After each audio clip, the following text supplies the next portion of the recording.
Hi, welcome back guys. This is your friend, the Nika Fanfics. Back with amazing fanfiction. This is the series of What If Deku Awaken Blindspot Quirk. Now before starting, please give this video a like and subscribe to the channel if you want more videos like this. Now let's get into the fanfic. In that narrow alley, with only dimming street lights to illuminate their silhouettes, it felt like Kaken was turning into something unrecognizable. Izuku's throat was dry and thick, choked by nerves and fear as he was backed into a corner. Kaken, with eyes wide, hands shaking and sweating with lingering adrenaline and fear, continued forward with a pace quicker than Izuku could keep up with. Kaken didn't wait for heroes to finish chewing Izuku out before dragging them both away, ignoring all EMTs and words of praise. His grip was iron, unforgiving on Izuku's collar, until they reached an empty street and he was shoved into it. His back hit the wall at the same time a hand slammed beside his head, crackling, already smoking on the brick. Izuku yelped, the scent of burning sugar already stinging his nose, triggering a familiar fear, a familiar cowardice. Just keep your head down and it'll be okay, just be quiet and it won't hurt as much. I didn't need your FING help. Katsuki seethed, and by the slight tremor in his breath, Izuku could tell he was at the end of his tether. Under the weight of what just happened, something had to snap. It seems like the only thing around to break was Izuku. Two hands shoved into his chest harshly, pushing him back against the wall with all the lasting strength of someone who thought they were about to die just minutes before. Izuku bit his lip so he didn't cry out, so he didn't spur on anything else. Kaken always hated the sound of his voice, and right now there was nothing else Izuku could do but be as unprovocative as possible. Do you hear me, you FING Deku? You did nothing, understand? Nothing. His voice grated on Izuku's ears, ringing painfully as his back ached. Steaming fists twisted in his uniform, and with a roar Katsuki slammed him into the wall again. This time, Izuku did gasp. You're weak. The strain in his voice betrayed the strength he tried to keep up. You're nothing. The heavy scent of smoke and sludge still hung off both of them, clinging to their clothes and skin suffocatingly. Izuku felt himself begin to shake. For a moment, the grip on him was released, only before his hair was gripped tightly, forcing him to look up. Kaken's other hand clamped down on his shoulder. Izuku quickly shut his eyes, thinking it was better not to make eye contact, to set him off further. He was wrong. Are you too good to even FING speak to me now? Too good to even look me in the eye? A barely restrained, scathing explosion disintegrated the shoulder of Izuku's Gakuren, burning through it until his skin was exposed, heated red. Tears pricked his eyes, his teeth gritted in a poor attempt to stifle the cry torn from him. If Kaken wasn't holding him up, he would have fallen to his knees. You're crying? After getting in the way, you're the one crying. After uselessly trying to help, now you can't even look at me? Izuku's skin began to sizzle, now without any fabric to separate him from the heated hand, his bare skin bore all of it. He whimpered, and even if he wanted to, his eyes wouldn't open, screwed shut in pain and a measly effort to keep back tears. What hurt most was that Katsuki was right. At the end of the day Izuku really couldn't do anything but be a liability, another civilian needing to be saved. All he was good for was being unrealistic, then crying when things didn't go his way. Kaken was right, he was right to be angry. It was all Izuku's fault after all. Fingers tightened unforgivingly on his shoulder, others twisting in his hair and tugging. Am I that FING helpless to you, huh? FING look at me dash. I am sorry. Izuku sobbed, unable to help his stutter. He couldn't think of anything else to say, something that would convey how regretful he was, for everything. Distracting All Might, the sludge villain escaping everything, it was all his fault. Tears slid down his cheeks, and getting air into his lungs was all too hard. I'm so sorry, silence followed, and compared to how loud it was before, it was like being submerged in ice. You're pathetic, Deku. Pathetic, the hand in his hair released, and a sharp punch to his jaw caught him off guard. His gum stung, and iron already filled his mouth, useless dash. Another punch, hard enough that his vision was flickering. But the hand on his shoulder wouldn't let him budge an inch, or evade the hits. He just had to take it. And if he was being honest, it felt like everything he deserved. You're so FING worthless. Who the hell would ever need help from a person like you? Kaken's ragged breaths were the only interval between the jarring, overwhelming hits. He was shouting something, yelling, but blood rushed too violently in Izuku's ears for him to catch it right. But even so, he could understand the sentiment perfectly. He's Deku, nothing more than a weak, quirkless person who can't do anything right even if he tried. He's useless Deku, who shouldn't hope because he was simply born incapable. He understood. He already knew. All Might had made it clear, and them needing to be saved even with Izuku's attempt to help only proved it further. Izuku was useless. So why won't you even look at me? Burning heat flashed over his neck and shoulder, so sudden, so powerful that the force of it sent Katsuki's hand away from him. The sheer loudness of it was deafening, and any thoughts Izuku had before were completely drowned out. Ringing lingered in his ears, shock echoed through his mind, and finally, his eyes opened. On Katsuki's face was some kind of twisted, clarifying horror. Then all Izuku could understand was the soldering pain. His vision blanked, and he crumpled, no longer being held up. Bakugou had completely backed away from him. Izuku's legs gave out from under him, and he crashed to the side in a wheezing, sobbing heap. If it weren't for the shock of it, the heat and pain overtaking his throat, Izuku would have screamed. He wouldn't have been able to stop. Pure fire encompassed his shoulder, a blazing agony that just wouldn't fade. He choked painfully, fitfully on a sob, as his consciousness began to wane. Hot blood dripped, it felt like it was everywhere, coating him completely, smearing in thick puddles on the floor. But as he whimpered and struggled to breathe, as his vision turned black, he could barely hear a voice, distant and muddy as if he was underwater. Someone was talking, then when his eyes began to slide shut, he could hardly even notice the shadow and shuffling of the figure in front of him, running away. When Stain saw a middle schooler, with his face, neck and shoulder bloodied and burnt, limping down the sidewalk, he had to admit he was curious. It was approaching night, the sky cloud-free thanks to All Might's handiwork earlier, or so he'd heard. He was in the city, so it was irritating to find out he had just missed the hero. But now, as he stared at the heavily injured kid, shuffling down the sidewalk like an aimless corpse, he was suddenly distracted from that previous annoyance. He sped up his pace, approaching. Even though he made no attempt to silence his steps, the kid didn't even motion that he could hear him. And even as he strode up, walking right beside him, the kid didn't notice him at all. Murky green eyes bore straight ahead, dripping tear tracks cutting clean through bloody and bruised cheeks. Even in his civilian wear, Kaizomi knew he was scary-looking, intimidating, and even more than that he was a grown man, approaching a kid in the growing dark. Any person, in their right mind, would have been acting suspicious right now, or even indicated in some kind of way that they were aware of his presence. But no, there was nothing with this kid. Though, what somewhat let Kaizomi know that the kid was even somewhat awake was the fact that he was holding one arm, the one on the damaged side, tightly, his hand shaking and covered with slowly drying blood. In the other, was a yellow backpack dragging behind him, the strap of it consciously looped around his elbow. So, there were some kind of thoughts, just not much awareness. Kaizomi thought it would be a miracle if that bag made it in one piece by the time this kid got to wherever he was going. The man hummed and looked ahead. There wasn't any hospital in the direction he was headed, or a doctor's clinic, nothing medical he knew of. And by the looks of it, now that he was closer, he could tell that the kid wouldn't make it if he didn't receive medical attention soon. Or maybe that was dramatic. If he didn't get help for it soon, Kaizomi could really only see two options. He'd get an infection or he'd lose the arm. And the first would most likely result in the latter. From the burnt-away patches of clothing, he could see that the trapezius was exposed with some major chunks taken out of it, which didn't bode well for future mobility in that arm. The junction between his neck and shoulder a bloody mess, muscle deteriorated, and now he could understand why the kid was holding it up. Kaizomi's eyes flicked to the bag again when it caught on a rock wedged in the pavement, hearing the resounding rip it made as the teen continued to walk. He felt a brief satisfaction that he was right, before something cluttered out of the new gash, jingling on the cold concrete. His eyes instinctively caught on those distinct colors. Blue, red and yellow, an All Might keychain. It was merchandise from his Bronze Age, he noted, one that was discontinued shortly after production because the metal hair pieces kept cutting people and clothes. This kid must be a diehard fan, to have something like that and risk the safety of everything it touched. That was something Kaizomi could respect. It seemed a waste to leave something like that behind, so he picked it up. As the seam continued to rip, widening the opening a considerable amount, next came a notebook, a tattered, singed one. It tumbled a few paces and flipped open. Kaizomi peered down at it, seeing a drawing of some upcoming hero next to a block of scribbled-out writing. He leant down, and picked that up too. Seemed like this kid was a hero nerd, or an analysis junkie. Stain scanned down the page and quickly he realized something. Not only did it include praise, but also weaknesses, possible improvements, suggestions. Kaizomi read through it as they walked, keeping his expression neutral. All this information was completely out in the open. If put in the wrong hands, it could be very dangerous to the hero. "You there," Stain called out. There was no response, like he expected.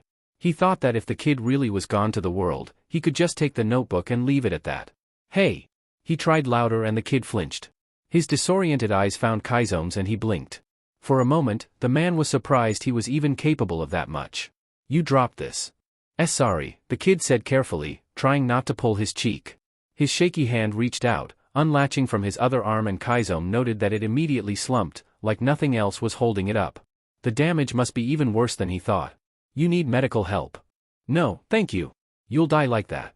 He threatened, hoping to get some kind of urgency out of him. The kid just mumbled and his eyes drooped.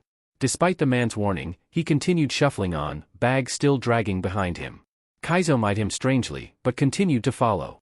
It didn't take long before the kid ended up passing out on the walk, almost crashing onto the pavement if Kaizo hadn't caught him first. If a hospital wasn't an option, Stain only really knew of one person that could heal him, or well, one organization that had the means to. Did he really want to cement a relationship with those villains? Not at all. But was he going to leave an All Might fanboy with a great eye for heroes' weaknesses to die? He'd rather not. It seemed like a waste. When Izuku woke up in an unfamiliar, dimly lit medical clinic, his first instinct was to sleep for another 1,000 years. There was a horrendous ache in his skull, actually all over, and his blood felt sluggish and cold in his veins. He struggled to exhale, his throat crackling and gurgling like a damaged pipe. However, his second instinct was stronger, and much more urgent: rip out all the wires and tubes attached to him, constricting him, gather his things, and go. His mother would be so upset if she found out, she'd kill him. Who's going to kill you? The voice startled him, cutting through the muddy fog of his thoughts. His breath hitched. Slowly, cautiously, his eyes traced the room, and in the corner, he found a silhouette leaning against the wall, arms crossed. Izuku stared. The man stared back. Good morning, sir? He tried, voice hoarse, unsure, but received an unimpressed scoff in return. It's night. Izuku flushed, embarrassment creeping hot into his cold cheeks. Right. What's your name? Sorry. Where am I? The man didn't answer. Instead, he tilted his head slightly, scrutinizing Izuku with an intensity that sent a prickle down his spine. That second instinct to run was sounding really tempting. Do you remember what happened yesterday? Yesterday? Izuku looked to the side, brows furrowed as he tried to remember. On the floor beside the man was his yellow backpack, somehow the base torn to shreds and stray threads. His confusion deepened. But then his gaze drifted to the bedside table, where a familiar keychain rested. Sharp and pointed yellow, red and blue accents. His heart dropped beyond his stomach at that familiar, unwavering grin. Right. Yesterday. Izuku's fingers curled weakly into the sheets. Yeah, he murmured. His chest felt tight. I remember. A beat of silence. Then, who did that to you? Izuku blinked, turning back to the man. Did what? The man's jaw clenched, his expression tight. Then, with deliberate slowness, he lifted a finger and tapped his own cheek in demonstration. His sharp eyes pinned Izuku in place, waiting. Puzzled, Izuku copied the motion, only to flinch the moment his fingers met thick bandages. His breath hitched. He turned his head instinctively, but a tug at his skin stopped him short. Bandages wrapped tightly around his throat, snug and constricting. His shoulder throbbed beneath layers of gauze. But the throb was dull, buried under whatever was pumping through the tube in his arm. How did I not notice that? He murmured, dazed, head heavy. When did? Blazing heat.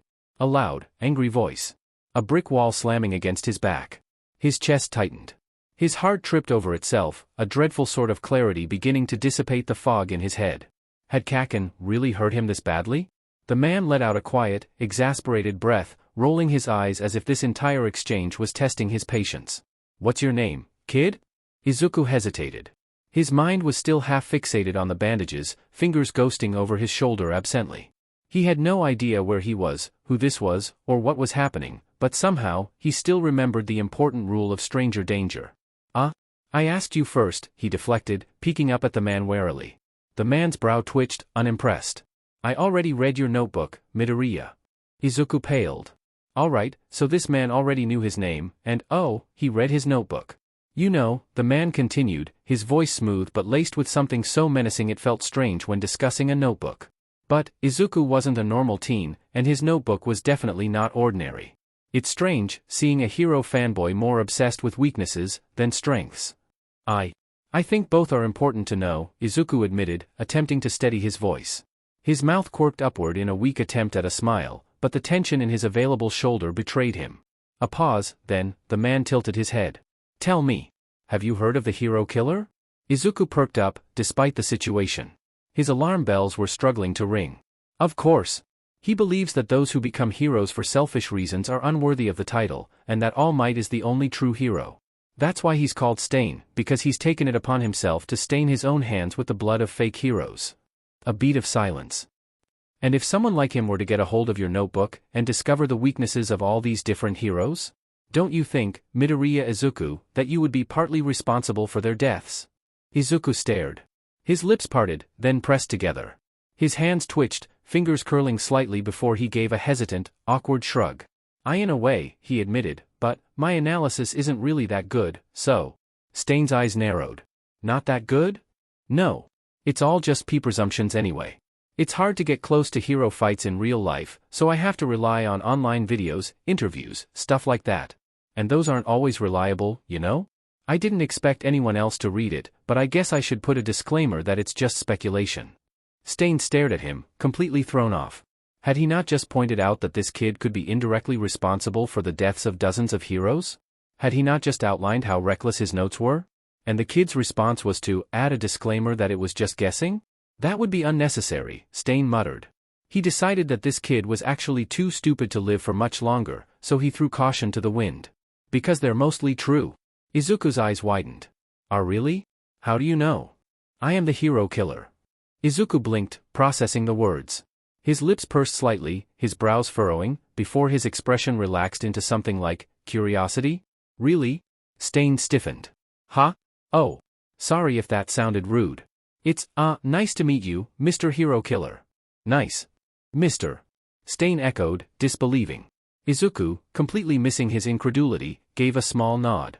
I'm Izuku Midoriya. Oh, but you already knew that. He hesitated, tilting his head slightly. If you don't mind me asking, what are you doing here? A job, maybe? With your usual killing pattern of 3 heroes per city, I'd assume you would still be in Dash. Stain felt his jaw slacken. What was wrong with this kid? I saw you pass out on the sidewalk. The words left his mouth before he could even think about them, but Midoriya's eyes just sparkled. Oh, thank you so much for helping me, then. Stain stared. You're not afraid? Izuku shrugged with his one able shoulder. I'm not a hero. And, well, I think I mostly agree with your ideology. I don't know if death is necessary, but I do think being a hero means helping people just to help people. You do understand that I'm a murderer, yes? I kill people I deem corrupt. Well, if you see corruption in me, then feel free to purge it. Izuku giggled lightly. Stain, for what must have been the 80th time today, balked. Izuku's expression shifted for a moment, looking sheepish. Sorry to bother you again, but, would you mind telling me where I am? No. No, as in you don't mind, or no, as in you won't tell me? I won't tell you. Izuku exhaled sharply through his nose. What kind of hospital is this? The kind that's run by villains. Of course, Izuku sighed. Things really could not go worse even if he wanted them to. I don't suppose they'd take an IOU, would they? What do you think? That I'm gonna get an earful when I get home. Stain snorted, actually snorted. It was completely unintentional. That wasn't the response he expected in the least. Maybe something like, please, I don't have any money, or, just let me go, I won't tell anyone, or, please don't sell my organs to repay my medical debt. But no. Instead, the kid just accepted it. So. Izuku sighed, touching at the bandages some more. He couldn't feel too much pain, which realistically meant that the 4 drip in his arm was numbing it. Numbing his thoughts too. Just a bone-deep ache left behind. Unrealistically, naively, he hoped that it meant the damage wasn't too bad. But again, that was unrealistic. What now? Stain crossed his arms. We wait until the doctor arrives. He'll decide your fate. Izuku hummed. Right? Do you have a phone charger, by chance? Ha? Izuku shuffled around, reaching into his pants pocket where he thought he could feel his phone still. He grimaced at the movement and held up the battered device, the heavily cracked screen flashing a dim low battery icon before the device shut off completely. Thought so, he murmured. Stain stared at him, nonplussed. You trying to call the police? No? Izuku blinked, tilting his head like the question was weird. I was just wondering what time it is. Stain narrowed his eyes. You could have just asked. You don't seem to like answering my questions. Before Izuku could say more, the door swung open, and a man in a white coat stepped inside. His presence immediately shifted the atmosphere of the room, cold and official. The doctor mused, gaze flickering over the teenager. Awake. Already sitting up and moving around, that's strange. Usually, the pain would be too much. Stain shot Izuku a look. Izuku promptly avoided his gaze, leaning back into the cot like he could sink into it with enough willpower. It wasn't that bad. The doctor gestured him back forward. Come, let me look you over. Will I have to pay extra for that? Izuku asked warily. Oh, the doctor chuckled, amused. When you see the bill you've racked up, any extra cost will seem like nothing. Raise your arm. Izuku winced but obeyed, but his movements were stiff, shaky. He barely managed to lift his arm a third of the way before his lips pressed into a firm line, brows knitting together. It dropped back to his side, pulling at his shoulder and making it throb sharply. That's as much as I can do, sorry. As expected, the doctor murmured, inspecting him with an impassive expression. Your mobility is unlikely to fully recover. You'll have extensive scarring on your shoulder, neck, and face. Nerve damage. Numbness in those areas is inevitable. The words were unsugar-coated, blunt and final. But Izuku simply nodded along, taking in the diagnosis like it was a weather report. His eyes widened slightly, before slipping into resignation. When will I be able to leave? He asked instead. The doctor hummed. When your debt is paid. You couldn't have taken my kidney before and called it even?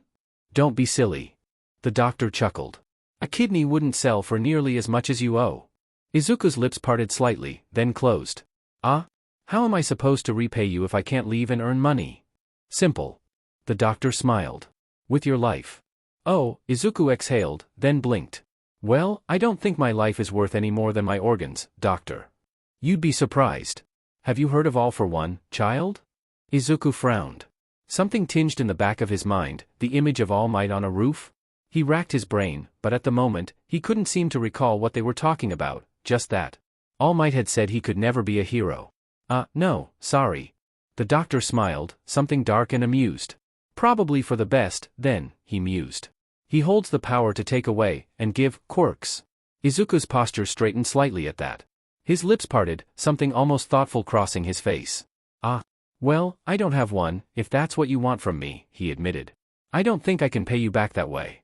The doctor's eyes gleamed, a small smirk tugging at his lips. No? Izuku shifted, then, almost absent-mindedly, he muttered, so, does he have to immediately distribute the quirks, or can he stockpile them? Pardon me. Izuku blinked, then rapidly shook his head. Sorry. Ignore me, please. Once the doctor left, the room fell into a thick, heavy pause. Then, Stain reached for the battered notebook stacked beside Izuku's bag, flipping through their pages with a slow, deliberate motion.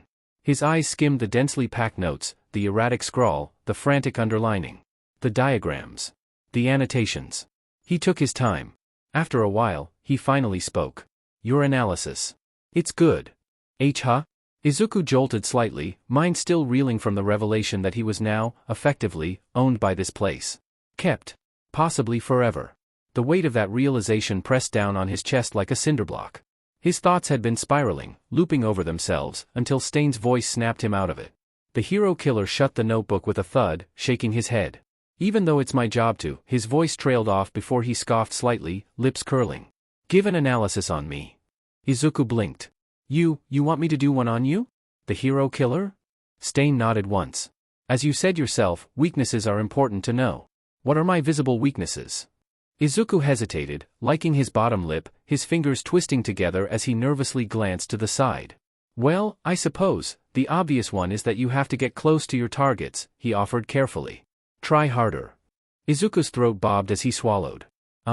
I have my suspicions about things, but there's not a lot of verified information on you, you know. He glanced at Stain, gauging his reaction. When he received nothing but a pointed stare, he pressed on. So, you paralyze heroes by ingesting their blood. But it's not a permanent paralysis, is it? Stain's brow lifted slightly. He gave no answer, merely watching. Izuku's eyes darted to the notebook, hesitant. See, can I? Stain wordlessly handed it over, watching as Izuku pulled a pen out from the notebook's spine. How had he not noticed that, and flicked to a page near the very back. From his angle, Stain caught a glimpse of himself, a crude but shockingly accurate sketch of his form, surrounded by scattered annotations, boxed-off notes, and even taped-on scraps of text. His stomach turned. Was this kid a fanboy or something? Izuku, oblivious to the scrutiny, tapped his pen against the paper. Reports from the heroes you let survive document conflicting paralysis times. For example, Pro-Hero Cumulus said he was paralyzed for no more than 3 minutes, whereas Suji claimed she was down for close to 8. Stain's gaze sharpened. You don't leave survivors often, so this is my own theory, but does paralysis time vary between people? Izuku flipped to another page, eyes scanning his own scribbled notes. From the available reports, it seems that the time taken to kill each hero stays the same, but the time of injury marks differ. That could be reduced to differences in skill, but I'm wondering if it's more related to how long they were actually paralyzed, because I can't imagine you injuring someone unnecessarily. You have too much conviction, you're not aimless. His voice quickened, thoughts rolling into each other. Is it a matter of weight? Or is it related to how much of their blood you consume? Do people with a larger blood volume take longer to paralyze, or are they paralyzed for longer? Oh, also does it make a difference if they have a blood condition? Stain balked slightly at the sudden barrage of questions. But Izuku wasn't done. Do you contract bloodborne diseases? He pointed his pen at him, before shaking his head, as if dismissing his own question. No, wait, a better question would be whether you have a heightened immune system. Have you ever ingested blood from someone you knew had a disease and did it have any effect on you? Oh. Actually, does paralysis time have anything to do with blood types? I wanted to see if there was a link between cases, but all I could really connect was the time of injury matching up with those who have the same blood types. It was a strange coincidence, and it's just something I'd like to confirm with you, if you don't mind. He clicked his pen, staring up at the hero killer with eyes round and borderline sparkling. Expectant. Kaizome faltered. You did some research on me. Izuku stiffened. Ah, well, just a little, he admitted, cheeks pinkening. I just thought you were really fascinating. Fascinating? Izuku flushed further, shrinking slightly in his seat. A beat. Then? About the blood type thing, Stain said slowly. That's true. Really? Wow. Izuku practically beamed. So, if I'm blood type O, how long would I be paralyzed for? Or say someone was B, AB, or A. Do you know the exact times? The maximum is 8 minutes, Stain admitted. O has the shortest time. That's really cool. So how exactly does it work? Does it react with the antigens? That would make sense, because blood type O has no antigens, while A, AB, and B do. Izuku gasped like he had just reached some world-altering revelation, eyes going bright. Stain swiftly lifted a hand to silence him before any more questions could be hurled his way. I asked for weaknesses, he grumbled, skin prickling. Not an interview. Ah, right. Izuku deflated slightly before tapping the pen against his chin, deep in thought. Well, since I haven't seen you fight in person, and there aren't any videos of you, either, it's hard to pinpoint weaknesses in your fighting style, he admitted. But I presume you're quite agile and fast, you'd have to be, in order to get blood from trained heroes. You also use katanas with jagged edges to increase effectiveness. Do you use daggers, or just the swords? What other weapons do you use? I'm not revealing that information. Oh, right. Of course. Izuku nodded quickly. The only other weakness I can think of is that you don't do well in groups. All of your targets have been isolated before being attacked. I assume that's because your quirk and your fighting style require focus on a single target, meaning it'd be harder to divide attention across multiple opponents. Oh. Another question, can you paralyze more than one person at a time? Stain's lips curled slightly, almost insulted. I can fight in groups. Izuku's eyes widened in intrigue. Could I see it? I'm not planning to let you live long enough to see it, brat. Ah, Izuku deflated. That SCKS. Would you mind if I documented what I've learned so far? Are you stupid? Of course you can't. That's fair, I guess. A pause. Then, Izuku perked up again. Does your quirk work on stored blood? Huh? Like, if you ingested donated blood or something, would the donor be paralyzed? Even if they were miles away? Stain hesitated, then frowned. I have no idea. Most likely, no. Huh? Why not? Distance? Stain pinched his eyebrows. Alright, be quiet, kid. Stain left. He exited without a word, only a heavy sigh. Izuku worried he had annoyed him, or worse, disappointed the person who saved him. He hoped not, hoped Stain just must be busy. Besides, the pain in his shoulder and neck was beginning to become excruciating. He doubted the man would want to stay and listen to him wince and whine. Now he was alone, with nothing else to do but think about his situation, and the large lock on the door of this room. The cot beneath him creaked with every shift of his weight, and the only light came from a single overhead lamp, its glow casting strange, angular shapes along the walls. He couldn't tell how much time had passed, hours, days, weeks. He couldn't be sure at all. The doctor had taken his notebook, somewhere within the long stretches where Izuku was unconscious, unable to fight off his exhaustion. He noticed when it suddenly wasn't on the floor in its usual place. Gone, not anywhere he could see. His hands twitched with the absence of it, fingers curling and brushing over the blanket, tracing the individual stitches. Without anything to read, to look at, to write, the hours stretched unbearably. Usually, when in pain or worried, he'd research and analyze, fill his pages to the brim with notations and ideas. Now, he couldn't even do that. He just had to sit, and bite his lip at the searing in his face and neck, the ache in his head. The anesthesia must be wearing off, and he hadn't been given any more. The doctor checked on him, though never out of concern, only to observe, to prod at his wounds, to gauge how much of him was still useful. Izuku heard every word of course, though he didn't know if he wanted to. Partial hearing damage, reconstructed tendon and muscle, limited mobility. He didn't need to think about how much worse things in life were for him. But then, after a long, mind-numbingly long stretch of time, the doctor removed the monitors, brought him clothes, and told him to go down the hall once he was ready. It was something other than the torn remains of his gakuren, still stiff with dried blood and dirt. Izuku sat up slowly, his body protesting every movement. His shoulder ached. Beneath the layers of bandages, the pain raw and ever-present now that the last traces of anesthesia had bled from his system. His fingers trembled, the simple act of flexing them sending pinpricks of pain through his arms. Still, he reached for the clothes. Black slacks. A white button-up. A black tie, neatly coiled. A vest, heavy and stiff. A uniform. It had to be a uniform, right? That was the only explanation. He had wondered how they expected him to repay whatever debt he owed. It wasn't as if he had much to offer. But if they were giving him work, real work, then that made things easier, didn't it? He would work. He would endure. He would get through this, and then what? Izuku paused, staring down at the bundle of cloth in his lap. If he survived this, if they let him go, what was waiting for him outside? All Might had made his verdict clear. No heroism, no future in the life Izuku had spent years yearning for. Kaken had made his stance even clearer, had left the evidence of his opinion wrapped around Midoriya's body beneath thick bandages. His mother. His throat tightened. She must be wondering where he was.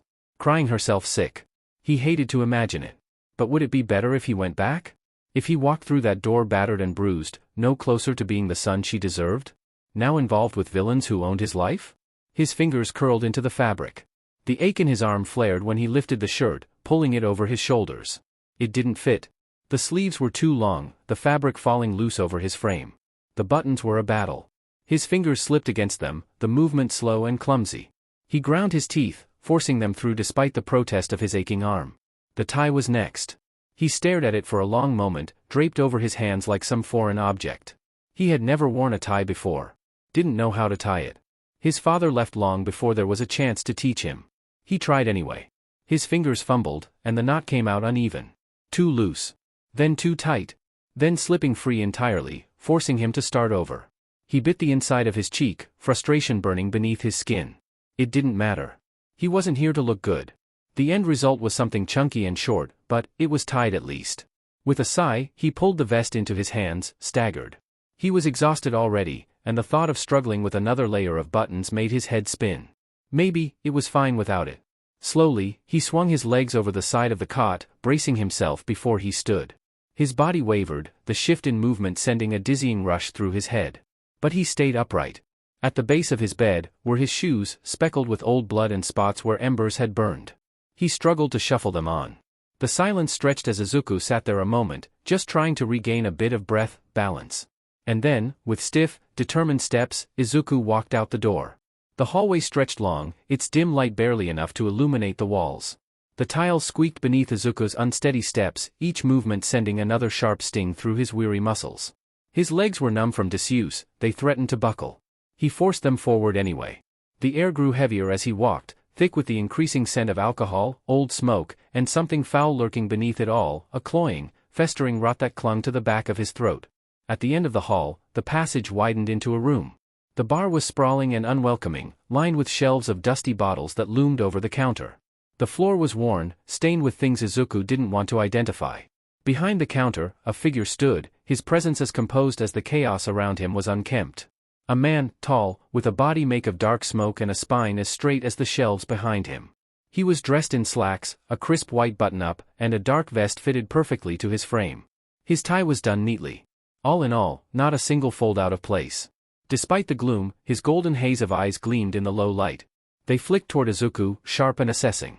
Izuku stopped in his tracks, caught beneath that infinite stare. The air between them stayed silent for a long, suffocating moment before the man finally spoke. "Your vest," he said smoothly. "And your tie." Izuku flinched, as if struck.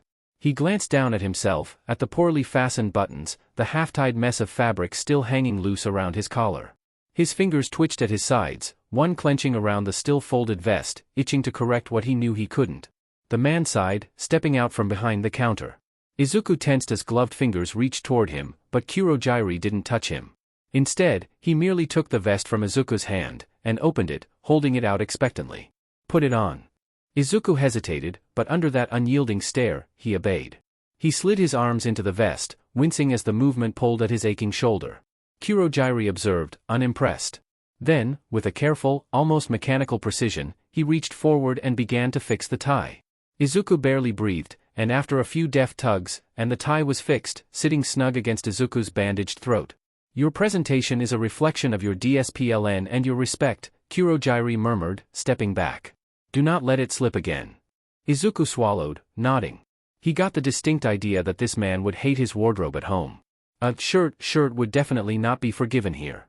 Kurogiri returned behind the bar, adjusting his own cuffs as though the brief interaction had not happened at all. Then, without preamble, he spoke again. "For now, you will work as a bar hand. You will clean. You will serve. You will not mix drinks. You will not touch the bottles on these shelves. Is that understood?" Izuku blinked, absorbing the words. Work. This was his work.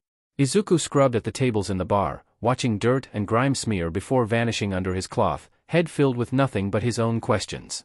His body still ached from injury, his fingers trembled with exhaustion, but his mind refused to be still. "So, finally," he asked. "Will the hero killer, Will Stain, be back?" Kurogiri didn't look up from polishing a glass, his smoky form flickering in the dim bar.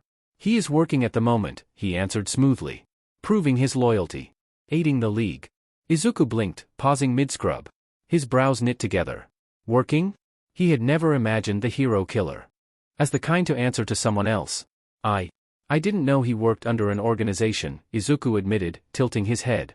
At this, Kurogiri finally glanced up.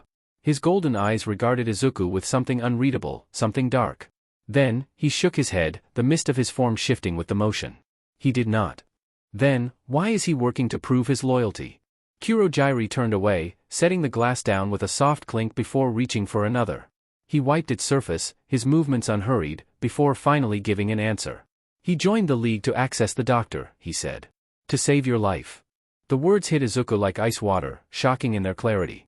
A cold breath curled in his chest. To save your life. He had assumed, of course he had assumed, that Stain had saved him for a reason. That there had been something of value in him that warranted the trouble. But to go so far as to align himself with the League, to put himself in debt to this place, to these people. For him? A quirkless nobody?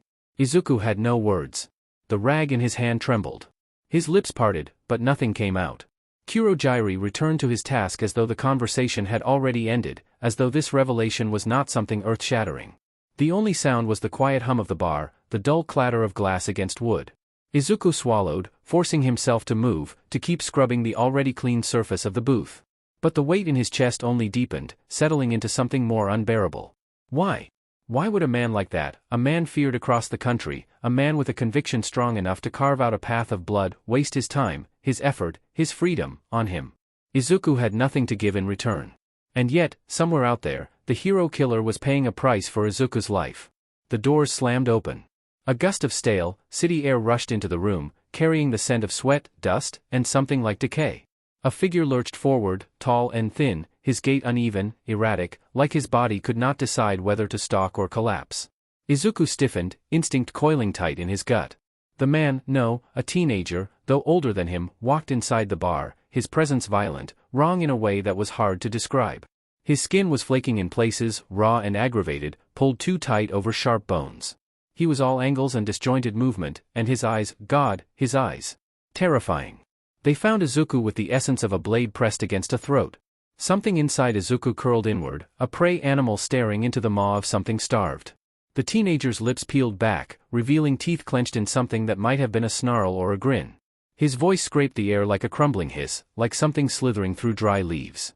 "Who's this fing twerp?" Kurogiri did not pause in his task, didn't seem perturbed by the violent presence now dripping into the room like an oil spill.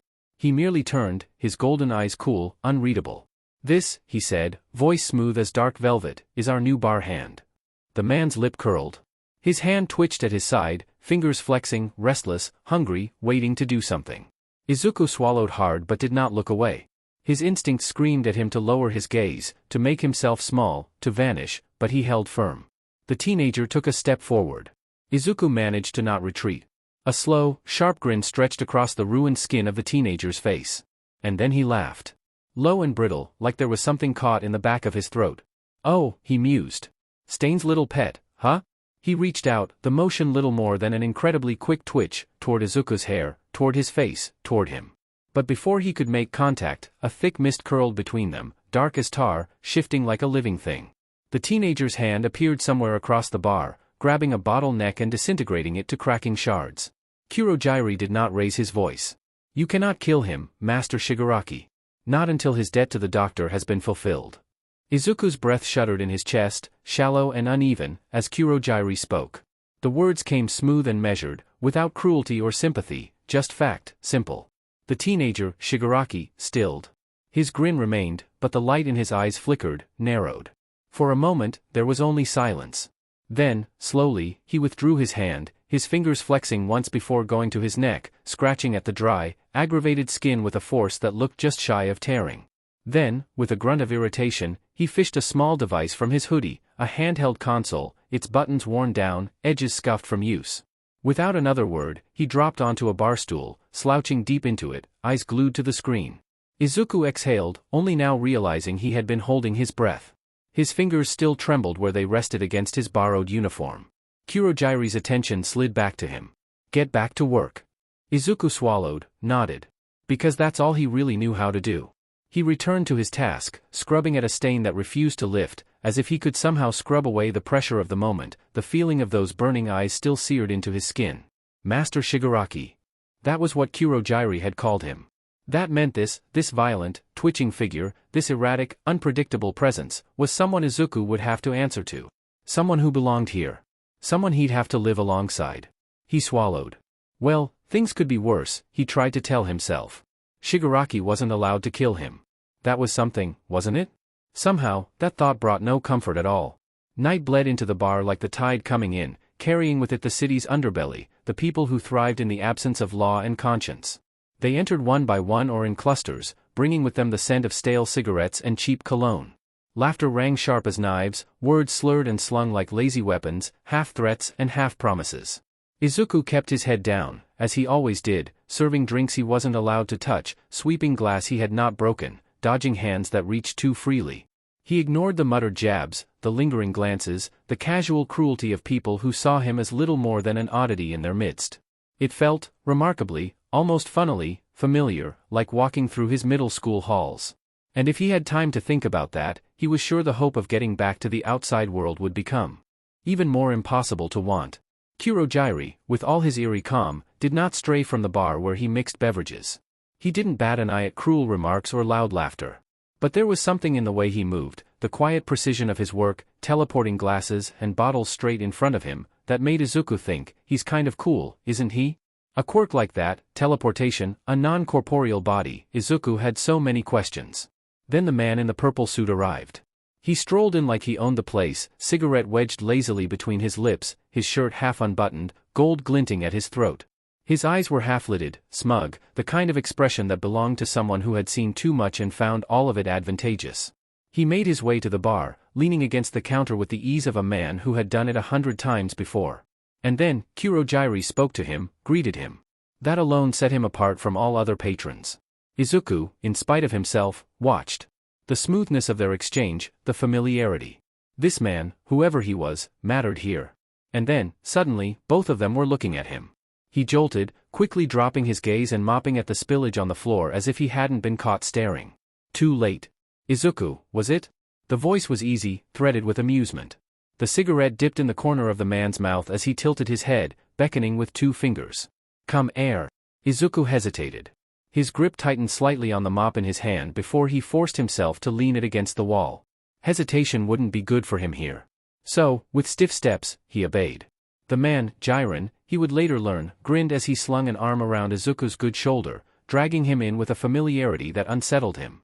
The scent of nicotine clung to him, nauseating. Jiren drawled, exhaling a plume of smoke.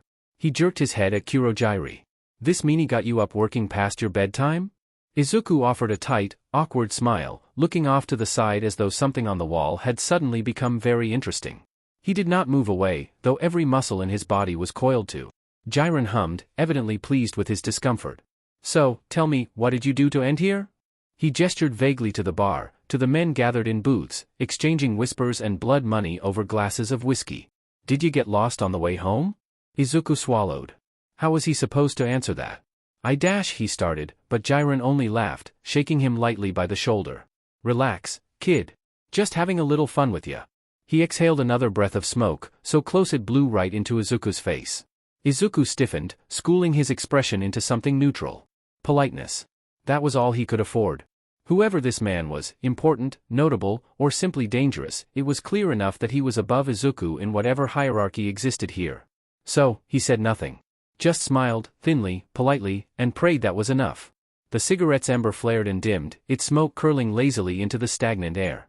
Jiren exhaled slowly, his golden eyes half-lidded as he studied the boy before him with a peculiar curiosity.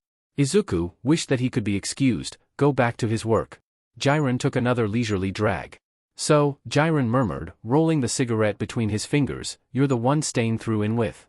Izuku stiffened, his hands curling into the fabric of his too loose sleeves. I guess, he admitted. What else could he say? Jiren huffed a quiet laugh, amused. He gestured vaguely at the boy with 2 fingers. You know, I gotta admit, I really don't see it. See what? Izuku asked, brows furrowing slightly. What makes you special? The words were blunt, flat, but they struck something deep inside Izuku's chest. He felt his ribs tighten, a familiar shame curling at the edges of his stomach. But, he forced himself to keep his expression still. He had lived his whole life being asked that question, being unable to answer it. Jiren took another slow drag from his cigarette, exhaling smoke in a thin ribbon. He leaned back slightly, tilting his head. Don't take it too personal, kid. Stain's always had his own kinda logic. But from what I heard, you're quirkless, yeah. Izuku's throat felt tight. He forced himself to nod. And yet, here you are, sitting nice and pretty in the League's lap. A simple servant. The hero killer went out of his way to bring you in. Why? Izuku swallowed. I don't know. It was the truth, and it frustrated him. He had turned it over in his mind 100 times, searching for the logic behind it, but Stain had never told him why he helped him. Never explained. Jiren studied him for a long moment, something unreadable flickering behind his tired eyes. Then, suddenly, he grinned, sharp and knowing. DMN. You really don't, do you? Izuku only shook his head. Well, ain't that something? Jiren chuckled, tapping ash from his cigarette. His attention flicked away then, back toward Kurogiri, who had been standing silently behind the bar all this time, watching the exchange with quiet patience. Anyway, Jiren continued, stretching slightly as he leaned against the counter, I actually had some business tonight, you know. Not just here to bully your new guy. Izuku felt the weight of his arm lift from his shoulder, freeing him. He let out a breath he hadn't realized he was holding, shoulders sagging slightly as he stepped back. The moment he was dismissed, he returned to his prior duty, pretending not to listen. But the voices carried. Got some possible recruits, Jiren was saying. A few interesting ones this time. A serial arsonist, nasty little BSTRD, but a powerful fire quirk. Willing isn't the word, but he'll cooperate for a while. Could be useful. The other's a bloodsucker, can turn into anyone if she drinks their blood dash. Izuku swallowed hard, his hands tightening on the rag. He wondered quietly about how much blood she'd have to drink to take someone's form, or if only a small amount of it was necessary to replicate their DNA. He shouldn't bother with his analysis in here, should he? Just speculating into the void, without anything to document or research felt like a waste of time. Hero analysis for the future, a future he would never be a part of. It was a waste of energy, a waste of his time, not worth the mockery it brought, not worth anything to anyone, not now or ever. And yet? He could still hear Stain's voice in his head, gruff and sharp, but genuine. Give an analysis on me. No. One had ever asked that before. Your analysis is good. No one had ever said that before either. His whole life, his notebooks had been called creepy, his habits unsettling. When people saw his notebooks, they said that he was a stalker, a freak. But not Stain. A small, unbidden smile crept onto his face. He would find a way to thank him. Somehow. He had to survive until then, at least. A bottle shattered against the opposite wall. The bar erupted into chaos as two men lunged at each other, chairs scraping against the floor. Izuku ducked instinctively, his heart leaping into his throat. Right. He really hoped he survived long enough to see Stain again. By the time morning finally rolled in, Izuku's body ached. A deep, dragging exhaustion settled behind his eyes, the kind that no amount of blinking or distraction could shake. His arms throbbed from hours of constant clean-ups, his knees ached from bending to gather shattered glass or discarded trash, and his shoulder, still tender and unhealed, was screaming at him. The bar had finally emptied. The unsavory figures that had haunted its booths and stools had slunk off into the early morning gloom, leaving behind only the aftermath of their indulgence.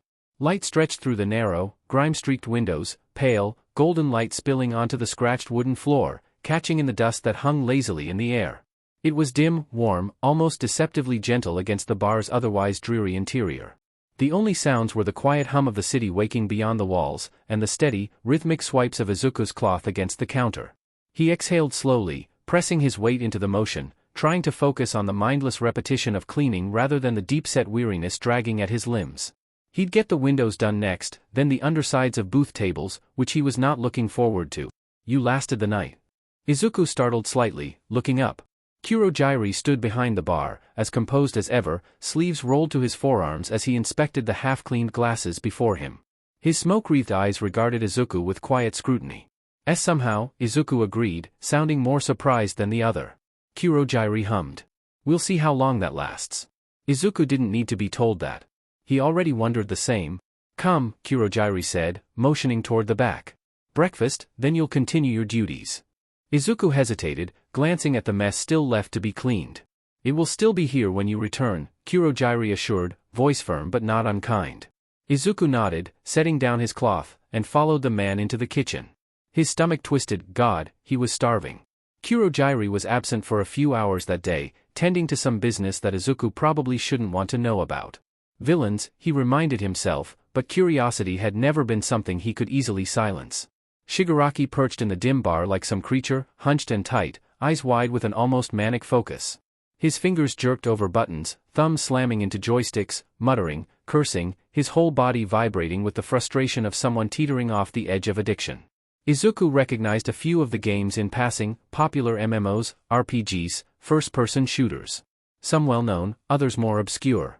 All of them, without exception, drew Shigaraki's ire. He spat insults at the screen, scowled at pixelated enemies, clicked his tongue in disgust at the choices given to him. Izuku kept his head down. He had no stake in this. Games had never been his thing. Until he heard that music. A soft chime of orchestral notes, a swell of something both melancholic and grand, drifting from the cracked speakers of Shigaraki's console. It froze Izuku mid-step, a jolt of nostalgia sweeping through him like an electric shock. He knew that game. An older title, one that could barely run on his cheap, second-hand laptop back home.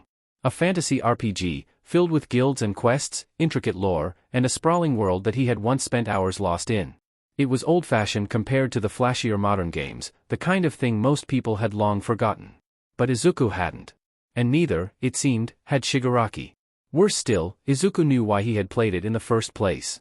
Because of the ancient knight in the game, the one clad in gleaming armor, his form imposing, his grin big, he had looked just enough like All Might that Izuku, as a child, had mistaken it for some kind of bootleg hero game. He had bought it on a whim, expecting a cheap knockoff, only to find himself drawn in by the story, the characters, the quiet tragedy of it all. Izuku hesitated, lingering an arm's length away from Shigaraki just in case, though he knew full well that if the man wanted to lunge and grab him, he could in an instant. The words left his mouth before he could think better of it. You're playing Requiem of the Forsaken? Shigaraki stiffened. His thumbs paused over the buttons. The game continued on screen, the knight standing before the ruins of a cathedral. Slowly, very slowly, Shigaraki turned his head, red-rimmed eyes narrowing into a glare. Did you just speak? Izuku swallowed. His hands curled into fists at his sides. But despite himself, despite the intensity of Shigaraki's gaze, feeling like an ant under a magnifying glass, he couldn't keep his mouth shut. I didn't think anyone else played that game. His voice was quieter this time, unsure, but the interest was real. It's a really underrated one. Shigaraki's eyes flicked back to the screen, his grip on the console tightening like a vice. It's been fing easy so far. A silence stretched between them, tense and fragile, a wire pulled taut. Izuku exhaled shakily. He should back off. He knew he should back off. But then he caught sight of the screen again, saw the darkened castle looming in the background, saw the sharp shadows of the enemies waiting ahead. He knew this part. Wait, you're doing the Blood Moon route? Izuku blurted, before he could stop himself. Shigaraki gave him a slow, incredulous look, as if debating whether or not to strangle him right there. What? That's the hardest route. The one where you have to fight the Forsaken Guard without getting the Divine Relic first. It's almost impossible if you don't dash. Shigaraki scowled. Obviously, dipshit. I know what I'm doing. Izuku hesitated, glancing at the screen again. You should probably stock up on lunar charms first. There's a hidden chest in the catacombs before this fight, and if you use them right before the guard does his berserk move, it cancels the buff. Otherwise, he dash. Shigaraki made a low, irritated sound in the back of his throat, like a cat being forced into water. I know that. F off, you NPC. Izuku shut his mouth. He had pushed his luck far enough. Shigaraki turned back to the game, grumbling under his breath. Izuku took the hint and backed away, returning to his work, heart still trembling from the almost normal conversation he just had with Shigaraki. Not even half an hour later, the sharp crack of plastic meeting the floor split through the dim bar like a gunshot. Izuku barely had time to register the sound before a shadow loomed over him, a cold, clawed grip snatching his collar. Shigaraki's fingers curled, careful, just careful enough to leave his pinky raised. He yanked Izuku up with a force that made his injuries groan, his breath hitching in his throat as he was dragged to his toes, Shigaraki's red-rimmed glare burning into him like fire on dry parchment. You lied to me. Izuku stammered, hands instinctively gripping Shigaraki's wrist, though he didn't dare try to pry him off. Wait, I dash. Those lunar charms didn't do shit, you fing liar. Shigaraki's voice was practically scratching against his ear, a mix of frustration and something edged with the raw scrape of simmering violence. I did exactly what you said, and it didn't work. Don't fing lie to me. Useless things like you shouldn't even speak if they don't know anything. His grip tightened, the tips of his nails pressing into Izuku's skin, but still, that pinky stayed lifted, trembling from restraint. Izuku's pulse pounded in his throat, but through the fear, something else flickered to life, a stubborn spark, a thread of quiet indignation curling in his chest. Before, you didn't let me finish. Shigaraki froze, eyes narrowing. What? Izuku's brow furrowed. His hands were still on Shigaraki's wrist, but he wasn't struggling now, just holding on, steady. I tried to tell you. The charms only work if you time them right. You have to use them exactly when the Forsaken Guard starts his incantation, right before his rage state triggers. If you use them too early, they don't do anything. His voice was quiet but firm, steadier than he expected it to be. I wasn't lying to you. Shigaraki's lips pulled back, teeth bared in something between a snarl and a sneer. The muscles in his arm tensed, and for a moment, Izuku was certain he'd be flung across the bar. Then, abruptly, Shigaraki shoved him back. Izuku staggered, catching himself on a table. Shigaraki clicked his tongue, glancing away. His fingers twitched at his sides like spiders' legs. He looked like he wanted to lash out, to hurt something, but the moment passed in a huff of irritation. Fing annoying. He turned on his heel, stalking back toward his abandoned device, muttering under his breath, if this doesn't work, I'm gonna kill you. Izuku, still rubbing at his throat, exhaled a slow, shaky breath. Kurogiri returned to a scene that, at first glance, might have seemed inconsequential, Izuku's collar askew, his nerves slightly more prominent than usual as he swept the floor, and Shigaraki lounging in a booth, hunched over his device with a broad, toothy grin. The dim bar echoed with the sharp click-click of buttons and the muffled, rhythmic sounds of enemy cries from the game. Something had transpired. Kurogiri's golden gaze swept over the room, taking in the details, the lack of fresh blood, the absence of shattered glass or overturned tables. Whatever had happened had not been cause for concern, not in this place. So, he did not ask. Instead, he moved to Izuku, reaching out with the ease of someone long accustomed to fixing things, adjusting what had been thrown out of place. His gloved fingers straightened the boy's rumpled collar, smoothing the fabric out. Stain will be returning tonight. Izuku froze. A spark, small, fleeting, but unmistakable, flared to life in his tired green eyes. His fingers tightened briefly around the broom in his hands, breath catching in his throat as a lightness bloomed in his chest. It was the first good thing he'd heard in days. He is. His voice barely contained his anticipation, words hushed like they might slip through his fingers if spoken too loudly. Kurogiri inclined his head. Izuku's lips twitched. He bit down on the feeling before it could spread too far, but it was useless, the edges of a smile curled at his mouth, poorly restrained, warmth blooming where there had only been the cold of exhaustion before. A scoff cut through his moment of quiet elation. Ugh, pathetic. Izuku glanced toward Shigaraki, who hadn't looked up from his game but was clearly listening. The villain's grin had faded into a sneer, though there was no real venom behind it, only that same ever-present irritation. You're seriously this excited over him? You're like a dog wagging its tail, and it's disgusting. Izuku didn't respond. He only straightened, and moved back to sweeping with a quiet determination, something buoyant in his chest that hadn't been there before. Shigaraki made a noise of disdain but didn't comment further. Instead, he turned back to his game, fingers tapping against the buttons. Izuku kept moving, kept working, but his mind had already leapt forward. Tonight, he would see Stain again. Tonight, he could finally, properly, thank him. The anticipation coiled in Izuku's stomach like a tightly wound spring. As the evening stretched on, time felt unbearably slow, each tick of the clock dragging unendingly. He occupied himself the best he could, doubling his efforts in cleaning, ensuring every surface gleamed, every bottle in its rightful place, but nothing could distract him from the simmering excitement beneath his skin. He straightened his posture, trying to roll his shoulders back, gritting his teeth through the faint strain of movement as he tried to will himself into some semblance of collectedness. Stain had saved him. He had thrown away his independence for him. He had to show that it wasn't in vain. Finally, the door creaked open. The air shifted.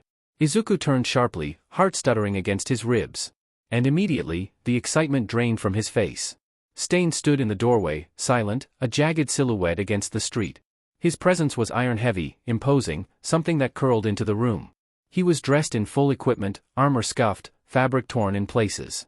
The deep red of his scarf was darker in spots. Damp with something Izuku didn't have to guess at. He looked every bit the monster people feared in whispers. Izuku had prepared words, had practiced them in his head, but they withered under the intensity of Stain's presence, dying before they reached his tongue. His smile faltered. The man didn't offer a greeting. Didn't so much as acknowledge Kurogiri's quiet nod. His gaze landed on Izuku like a vice, and in the next breath, a firm hand had locked around his wrist. No words. No explanations. Stain pulled him forward, swift and unrelenting. Wait dash. Izuku barely had time to stumble into step before he was wrenched out of the bar, the cold night air hitting him like a slap. The door swung shut behind them, cutting off the warm glow of the establishment and leaving them in the quiet, darkened alleyway. Stain kept walking. His grip on Izuku's wrist was not cruel, but neither was it gentle, it was purposeful, dragging him along without hesitation, without concern for the startled way Izuku tried to keep up. His legs had to work twice as hard to match the strides of the older man. He didn't speak at first. The only sound between them was the rhythm of shoes against pavement, the distant hum of the city. Izuku swallowed, stealing a glance at Stain's profile. His expression was locked in a scowl, sharp eyes narrowed, his jaw tight with something Izuku couldn't quite name. When Stain finally did speak, his voice was rough, hoarse with exhaustion and irritation. "You're gonna make yourself useful tonight." Izuku blinked, confusion briefly overriding his nerves. "What dash?" Stain exhaled sharply through his nose, irritation flaring. "Think, kid. You're good at that, aren't you?" Izuku's lips parted, but Stain wasn't waiting for a response. "They've been working me like a fing dog," he muttered, more to himself than to Izuku, voice low with a growl of frustration. "Kill this guy. Attend this meeting. Kill that guy. Over and over." He scoffed, shaking his head. "BSTRDS pulling me around on a leash. I despise it." Izuku's stomach curled uncomfortably. He had known that Stain was dangerous, that he was a killer. But hearing it spoken so plainly, with such venom, made it all the more real. So much disdain, and yet, Stain had still saved him. And now, he was here, pulling him along as if Izuku had something worth all the hassle. Stain shot him a glance, sharp, expectant. "If I'm wasting my fing time, tell me now." Izuku swallowed. His heartbeat was too loud in his ears, but he straightened all the same, squaring his shoulders as best he could. "What do you need me to do?" A smirk curled at Stain's lips, slow and dangerous. "Now that's what I want to hear." Izuku barely had a second to brace himself before Stain grabbed him by the back of his shirt and launched them both upward, boots kicking off the building side. His stomach lurched. Wind tore through his hair. Then impact. A jolt. His legs hit solid rooftop, and against all odds, he managed to land on his feet, knees bending to absorb the force. The moment he steadied himself, Stain shoved him down. "Low," the older man muttered, voice a warning growl. Izuku obeyed, sinking to a kneel beside him, heart pounding. The rooftop was cold beneath his fingertips. They peered over the ledge, into the street below. Across the road, a man stood beneath the flickering glow of a street lamp, chatting idly with passers-by. Izuku knew him. Soundwave. A newer hero, one who had climbed the ranks fast, perhaps too fast. He had been wrapped in controversy after graduating, whispers of a lawsuit that had been quickly buried. A name that had appeared in headlines before vanishing as though it had never been there to begin with. Stain exhaled sharply, and Izuku felt the air shift, thick with disgust. The man below turned slightly, flashing a grin and a wink at a passing group of women exiting a club, striking up passing giggles and conversation. "Report," Stain ordered, eyes locked on his target. "I want this scum gone." Izuku's breath caught. He turned, staring at Stain for a half-second too long before his gaze snapped back to Soundwave. "Report." Not a request. A command. He wet his lips, fingers curling against the rooftop's rough surface. "Think." Soundwave was wearing reinforced hero armor, lightweight and flexible, designed for mobility. His quirk, if Izuku recalled correctly, allowed him to generate powerful sonic waves from his throat, capable of deafening, disorienting, even rendering enemies unconscious with the right frequency. A wide-range attack with almost no immediate counter if unprepared. Izuku's eyes traced his movements, catching the way he turned his head, left, then slightly right, then left again. He did it every time. The realization clicked into place, fast and seamless as instinct. His left eye, Izuku murmured, barely above a whisper. "There's something wrong with it." Stain's head turned slightly. He was listening. He has to move his whole head when looking at people on his left. But on his right, he just glances. Izuku narrowed his eyes, watching, waiting, then there. Again. The same movement. Minimal, but noticeable. Maybe a cataract, maybe something else, but it's a weakness. He might have kept it secret to continue his hero work. If you attack, do it from his left. He won't see you coming as easily. He didn't stop. His mind had already unraveled more. His quirk relies on balance and breath control, so once he's down, he won't be able to generate the force he needs for a full-powered sonic blast. His armor dash. Izuku's gaze darted lower. It's standard grade but flawed. The joints, his knees, his elbows, the backing isn't reinforced. A pause. "It's a major oversight," Izuku added quietly. Stain was watching him now. Not just listening, watching, his sharp gaze flickering with something unreadable. Then, without a word, he pushed up from the ledge. "That's good enough," he muttered. "Stay here." Izuku barely had time to process before Stain vanished, a blur of motion, gone as fast as he'd spoken. "I'll wait." Dash. His hand lifted, but the rooftop beside him was already empty. The street below stretched on, oblivious. Izuku quickly cursed. He scrambled down the fire escape, metal creaking beneath hurried steps, his shoulder burning with every jolt and impact. Stain had already moved, disappearing into the shadows of an alleyway, his presence a whisper in the dark, a specter lurking beneath flickering streetlights. Then, ruckus. The sound of metal striking pavement, a garbage bin kicked over, a deliberate summons. And Soundwave answered. The hero turned sharply toward the noise, his posture shifting from casual indifference to sharp alertness. He stepped in, alone, sinking into the alley's overshadowed maw. Then Stain struck from the left side.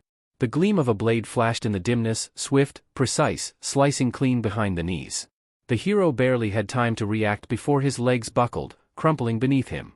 He hit the ground hard, hands scrambling against damp pavement, his breath stolen by the sudden collapse. Stain slid across the ground, crouched low, blade to tongue, the taste of blood blooming as he invoked his quirk.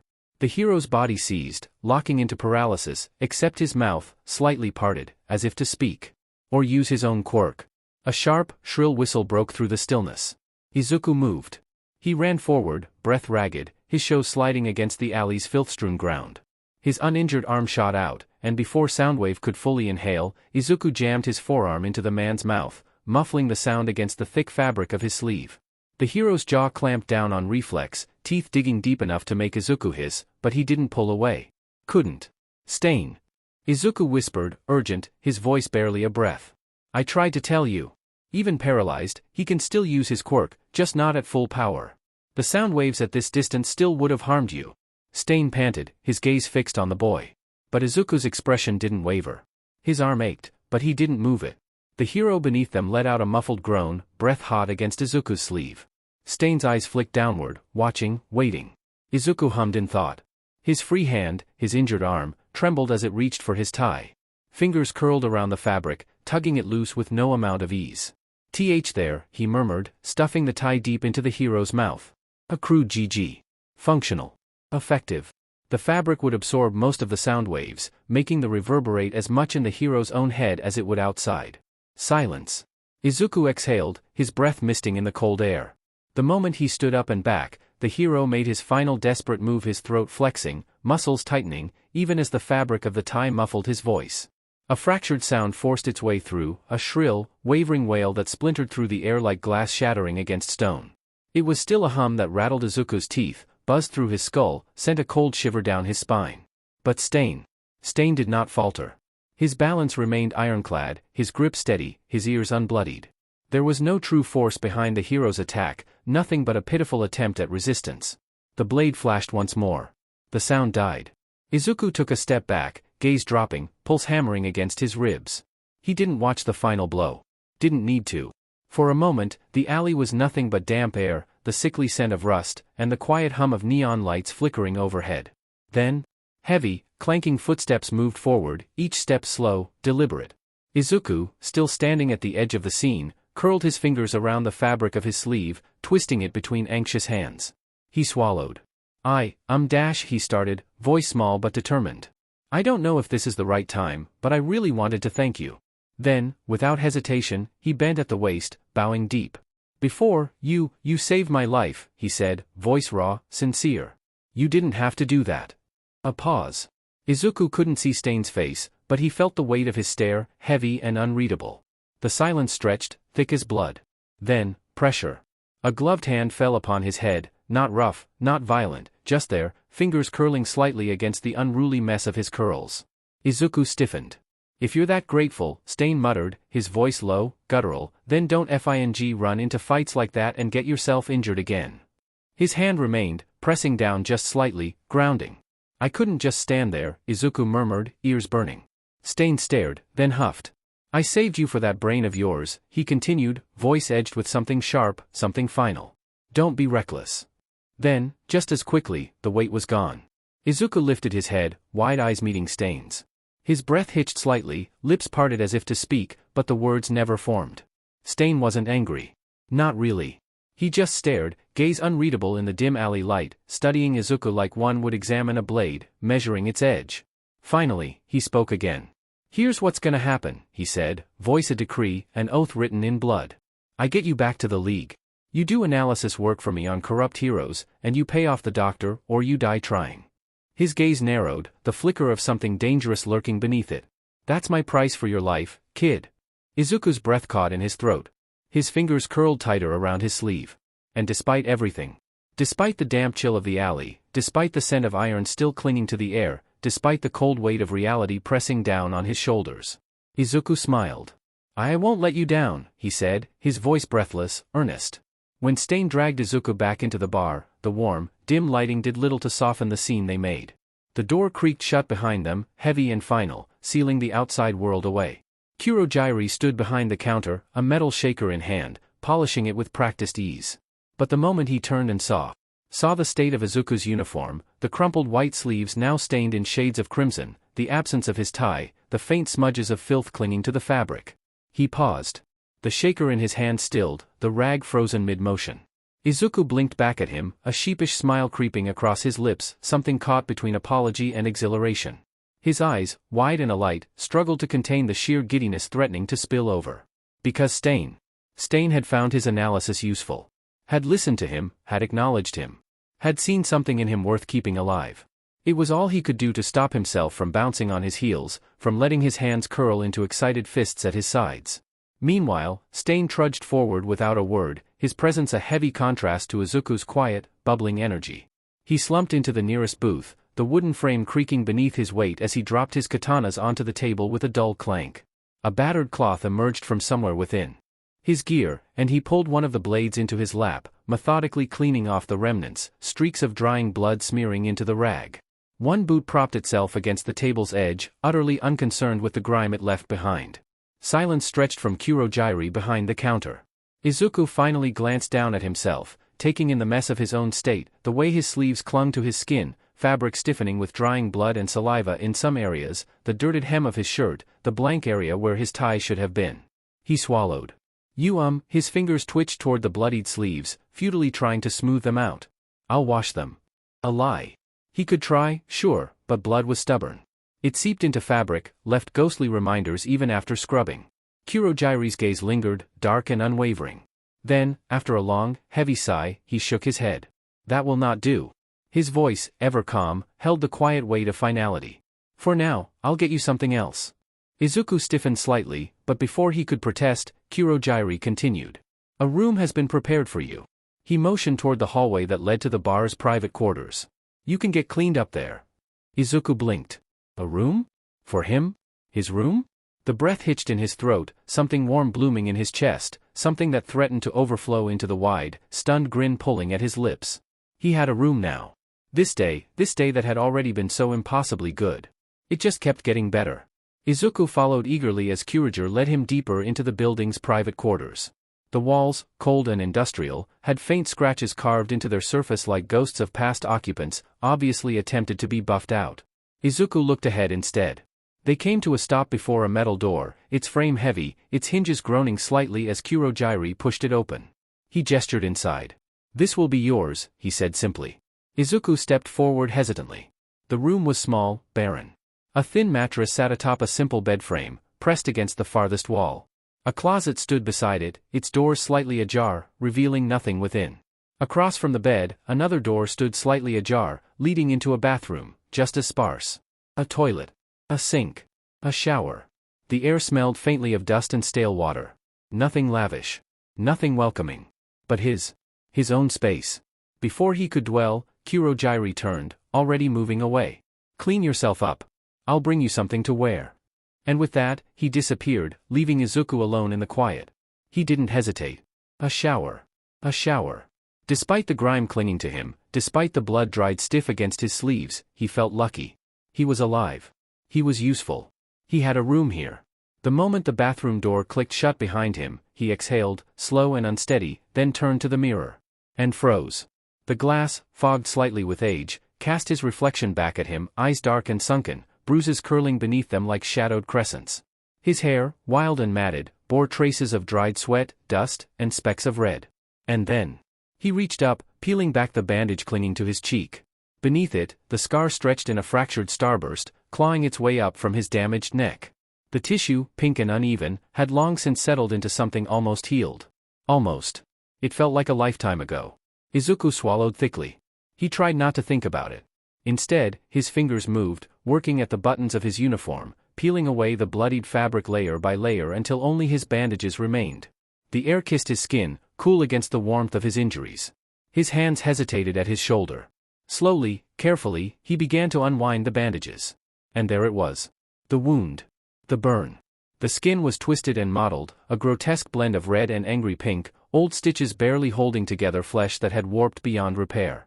It stretched across his entire shoulder, creeping down the blade of his back, up the side of his neck, spilling onto his chest and bicep like a brand. His trapezius muscle was lesser now, notably. Scarred and uneven, sinking. It hurt. It always hurt. For a long moment, Izuku simply stared. His breathing had gone shallow, his ribs barely moving, as if afraid to stir something deep and buried. Then, the echo of a voice. The roar of an explosion. His own skin bubbling. His stomach twisted. His fingers clenched. Kaken. Izuku squeezed his eyes shut, his nails digging into his palms. Don't think about it. He turned away from the mirror, stepped into the shower, and turned the handle. The water was cold immediately. But he didn't mind. It numbed the burn. The ache in his ribs, the heaviness in his chest. By the time he stepped out, water-warmed, steam curling in ghostly tendrils against the cracked tiles, his body was trembling, not from chill, but from the weight of exhaustion settling deep into his bones. His fingers worked quickly, rebandaging his shoulder, his movements mechanical, practiced. When he exited, on the bed, folded neatly, sat a change of clothes. Another uniform. And beside it, a simple black sweater and pants, plain and unassuming. Izuku stared for a moment. Then, slowly, his lips curled into something small and quiet. A man had died tonight. Because of his analysis, his words, his insight. And yet, he could not help but think things were looking up. Izuku went back to the bar once he had gotten dressed. It was still morning after all, work to be done until he could take a rest at 2, then get back to it at 6, prepping for the night. 4 hours of sleep, on a bed, his bed. He could hardly wait. As he entered, he wondered when Stain would like him to start collecting information on heroes, if he'd like Izuku to find new targets or just analyze the ones Stain told him to. He looked to the booth. And Stain was not there. The realization sank in his chest like a heavy and disappointing stone. He had come back expecting to see him again, to speak, to do something. Instead, the booth where Stain had sat just an hour or so ago was empty, his presence reduced to the faint scuff marks his boots had left on the tabletop. Izuku's lips parted slightly, hesitating before he turned toward Kurogiri, who stood behind the bar, his golden eyes as impersonal as ever.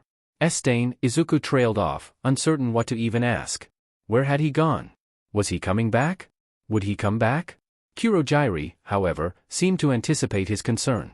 Stain will contact you soon, he assured. Voice smooth, unwavering. For now, you should eat and regain your strength. A pause, then a small tilt of his head. The cost of that tarnished uniform will be added to your debt, of course. Izuku faltered. He swallowed, a little overwhelmed by the sudden shift. Stain was coming back. Good. But oh. The uniform. Right. Debt. That word alone sent a quiet shiver down his spine. Thanks. He wasn't sure why he said it, but his voice was small, uncertain, the syllables rolling awkwardly off his tongue. Then, quickly, thank you. Before Kurogiri could reply, a scoff cut through the air. Izuku stiffened. Shigaraki curved in from the hallway, lugging a PC tower under his arm. He moved with the sluggishness of someone who had just woken up but was already annoyed. He dumped the PC onto the counter, muttering as he started hooking it up. Izuku stared. Shigaraki glanced at him, sneered slightly, then went back to his task. He was going to sit there all day, wasn't he? Sit there, heckle Izuku, probably make him feel stupid while gaming on whatever cursed, dust-ridden machine he was booting up. Kurogiri exhaled slowly, as if resigned, before shifting his gaze back to Izuku.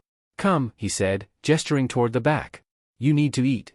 Izuku blinked, then nodded quickly, stepping around the counter to follow Kurogiri into the kitchen. He was starving, he realized. But more than that, a quiet sort of relief settled in his chest. Because Stain was going to come back. He just had to hold out until then. Shigaraki did in fact sit hunched at the bar all day, as was beginning to become a pattern. His neck curled forward at an unnatural angle, eyes locked onto the screen with an intensity that made his already sickly frame look more like a corpse strung up from wire. The glow of the monitor cast harsh blue shadows across his face, deepening the sharp hollows of his cheeks and the perpetual irritation that twisted his mouth. The quiet click-clack of his fingers tapping against the buttons filled the space between them, accompanied only by the occasional low growl of frustration when the game didn't bend to his will. Izuku stole glances at him in between scrubbing the last stretch of windows, his curiosity outweighing his self-preservation. He didn't recognize the game this time, something dark, violent, with flashes of movement too quick for him to fully catch. His hands ached from working, raw from the cleaning solution. But now, the windows inside gleamed spotless, reflecting back the orangish glow of the bar's lighting. He stepped back, admiring his work for only a moment before a thought crept into his mind. The outside. Would Kurogiri let him? Would he dare ask? He hesitated, before he took a deep breath. Kurogiri was already heading toward the hall, moving with his usual eerie silence. It had to be now. Kurogiri, Izuku called out, voice small but steady as he scampered over. Would it be okay if I cleaned the windows outside as well? Kurogiri paused mid-step, his featureless mist shifting slightly as though scrutinizing him. The silence stretched just long enough for Izuku to feel the audacity of the question settle uncomfortably in his gut. Then, from behind him, a cruel snicker. Izuku didn't need to turn to know the sound came from Shigaraki. Yeah, right, the older man drawled, voice scratchy and thick with amusement. You're just gonna try and run. Kurogiri shifted again, glancing briefly at Shigaraki before turning his attention back to Izuku. It should be all right, Kurogiri decided.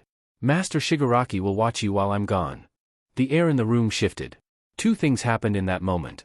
Izuku froze, a sharp jolt of unease creeping up his spine. And Shigaraki twitched. Izuku didn't dare turn at first, but the slow creak of bones shifting behind him made his breath hitch. His stomach twisted as he finally forced himself to look. Shigaraki's head turned toward him at a terrible angle, vertebrae cracking as his eyes, bloodshot and laced with malice, bore into Izuku's own. His grip on the controller had gone slack, fingers drumming idly against the buttons. The amusement was gone. And Kurogiri was gone too. Hey, Shigaraki muttered, voice low, simmering. He lifted a single hand from the controller, fingers twitching as they curled slightly. Izuku swallowed. You try running, Shigaraki murmured, almost lazily, and I'll disintegrate your FING legs. Got it. Shigaraki's control on his quirk was almost more threatening than the quirk itself. He'd seen what the man could do, seen the way he could stop the disintegration of an object only at halfway, turning them useless and into dust at the lightest brush of all 5 fingertips. He didn't even need to say it. But he did anyway. Izuku's heart hammered against his ribs. He nodded, quick, small, sharp. Shigaraki's lip curled slightly, but he said nothing else.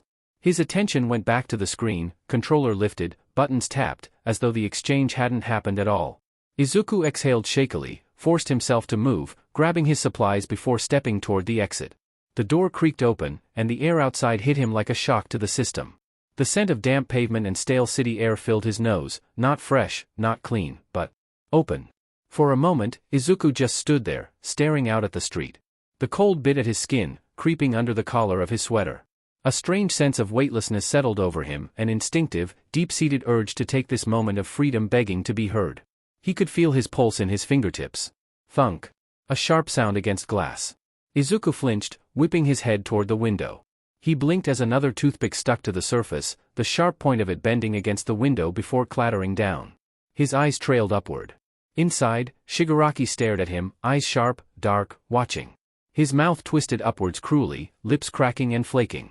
Izuku's stomach clenched. Right. Don't get distracted. He had things to do. And he would probably need his legs to get them done.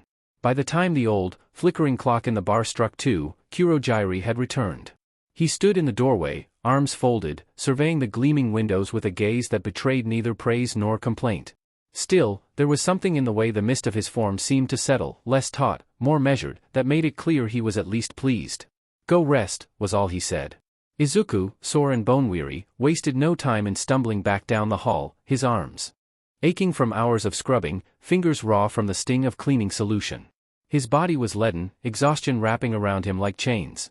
Every inch of him dragged, and by the time he reached his room, he barely registered that he hadn't shut the door behind him. He collapsed onto the thin mattress with a force that made the rusted frame creak beneath him. Sleep claimed him instantly, deep and dreamless, as though his body had finally surrendered to something it had fought against for years, not just a few days. It was rare for him, sleep like this, so easy. But today, fatigue won. Izuku jerked awake. Not from a nightmare. Not from pain. But from a deep, unsettling unease. The kind that curled around his spine and made his blood run cold. His breath caught in his throat as his eyes fluttered open, the glow of the hallway spilling in through the open door. He blinked, adjusting, mind sluggish. Then froze. A figure stood at the threshold. A tall, lean silhouette, half drowned in shadow. Izuku startled violently, pushing himself up on one elbow, a sharp gasp tearing from his throat. The movement sent a fresh, searing pain lancing through his shoulder, but he didn't care. His focus was entirely on the man in the doorway. Black, spiky hair, sticking out at sharp, uneven angles. Skin stretched and held together by thick, brutal staples, mottled purple and peeling in places where it met raw skin. But it was the eyes that stopped Izuku cold. A blue so bright, so searing, it was like staring into the very heart of a flame. They branded into him. And then, the man grinned. Izuku's stomach plummeted. It wasn't a friendly grin. Not even a cruel one. It was empty. A slow, lazy stretch of lips that made Izuku feel as though he were being marked. A cat idly watching a trapped mouse, unconcerned about whether it would play with it now or later. He couldn't move. Couldn't breathe. Then, from somewhere down the hall, Kurogiri's voice cut through the moment, cool and impassive. Dabi. This way, if you will. The man lingered, unmoving, his eyes lingering even after his lips had started to fall back into something bored. Then, without a word, he turned on his heel and disappeared into the corridor, his steps unhurried, as though he had all the time in the world. Izuku remained frozen in place long after the sound of his footsteps faded. His heart still hammering. His hands still trembling. He swallowed. Then, moving with slow, deliberate care, he trembled off the mattress, reached for the door. And shut it. Sleep did not come back to him. Even after the door was shut. Even after he'd curled in on himself, pulling his blanket up like some flimsy barrier between himself and the person that had watched him from the threshold. His heart refused to settle. His eyes remained pinned on the door, waiting for movement, for another shadow to lengthen beneath the crack. And so, when the knock came, sharp and precise, Izuku was dreadfully already awake. It's time to get back to work, came Kurogiri's smooth, ever-calm voice. Izuku stayed still, listening as the measured steps faded down the hall. Only then did he let out a muffled groan, turning his face into the thin mattress. A whimper of protest, useless and wasted. His rest had been squandered. Izuku shifted down the hallway, occasionally looking over his shoulder just in case. He was tired, paranoid, and wondering if he was starting to go crazy and imagine scary men watching him in his sleep. His brain didn't do that, right? The fear was definitely real, he wouldn't just imagine it, right? In the bar, as he entered, Shigaraki was slumped at the counter, hood pulled low over his face. No device in his hands. No clicking of keys or flashing screens. Just stillness. But Izuku barely had time to process that fact before his body went rigid. He was here. Real. That man from the hallway. Dabi, if he remembered Kurogiri's call correctly. Not just a demon his mind conjured up. He was perched lazily on one of the stools, his long limbs sprawled out on the counter top behind him, sharp teeth flashing in another slow, cutting grin as their eyes met. Izuku tore his gaze away, pulse spiking. A mistake. Because then he caught her. A girl, draped over the back of one of the booths, blonde hair tied into two messy buns. Her head rested in her arms, but her sharp, glinting gaze was fixed on him. And beside her, another figure. Dark-clad gray costume, masked, hunched over. Silent, but present, the white eyes of his costume focused. This was a den. And he was the stupid rabbit who thought it'd be fine to wander inside. Kurogiri had hardly finished his instructions before Izuku had fled to the kitchen, hands moving with desperate efficiency to scrub the stack of dishes waiting for him in the sink. He let the heat of the water scald his fingers, the sound of plates clinking filling his ears. Out there, words were exchanged. Low voices, murmurs, something sharp and amused. Izuku didn't bother listening. Didn't want to listen. His heart was still hammering. And if he focused on the squish of the rag in his palm, the sting of hot water, the mindless repetition of his task. Izuku lingered in the kitchen long after the last dish had been scrubbed clean, his hands raw from the heat of the water. But he knew, solemnly, he knew, that he couldn't hide there forever. He had to go back out and do the rest of his duties. With a breath he wasn't sure reached his lungs, he peeked around the doorway. They were all still there. And then, a spark of relief, like a candle sputtering in a storm. Stain. The hero killer was leaned against one of the tables, a beacon for Izuku, bright light carving through the others. The moment their eyes met, he jerked his head sharply. Come here. Izuku didn't hesitate even a moment. With his head ducked, he stepped out from his corner of safety and wove through the room, feeling every gaze pinned to him. It felt like stepping onto a stage before an audience that delighted in gutting their actors. By the time he reached Stain's side, his breath was tight in his throat. A silent exchange passed between Stain and Kurogiri, something beyond Izuku's knowing but clear in intent. The mist-shrouded man gave a slow nod, and Stain turned to him. Get something warmer on, the hero killer grunted. We're going out. Don't need you chattering your teeth the whole time. Izuku barely had time to let the words sink in before the girl giggled. The sound curled in the air, sweet, syrupy. But it wasn't nice. Who's this little guy? Her voice slithered across the room, sharp and playfully venomous. What's going on, huh, Stain? Izuku swore he saw the flash of fangs. Then the man in the black and gray costume piped up, don't steal the bar staff, Stain. What's with this kid, huh? Can I steal him too? Two voices echoed from him, and Izuku was too caught on that to immediately realize what he actually said. His eyes flickered toward the last figure, the one who had haunted his doorway. Dabi. The stitched skin man was watching him again, chin resting against his palm, his smile slow and amused. Sorry for disturbing your sleep, he drawled, his voice filled with something taunting. Didn't know you were such a busy guy. Izuku's skin crawled. His stomach twisted itself into knots, a horrible, instinctual sense of unease washing over him. He did not want to be here.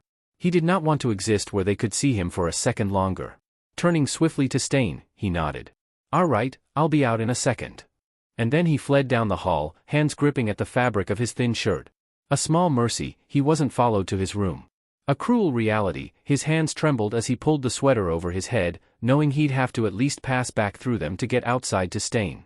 Izuku barely had time to breathe, recollect himself as the bar door shut behind him, brace himself before Stain seized the back of his sweater and hauled him upward. The world blurred into streaks as the man scaled building to building, the ground peeling away beneath him, the sky swallowing him whole. And then he dropped. Izuku hit the rooftop with a stumble, his shoes scuffing against the rough surface, knees staggering at the impact. His balance wavered for a fraction of a second before he forced himself upright, steady, unshaken. Or, at least, trying to appear unshaken. Stain watched him.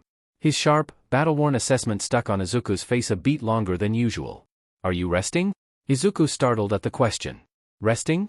His bones ached with exhaustion, his muscles bruised and stiff from overuse.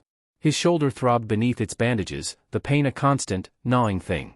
His mind teetered on the edge of fatigue, thoughts running like a candle burned too close to the wick. And in the time he should have finally been allowed solid sleep, a man, a villain, had been staring at him for who knows how long. Yes, he lied, voice carefully composed. Stain snorted, unimpressed but unchallenging, and turned toward the ledge of the rooftop.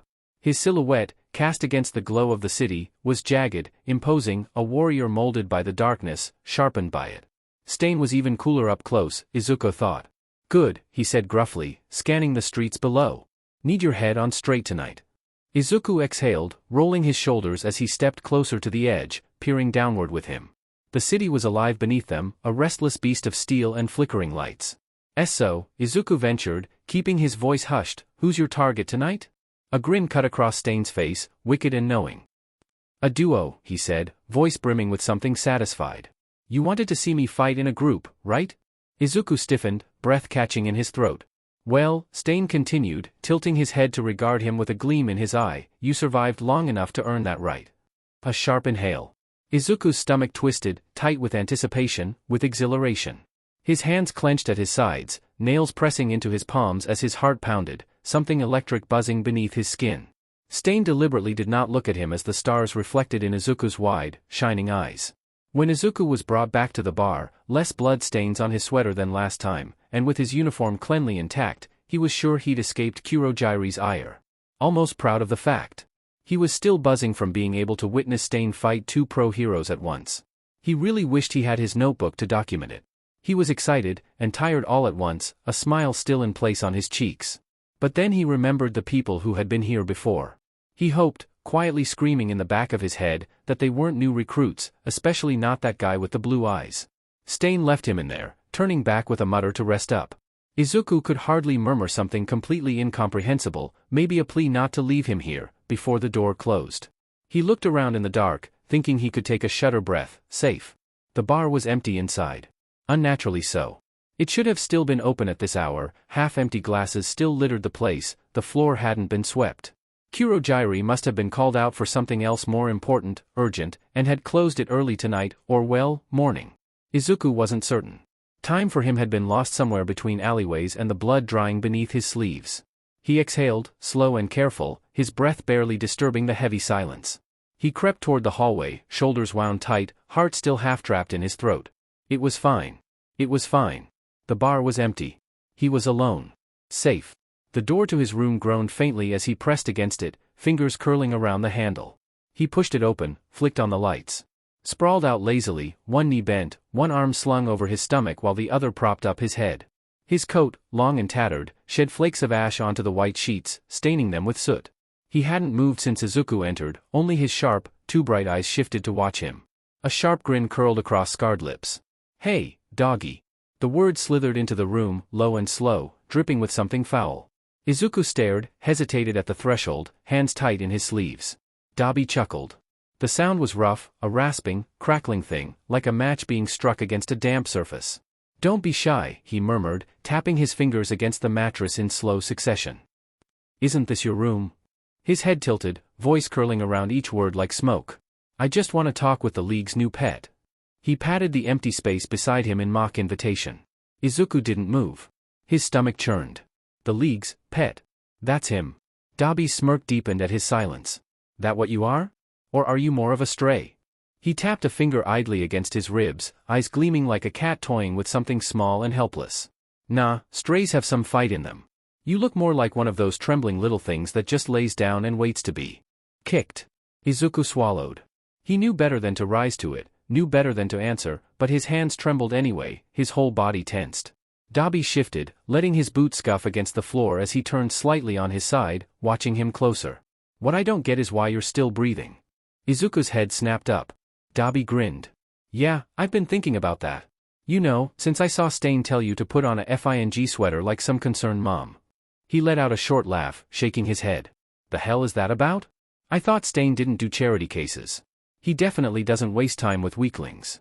Izuku's jaw clenched. So what the F are you, to him? He had no answer. Dabi watched him, waiting, watching, waiting, then let out a scoff, rolling onto his back, arms tucking behind his head. Nothing, huh? Figures. Izuku hesitated, then took a slow step, then another. Dabi didn't move, didn't stop him. Just chuckled under his breath, like he'd already grown bored. Izuku turned, shuffled quickly toward the bathroom, and ducked inside, the door shutting with a soft click. For a moment, silence. Then, from the other side, a bark of laughter, raw and grating. "What, you gonna cry in there?" Dabi called, voice full of dry amusement. "Don't take too long, doggy. I might get lonely." Izuku squeezed his eyes shut, breath unsteady. Exhaustion was a strange thing. It came in waves, in slow suffocating drags like an undertow or all at once, a collapse after the height of adrenaline. For Izuku, it was a mix, an insidious creeping weight, that had been filling the spaces behind his ribs, pressing against his skull, settling into his very bones. And now, finally, it hit. Hard. The cold water against his face did little to clear the heaviness in his limbs, nor did the sharp mint of the toothpaste wake him as he brushed his teeth with sluggish, absent-minded motions. He braced himself against the sink, staring at his reflection in the cracked mirror above it. His skin looked pallid under the harsh bulb, dark smudges blooming beneath his eyes like bruises.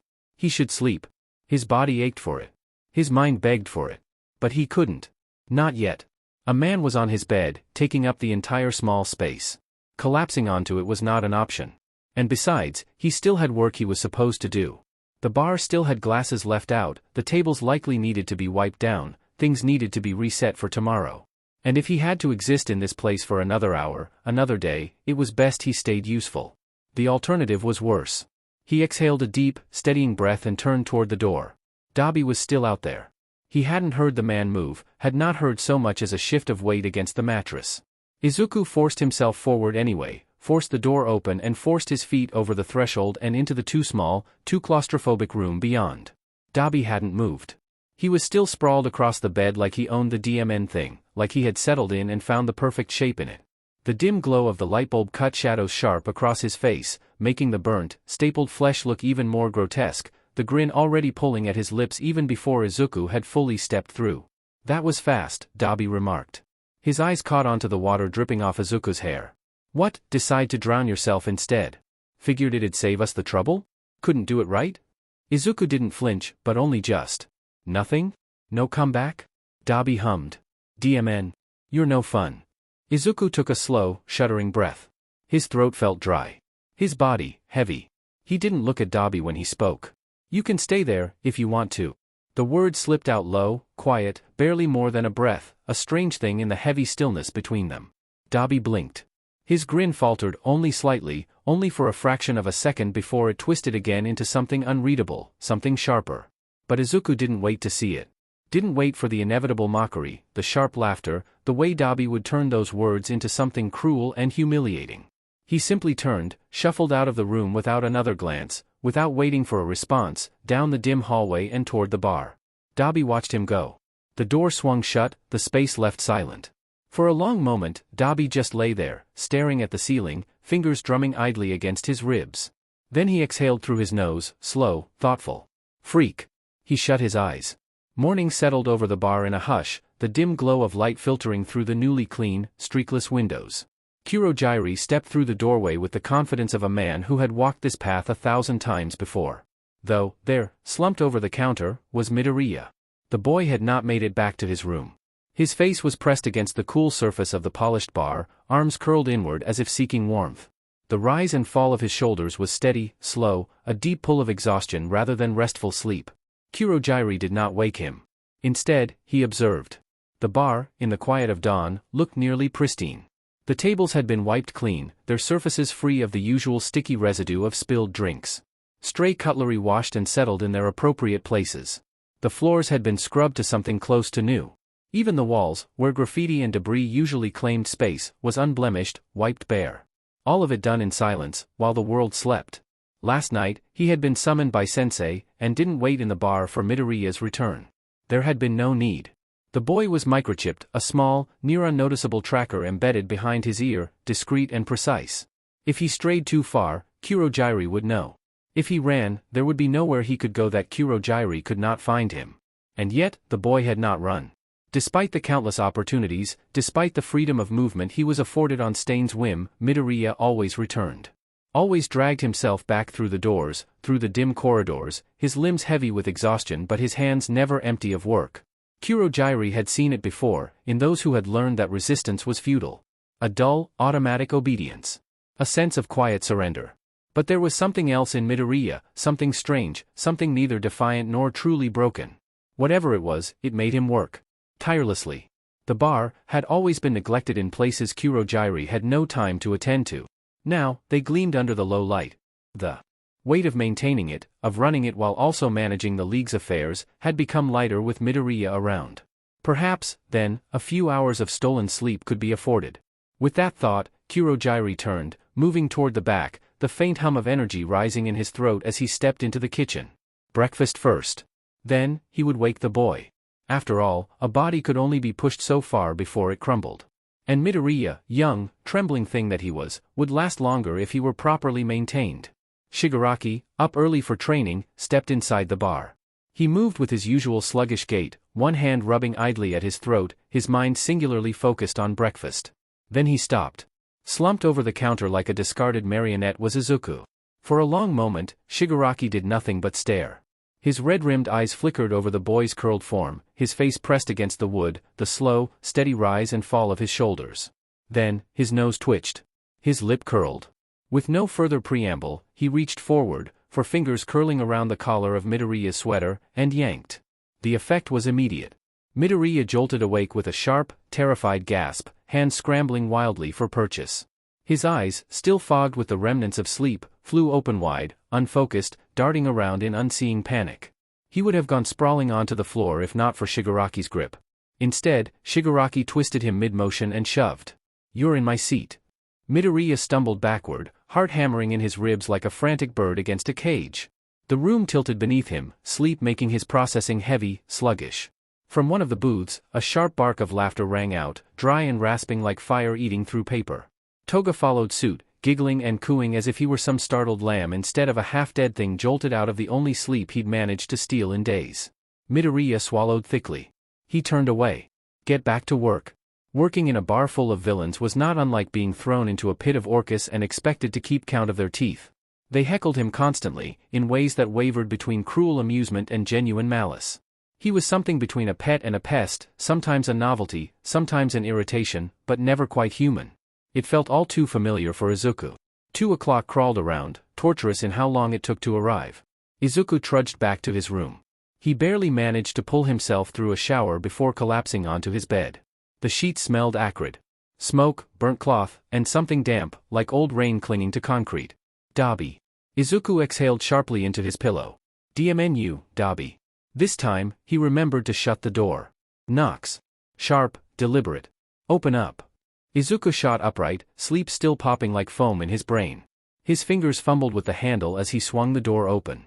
Stain stood in the doorway, blocking out all light, his body looming, a dark figure against the hall. His presence caged Midoriya in, made the small room feel even smaller, casting a shadow over him entirely. His eyes, shadowed beneath his brow, flicked over Midoriya once, twice, then lingered. Midoriya blinked, confused, before realizing where Stain's gaze had landed. His hair. A complete mess. Curls tangled, sticking out at odd angles, unkempt and wild like a stray cat that had been dragged backward through a bush. Stain blinked. A rare hesitation, subtle but there. Ah? His voice was as gruff as ever, but briefly uncertain. You awake enough for dash. Why yes. Midoriya cut in, nodding hastily. Stain stared. For a moment more, he said nothing. Then, he exhaled through his nose, shaking his head faintly, before stepping back into the hall. Then hurry up. The city's veins of neon light pulsed. From their perch on the rooftop, Izuku could hear the distant wail of sirens, the hum of civilization below, oblivious to the bloodshed about to unfold. He sat curled against the rough concrete, knees drawn up, exhaustion pooling in the hollows beneath his eyes. His voice had been steady as he gave his analysis to Stain, practiced and completely thorough as always. He'd known a few of the targets beforehand, could predict their patterns, their weaknesses. It was the one thing he could still offer. Nearby, Stain worked, rewrapping his arms in fresh bandages, hands moving with the seriousness of a man preparing for ritual slaughter. He was an executioner, poised on the precipice of carnage. Izuku tried to follow his movements, tried to keep himself upright, to slaughter the ache pressing against his own skull. Just a second, he thought. Just a moment to rest his eyes. A hand landed on his shoulder. He jerked violently, a breathless whisper tearing from his throat. I'm awake. Stain stared down at him, expression pinched. A beat of silence stretched between them before he exhaled. Don't move from here. I'll be back soon. Izuku nodded hastily, ignoring the way the motion sent a sharp pang through his skull. His fingers twitched where they rested on his knee, rubbing circles into the fabric of his pants, hoping the small motion would keep him alert, as he watched Stain vanish into the night. He shouldn't be so tired. He'd had at least 3 hours of sleep just then. And a few more this morning on the countertop. And 1, maybe 2, the day before that. His mind struggled to recall any further. Just a little more, he thought hazily. Just while Stain is gone. A voice cut through the black void of sleep, pulling him violently back to waking. ID. Kid. Izuku's head snapped up, the cold imprint of concrete still pressed into his cheek. Why yes. Yes dash, his voice cracked as he scrambled upright, hands shaking. Stain stood over him. Blood slicked the edges of his fingers, dried in dark smears along his arms and the corner of his mouth. His scowl was severe, his gaze sharp, cutting into Izuku like a serrated accusation. Izuku's blood went ice cold. He shot to his feet so fast he nearly lost balance. Sorry. I'm so sorry. It won't happen again, I swear. He could barely hear his own words over the frantic pounding of his own pulse. Stain didn't speak immediately. He only watched, expression dark, before finally, slowly, his scowl faded into something that resembled exhaustion, or maybe disdain. He turned his head, exhaling a sharp breath. That Dmed League. Izuku flinched when Stain's gaze flicked back to him. There was something in it, not anger, not pity, but something else. Listen, Stain muttered. Arms crossing. You're what, 12? Izuku blinked, startled by the abrupt shift. F-14, he stammered. Stain made a dismissive noise. Another pause. Then, quieter, gruffer, reluctant. You don't need to apologize for sleeping. Izuku's breath caught in his throat. His fingers curled at his sides. His eyebrows twitched. But I'm supposed to be helping you, he said, voice growing smaller with each word. I have work to do, I have to be useful to you. Stain shifted, gaze trailing out over the city. The wind whistled low between the rooftops, curling through the cracks and spaces between them. Then, without warning, Stain sighed and stepped forward, gripping the back of Izuku's sweater. Before he could protest, the world tilted, and he was hauled up and slung over Stain's shoulder like a bag of potatoes. Izuku let out a quiet yelp, kicking his feet instinctively. Wait dash. Your brain's gonna turn to mush at this rate, Stain muttered, adjusting his hold as he took off across the rooftops. Izuku, stunned into silence, could only cling on to him as the wind howled around them. Izuku was unceremoniously dumped into one of the booths, the leather seat creaking beneath the force. He barely had time to right himself before Stain was already striding toward Kurogiri. Dread curled in his stomach like a living thing. Izuku twisted in his seat, hands bracing against the booth's cushioned back, wide eyes tracking Stain's approach. Was he going to tell? Was he going to expose him for what he was, useless, weak, incapable? Would Kurogiri hear about his failure, his carelessness, the way he had collapsed like some pathetic, pampered child, and decide he was no longer worth the effort of keeping intact and alive? His heart pounded, breath shallow, fingers clutching at the booth's edge. I need his brain working. Stain's voice was steel, cutting through the low hum of the bar like a blade against whetstone. Izuku stiffened, the room's attention shifted. I need him rested, Stain continued, unmoved by the weight of the gazes now settled upon him. Cut back whatever ridiculous hours you got him slaving for. The air in the room changed. Dabi, slouched, lifted his gaze from beneath heavy lids, flicking it toward Izuku first, then back to Stain. Across the room, Toga and Twice paused in their card game, both turning their heads in eerie synchrony. The atmosphere, once indifferent, now stuffed with something sharp, something taut and expectant. Everyone, watching for a show. Kurogiri, ever composed, let a pause settle between them before he spoke. His hours are tailored to his debt. Stain scoffed, shifting his weight, his stance rolling with barely contained agitation. His hours are going to kill him before he ever gets close to paying that ridiculous thing off. He exhaled sharply, tone dipping lower, a promise of finality curling beneath the words. Cut them back, or I'm gone. Silence. Heavy, oppressive. Izuku shrank into himself, curling his legs up onto the seat as if he could somehow fold into nothing, make himself disappear. His breath was shallow, trembling, his heart a frantic drumbeat in his chest. He was a fly caught in the home of giants, and any moment now, someone would remember that he was supposed to be swatted. Kurogiri's eyes narrowed. A moment stretched. I will speak to Sensei about it. The words settled like dust on the air, a promise that could be upheld or swatted away at will. Stain lingered only a second longer, then turned, casting Izuku a withering look before disappearing into the night. The tension didn't leave with him. If anything, it grew. The eyes still stayed, still pressed into Izuku. He slid further down into the seat, shoulders curling in, spine pressed against the cool leather in a desperate attempt to disappear completely. Hey! Twice's voice shattered the stillness, jagged and abrupt, splitting between tones as he barked out, "What's so special about that guy's brain? It's not even fully formed yet." The tension, like a rubber band pulled taut, snapped. And Izuku, still curled in the booth, let out a slow, shuddering breath. He didn't know whether to slink away, to run, or to stay rooted where he was and hope the shadow swallowed him whole, or someone told him what to do. Soon, the choice was made for him. "Midoriya, you may go," Kurogiri's voice cut through the tension, smooth and level, void of ire or judgment. Izuku flinched, his breath clogging in his throat. He hesitated, peeking over the back of the booth as if he hadn't heard correctly. His voice was small, uncertain. "Are you sure? I don't need to dash. Go rest, Midoriya." Kurogiri's tone remained cool, unwavering. "You obviously need it." And just like that, Izuku wanted to shrink into nothing all over again. Twice snickered, muffling his laughter behind a gloved hand, while Toga grinned wide enough to bare teeth. Izuku could still feel Dabi's eyes on him, though he wasn't brave enough to face the mockery of his expression. Humiliated enough. Izuku, like a newborn fawn struggling for its first steps, tried to maneuver himself upright. He had barely shifted when the whisper of steel through air. A blade embedded itself into the backboard of the booth, right in front of his face. Izuku's breath seized in his throat. His heart slammed against his ribs like a caged animal. Slowly, so slowly, he turned his head, green eyes darting toward the source of the attack. A figure lurked in the shadows of the bar. One he hadn't noticed before. Green scales shone faintly. The man's muzzle curled into a sneer, his teeth bared. "You!" The word slithered from his lips like something venomous, laced with contempt. The man stood with slow, deliberate movements, his boots hitting the floor in a dull, ominous rhythm. Clunk. Clunk. The sound echoed through Izuku's bones. "You got Stain's attention, huh?" The words were a growl, rough-edged and accusatory. The slitted eyes bore into Izuku, dissecting him, searching for something he could not name. "How'd you do it? What tricks did you pull?" Izuku opened his mouth. He had no answer, no defense, but no sound came out. The man's hand slammed onto the table before him, claws clicking and digging against the polished wood. Izuku flinched, shrinking further into himself as he loomed. "A weak thing like you," the man spat, voice dripping with scorn.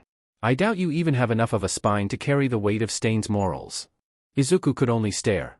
Serpentine eyes flickered, unblinking, their pupils thin and razor-sharp. Then, they blinked. Sideways. Izuku bit his lip, hard, for all his fear, something sparked in the back of his head.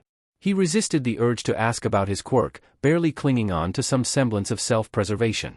It was then that Kurogiri spoke. "Spinner. Enough." Spinner's slit-pupiled eyes flicked toward him, displeasure tightening his expression, but he didn't pull away yet. "Now is not the time," Kurogiri continued, his golden gaze steady. "And you will not damage the bar any further." There was no outright threat in his words, no shift in tone to suggest a warning, yet something loomed within it undoubtedly, an expectation of obedience, absolute and unwavering. For a moment, it seemed as though Spinner would ignore him. His jaw clenched, fingers tightening against the wooden tabletop, claws scraping faintly against the surface. Then, with a sharp click of his tongue, he tore his knife from the backboard in one swift motion, a thin sliver of stuffing pulled from the ruined seat. Spinner cast one last glance at Izuku, a sneer twisting his lips before he turned, slinking back toward his seat. It was only then that Izuku allowed himself to breathe. His legs trembled as he shifted forward, his body sluggish, as though moving through water.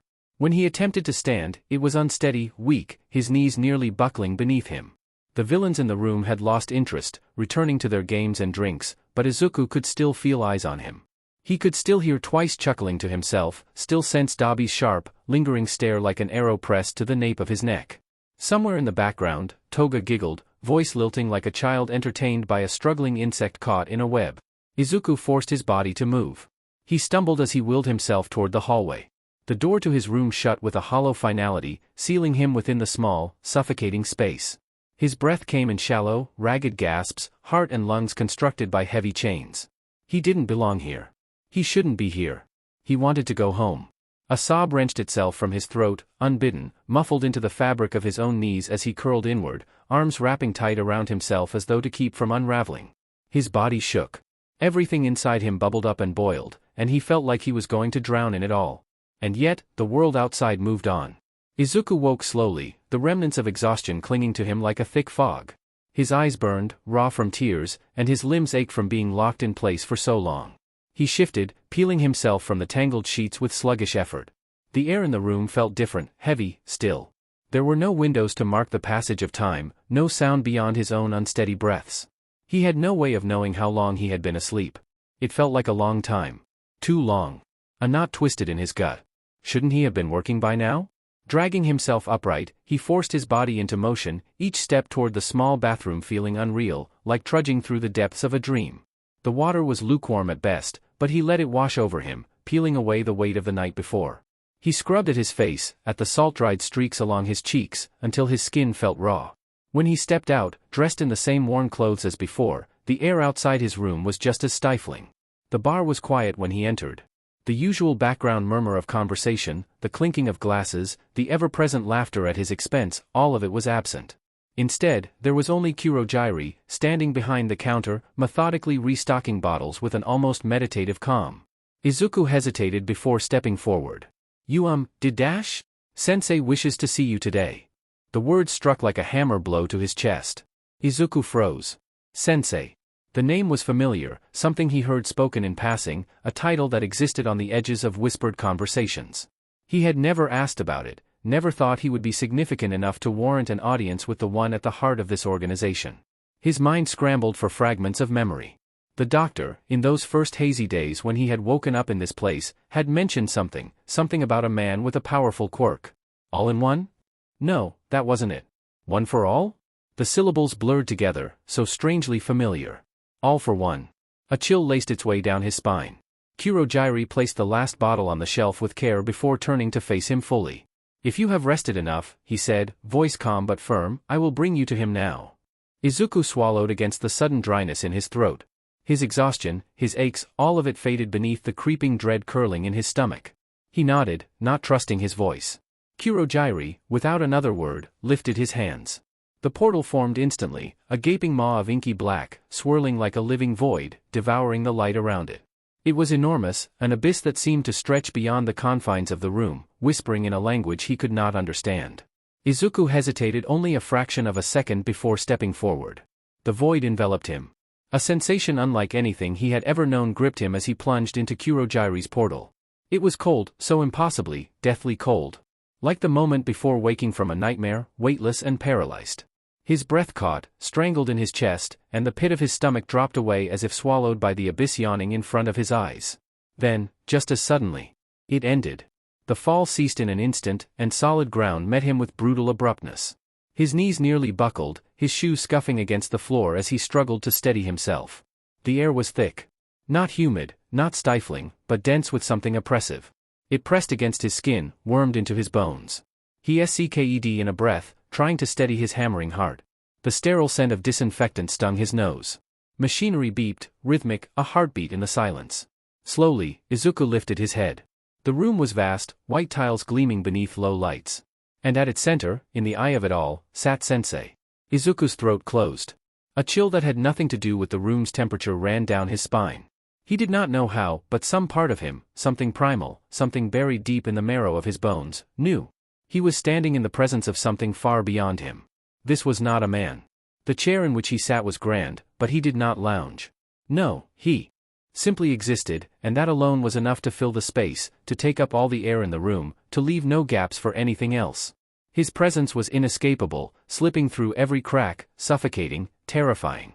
All for one regarded him from his seat, still save for the slow, mechanical rise and fall of his chest, the faint hiss of machinery filling the silence between them. It was impossible to tell if the man was amused, assessing, or simply patient. A deep, mechanical breath. Then, a voice. I have been waiting to meet you, Midoriya Izuku. The sound of his own name, drawn out, perfectly measured, would haunt him for a long while after today. I must say, the voice continued, you are quite the curiosity.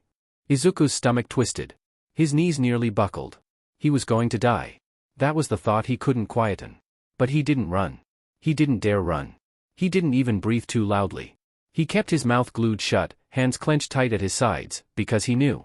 He knew better than to speak unless directly asked, knew better than to stumble in the presence of something like this.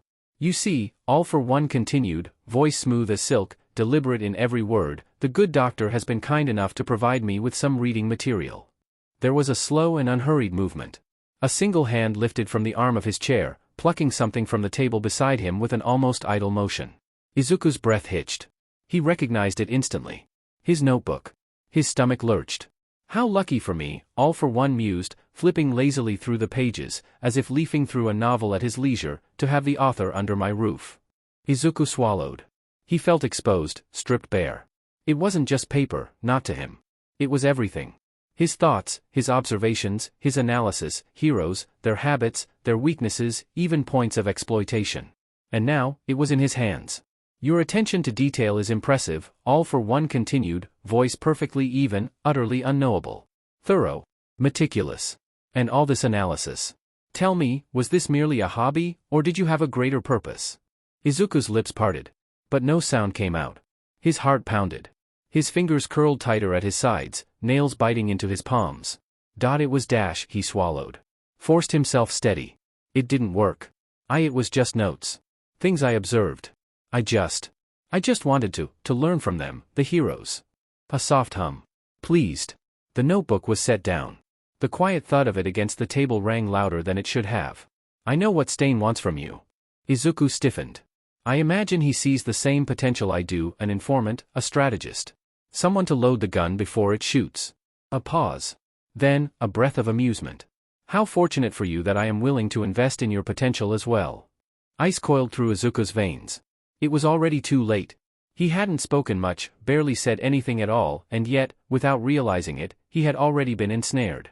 Caught beneath a thumb he hadn't even seen coming for him. A single motion. A lift of the hand. Kurogiri, silent in the shadows, stepped forward. He held out three things.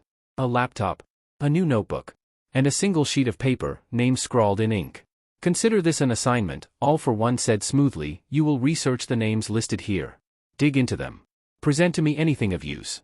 You have 1 week to provide a report. No longer than that. Izuku stared. His throat was tight. Words hovered somewhere between protest, plea, and compliance. But he didn't argue. Because this was not a request. Refusal was never an option. You will, of course, still be working for Kurogiri. All for One continued, unhurried, as if this were the most natural thing in the world. He will update your schedule accordingly.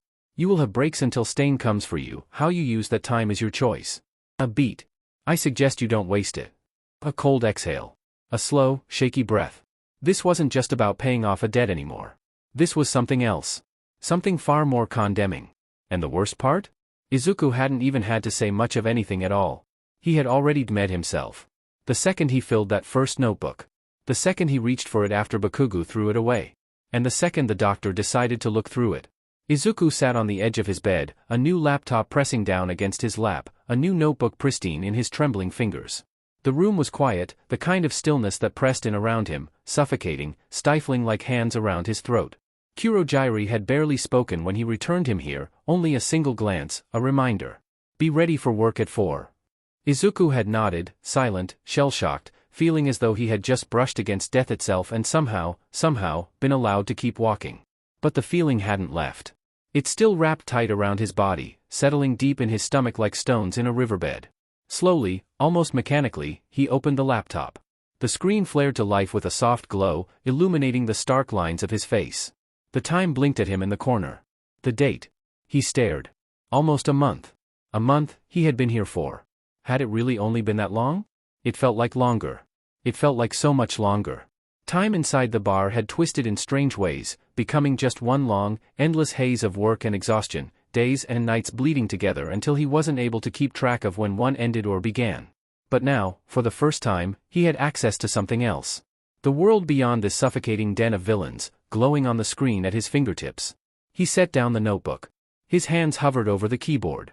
He could do anything. He could look up news reports. He could search for his mother. He could send something, some message, even if he didn't know where to begin. But he wasn't that stupid. They would know. He had no doubts about that. They wouldn't have given him this if they didn't have a way of monitoring it. If they didn't already know exactly what he could and couldn't do with it. So, instead, Izuku turned his attention to the paper beside him, the names scrawled there in a clean, precise hand. Heroes. The people he was meant to study. Dissect. To map out their weaknesses, their blind spots, the places they faltered, the places they could fall. He opened the notebook next, running a hand over the page. Blank. Waiting. For him to fill them with details. With the information that would, most likely, lead to these people being hurt. He was providing an execution method to the sentence. His stomach twisted. Why did it feel so much worse? He had done this before, hadn't he? Writing, analyzing, breaking people down to the barest threads of their abilities and habits. He had helped Stain do the very same, had spat out mouthfuls of information about heroes who, in one way or another, had been deemed unworthy. But these names, these heroes, he wasn't sure if they had even done anything wrong. Izuku swallowed hard, staring down at the empty page before him. It felt like a line was being drawn here, thin and fragile, and he was standing with his toes right on the edge of it. The pen felt heavier than it should in his fingers. And yet, after a long, shaking breath, he lowered it to the page. By the time 3 rolled around, Izuku had made shamefully little progress. The notebook sat open, pages sparse, ink barely touching their white expanse. He had written only the barest skeletons of the heroes' profiles, names, ages, quirks, whatever surface-level knowledge he already possessed. But beyond that, he hesitated. Each word he wrote felt more difficult than the last, like pressing the ink to the page was sealing their fate, binding them to something far beyond his control. A week. He had a week to complete this. Izuku forced himself to push it aside. Later. He would finish it later. For now, he had other things he could do. With a slow, steadying breath, he pushed the notebook closed, setting it aside as he rose from the bed. His hands trembled slightly as he reached for the sink, splashing cold water onto his face, letting it drip from his chin as he gripped the edges of the basin. He exhaled through gritted teeth. Focus. You have work, you have no time to sit in indecision. When he lifted his head again, his reflection stared back, hollow-eyed, gaunt, scarred. He turned away before he could think too hard about it. It was as he left his room, the door clicking shut behind him, that the thought occurred, now that he had this source of information, this vast ocean of data at his fingertips, couldn't he do more than just fulfill all for one's orders? He could do more for Stain, too. The idea burned through the unease in his chest, a flare of something, purpose? Justification? He wasn't sure. But it was something. With the laptop, he could research properly. No more cobbled-together guesswork, no more relying on rumors or old interviews he had watched months ago, even years. He could track hero routes, scandals, gather every sliver of data possible. He could slip into private reports, hospital records, bank statements, all the hidden threads that stitched a person's life together. He had done that before. But this time, it was different. This time, it wasn't just curiosity that drove him to such lengths, it wasn't for selfish reasons. This time, it was to make things better, and help someone who had given him a chance. Kurogiri was waiting when Izuku arrived at the bar, silent as ever. The man barely acknowledged him beyond a single nod as he passed behind the counter, beginning his usual tasks. Izuku fell into routine easily, mind still occupied with the web of possibilities now open before him. It was only when he turned, a tray balanced in his hands, that he felt it. Izuku's grip on the tray tightened. Spinner, the man from last night, the one with angry eyes that had burned into Izuku like acid. He was watching him. Again. Izuku didn't dare meet his gaze. He forced himself to move, to work, to keep his hands busy even as his pulse pounded in his ears. Focus.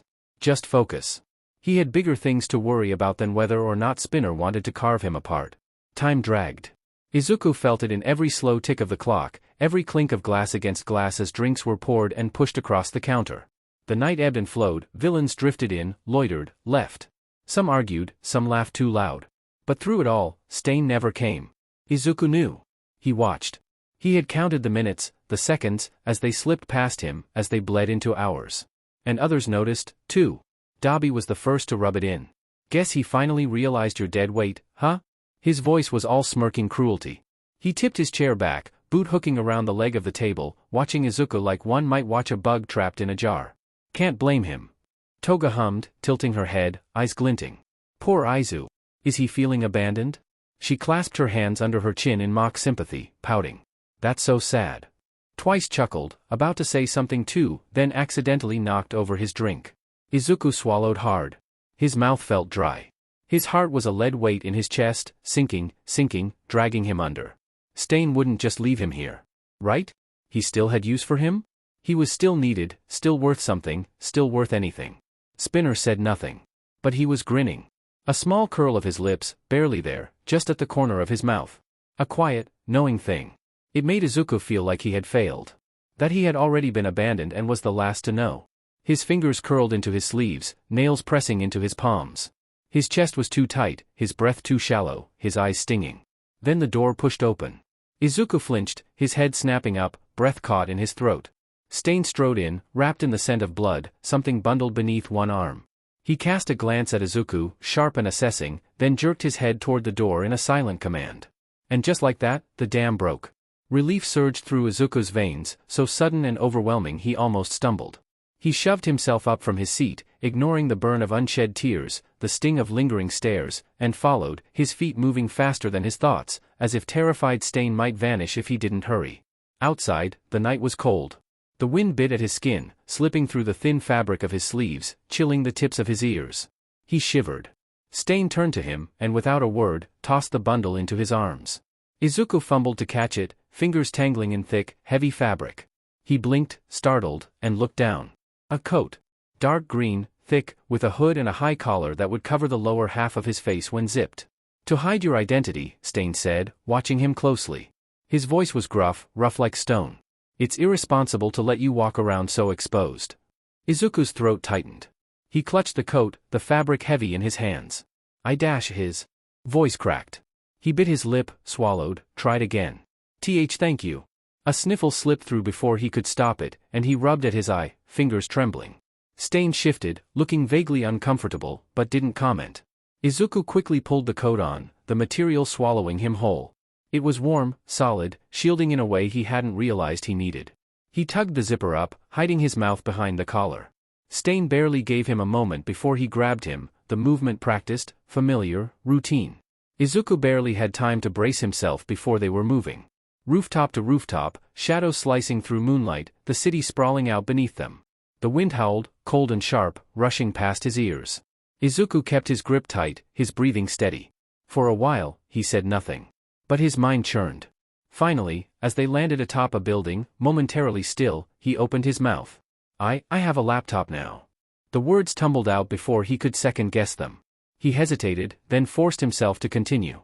I can research heroes in advance. If you want. I can be more accurate, a lot better. I can be more useful for you." Stain turned his head, gaze considering. Izuku held his breath. Then, a grin, sharp and pleased. Stain clapped a hand on his shoulder, a low snicker. And with it, Izuku felt like everything was worth it. Izuku returned to his room, fingers gripping the front of his new coat, warmth blooming in his chest despite the chill of the night air that followed him in. The fabric still carried the faint scent of leather and cold metal, something that Izuku hadn't realized could be so comforting. Stain hadn't abandoned him. He still needed him. Izuku's heart squeezed at the thought, at the weight of what it meant. Stain had given him something, not just the coat. He had given Izuku the authority to dig deeper, to seek out the filth hidden beneath polished hero facades. He had been given a bigger purpose. Entrusted with something important to Stain. Given names, directives, hunches. His mind thrummed with it, reciting each name like a mantra, determined to write them down the moment he could. He couldn't afford to forget. But first, he had a different task to complete. All for One's assignment came first. He needed to finish it, and finish it well. If he did this right, if he exceeded expectations, then he could move on to Stain's task without hesitation, without guilt or doubt. With his life too, probably. He would prove himself. He had to. 4 days. That was all it took. Not a whole week. 4 days of scouring the internet, combing through public and private records, piecing together interviews, financial reports, court documents, videos, academic history, anything and everything he could get his hands on. He didn't sleep. Not properly, not like he should have. He didn't need to. Not when his mind was alight with purpose, fingers itching with the need to keep going. There was no time to stop. His hands ached from writing, ink staining his fingertips, but it didn't matter. The initial, hesitant notes from his first day had been ripped out. Sloppy. Useless. He had started over, dedicating a fourth of the book to each of the 4 heroes he had been assigned. Their quirks, their schedules, their weaknesses, he knew them now, intimately, as if he had walked in their shoes, as if he had lived their lives. It was done. Izuku snapped the notebook shut, staring at it in his hands. His body felt like it should be trembling from exhaustion, but it wasn't. His heart pounded in his chest, eager, excited. He was still useful. Kurogiri was silent when Izuku approached, notebook in hand, claiming it was finished. At first, he did not speak, merely looked at him, like he was waiting for Izuku to correct himself, to take back his foolish words, to realize his mistake before he was forced to correct him. But Izuku didn't. He swallowed hard, nervous but resolute, and stammered, "I really have. I finished." The notebook flipped open in his hands, pages fanned out, thick with lettering and careful notation. Kurogiri's gaze was hard, raking on the evidence of Izuku's work long enough to make the teen uneasy. Then, quietly, he spoke. "If you are so confident," he said, mist curling at his fingertips, "then you may present your work yourself." A portal opened before him, and Izuku hesitated only a moment before stepping through. Cold. Beeping. A slow, steady rhythm. Izuku's breath held itself. Seated, his form was larger than Izuku had remembered, a presence that demanded attention, that suffocated the space around him like a living, breathing void. The machinery at his side whirred softly, tubes and wires feeding into his body, keeping him tethered to life. Izuku's fingers clenched the notebook. The man tilted his head slightly, as if acknowledging his presence, then lifted one hand, palm open. "Come closer." Izuku obeyed before he could think otherwise, feet moving of their own accord, bringing him before the looming figure. The hand remained extended, patient. Waiting. Izuku swallowed, then slowly, carefully, placed the notebook into All for One's grasp. For a long moment, there was nothing but silence. Then, pages turned. Slowly, deliberately, one after the other, each given its due scrutiny. All for One read, and Izuku waited. His nerves twisted into knots, stomach churning, his heartbeat loud in his ears. He watched the only visible part of the man's face, his mouth, just barely visible beneath the mottled scars that was the rest of his head, twitching into something unreadable. A smile. Cruel? Pitiful? A mask? Or pleased? Izuku couldn't tell. But he needed to. And then, finally, All for One closed the notebook, his hand resting atop it, fingers drumming lightly against the cover. "This," he murmured, voice smooth, "is quite well done." Izuku's breath caught. The words were simple. Deceptively so. But the weight behind them, the approval, sent a shiver down Izuku's spine. He had done well. He had met expectations. And All for One was pleased. The man's fingers tapped the notebook once, twice.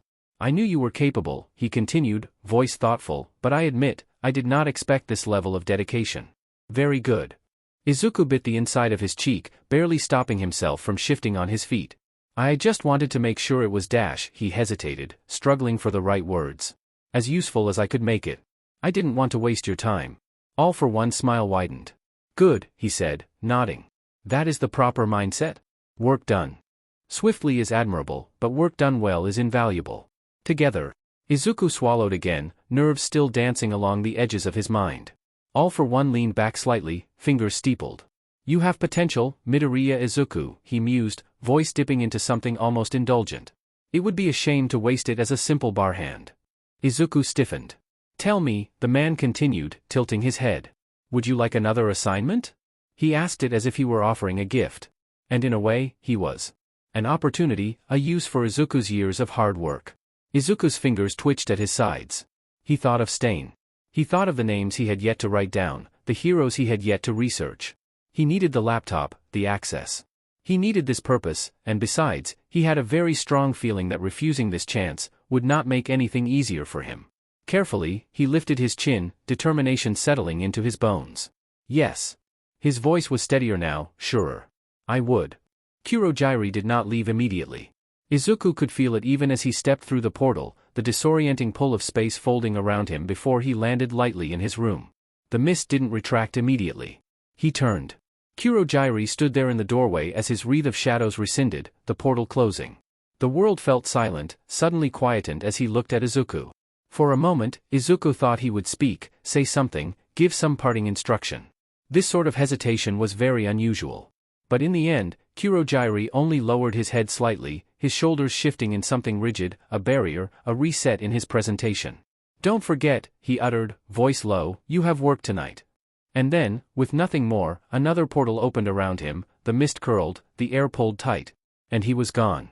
Izuku stared at the space where he had been, body and mind reeling with questions he couldn't begin to untangle from one another, before exhaustion crashed into him like a falling beam. His limbs melted into the mattress, muscles jelly in the aftermath of standing before All for One. Now, in the safety of his room, with a heavy sigh that seemed to dispel the lingering terror roiling in his stomach, he wanted nothing more than to rest. His heartbeat was still steady, not racing with fear, not pulsing with adrenaline, just thrumming with purpose. He had done well. He had another assignment. He'd be wanted for just a little while longer. His nap was short. When he woke, there was no time to waste. He had work to do. He didn't have the notebook anymore, meaning he had no place to write down everything he found. No paper, no pages to stain with ink. But that was fine, it didn't matter. He had his mind, and his memory. And a pen, and his skin. And he would make do. It was 2 hours before he had to get to the bar, 2 hours in which he could finally siphon out every last piece of dirt and weakness in the hero Stain had asked him to. The names he had been given, entrusted with, charged with dissecting and exposing. He couldn't help the guilty excitement that lanced through him. Izuku wouldn't let him down.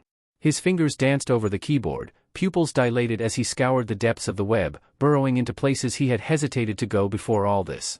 And when there were numbers, when there were coordinates or routes or key patterns he could not afford to let slip, he'd write. The ink skirled across the tender stretch of his forearms in small strokes, words running between his fingers, reminders scrawled across the veins at his wrists. And he kept going. He was eager. Eager to prove Stain right. Eager to show him that he hadn't wasted his time, hadn't wasted his effort, hadn't wasted his trust in Izuku. That he was worth the trouble it took to keep him alive. When it was time for his shift, he shut the laptop, shoved his chair back, and threw on his uniform. The coat Stain had given him lay folded in his closet, neatly. Izuku hesitated, then pulled it out, smoothing his fingers over the fabric. It was too precious to risk out there with him while he waited. So, he folded it again, carefully, precisely, and tucked it into the storeroom before heading out. Tonight, he worked with ease. His movements were lighter, smoother. His hands didn't shake. His mind wasn't clouded with doubt. He worked without hesitation, without distraction, the quiet hum of information still processing at the edges of his mind. For the first time in months, the gnawing, hollow pit in his chest was filled with something solid.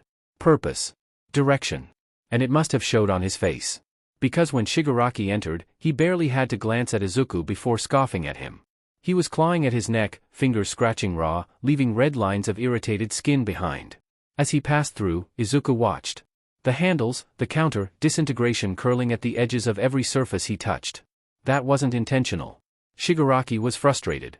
His teeth bared, a snarl pulling at his lips, but it wasn't directed at anyone. It was a grimace of frustration, of irritation, and his nails rose to rake at his throat like an itch that wouldn't be reached without chunks of flesh being shoveled out of the way.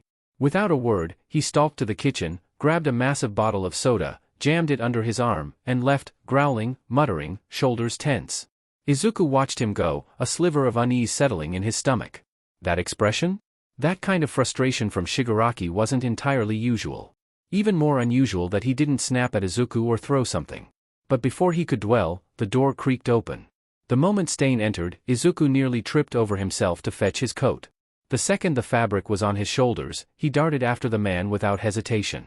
Stain barely had time to exhale before Izuku was already rambling, words cascading too quickly, too frantic, his excitement making him impatient.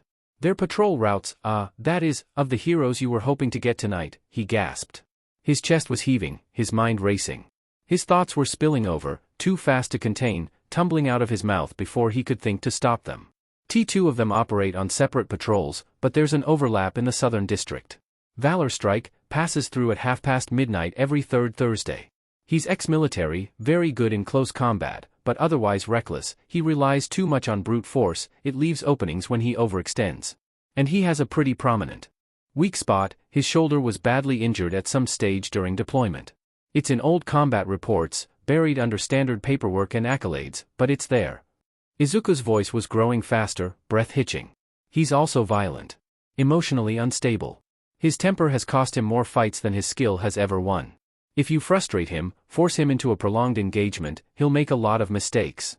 And in terms of malpractice in the field, it's all there: unreported injuries, settlements paid out to civilians, even bank transactions linked to shell accounts, hush money payouts for grievous bodily harm. Shut it for a minute. Izuku snapped his lips shut. And then, before he could react, Stain grabbed him and hauled him up.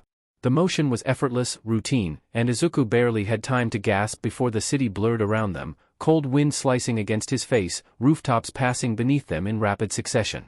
Then, solid ground. Izuku barely got his footing before the words started again, spilling out unstoppable. The other one, the one with the photokinetic quirk, Lightbringer. He had to change his patrol route after the highway collapse. Which means he's unfamiliar with the area, unfamiliar with the routes, unfamiliar with other patrol units. More vulnerable. He relies on his quirk, the manipulation of light to create concussive flashbangs, but it drains him if he's indoors or in low-light areas. I found records of his fights. He's strong, but assigning him to a night patrol was a dumb, arrogant move. His energy depletes too quickly. And Izuku shoved up his sleeves, revealing ink-streaked skin, his arms covered in frantic script. He has dozens of false records, stain. Falsified rescues, battles he was never even present for. The extent of his experience is clearly much more underwhelming than he'd like people to believe. Stain's gaze snapped to his arms, eyeing the detailed scribble closely. Izuku's breath held. This wasn't the first time he had been scrutinized. It wasn't the first time someone had viewed him with assessment, picking apart his worth, his usefulness. But this was different. Stain was looking at him with something sharp, something set, something just shy of approval. Izuku stammered, continuing, suddenly feeling like he hadn't explained well at all. Rambling, as per usual. The two of them would be easy for you to take down, and I found a lot of reasons why they deserve to be, too. A slow, deliberate grin curled on Stain's face. Well, Stain murmured. You did dig deep. Izuku swallowed. His pulse pounded against his ribs. I wanted to, he admitted, voice raw with something ugly and needy. I wanted to do something useful for you. The unreadable glint in Stain's eyes sharpened. Then from now on, you'll find my targets, he said simply, tilting his head. Izuku collapsed onto his bed the moment he stepped foot inside his room. The mattress was thin, the sheets stiff and rough, but he sank into it like he was sinking into the very bones of the earth. His body ached, muscles stiff, tendons tight. And yet, despite that, he didn't sleep. He couldn't. His gaze drifted down to his arms.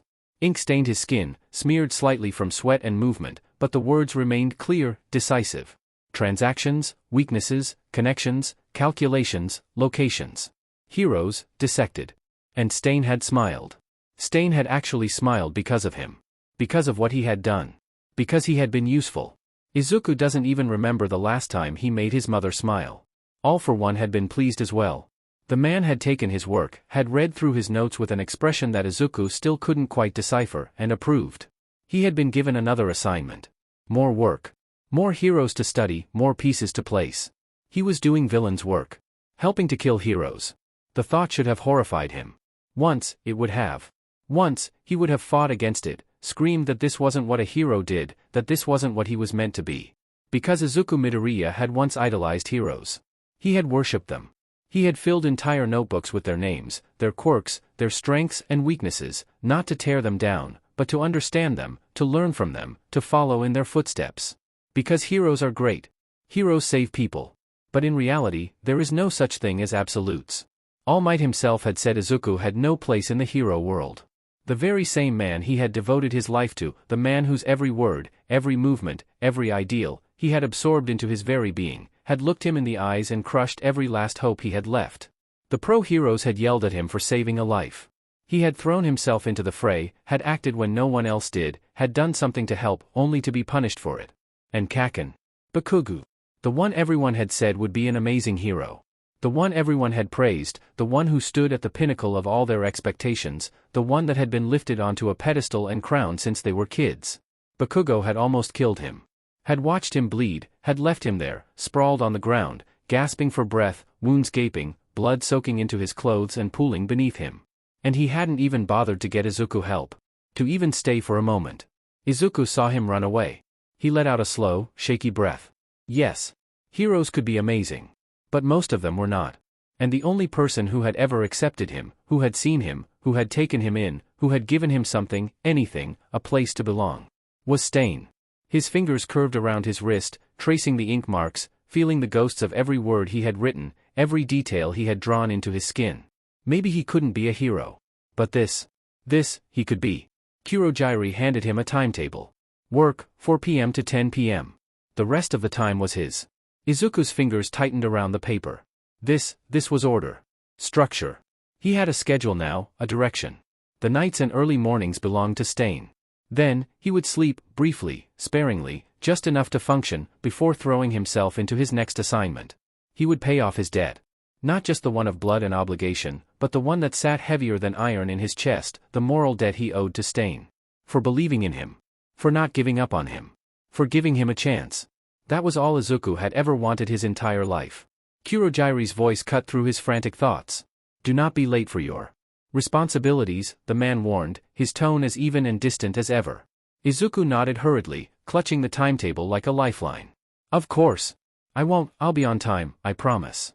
Kurogiri gave him one last, long look before disappearing into the hall. And Izuku, buzzing with an energy that left his fingers twitching and his thoughts racing, found himself left alone in the bar with Shigaraki. The leader of the league was slumped on the couch, one leg thrown over the armrest, his red eyes burning under the shadows of his hand. The nails on his other hand scraped against his skin, leaving behind thin, irritated welts that only deepened the longer he raked them over himself. The television droned on in the background, flashing scenes of heroes in pristine costumes, smiling, waving, mocking. Shigaraki listened to it, only growing more agitated, working himself up. The remote was right next to him. He could turn it off if he wanted to.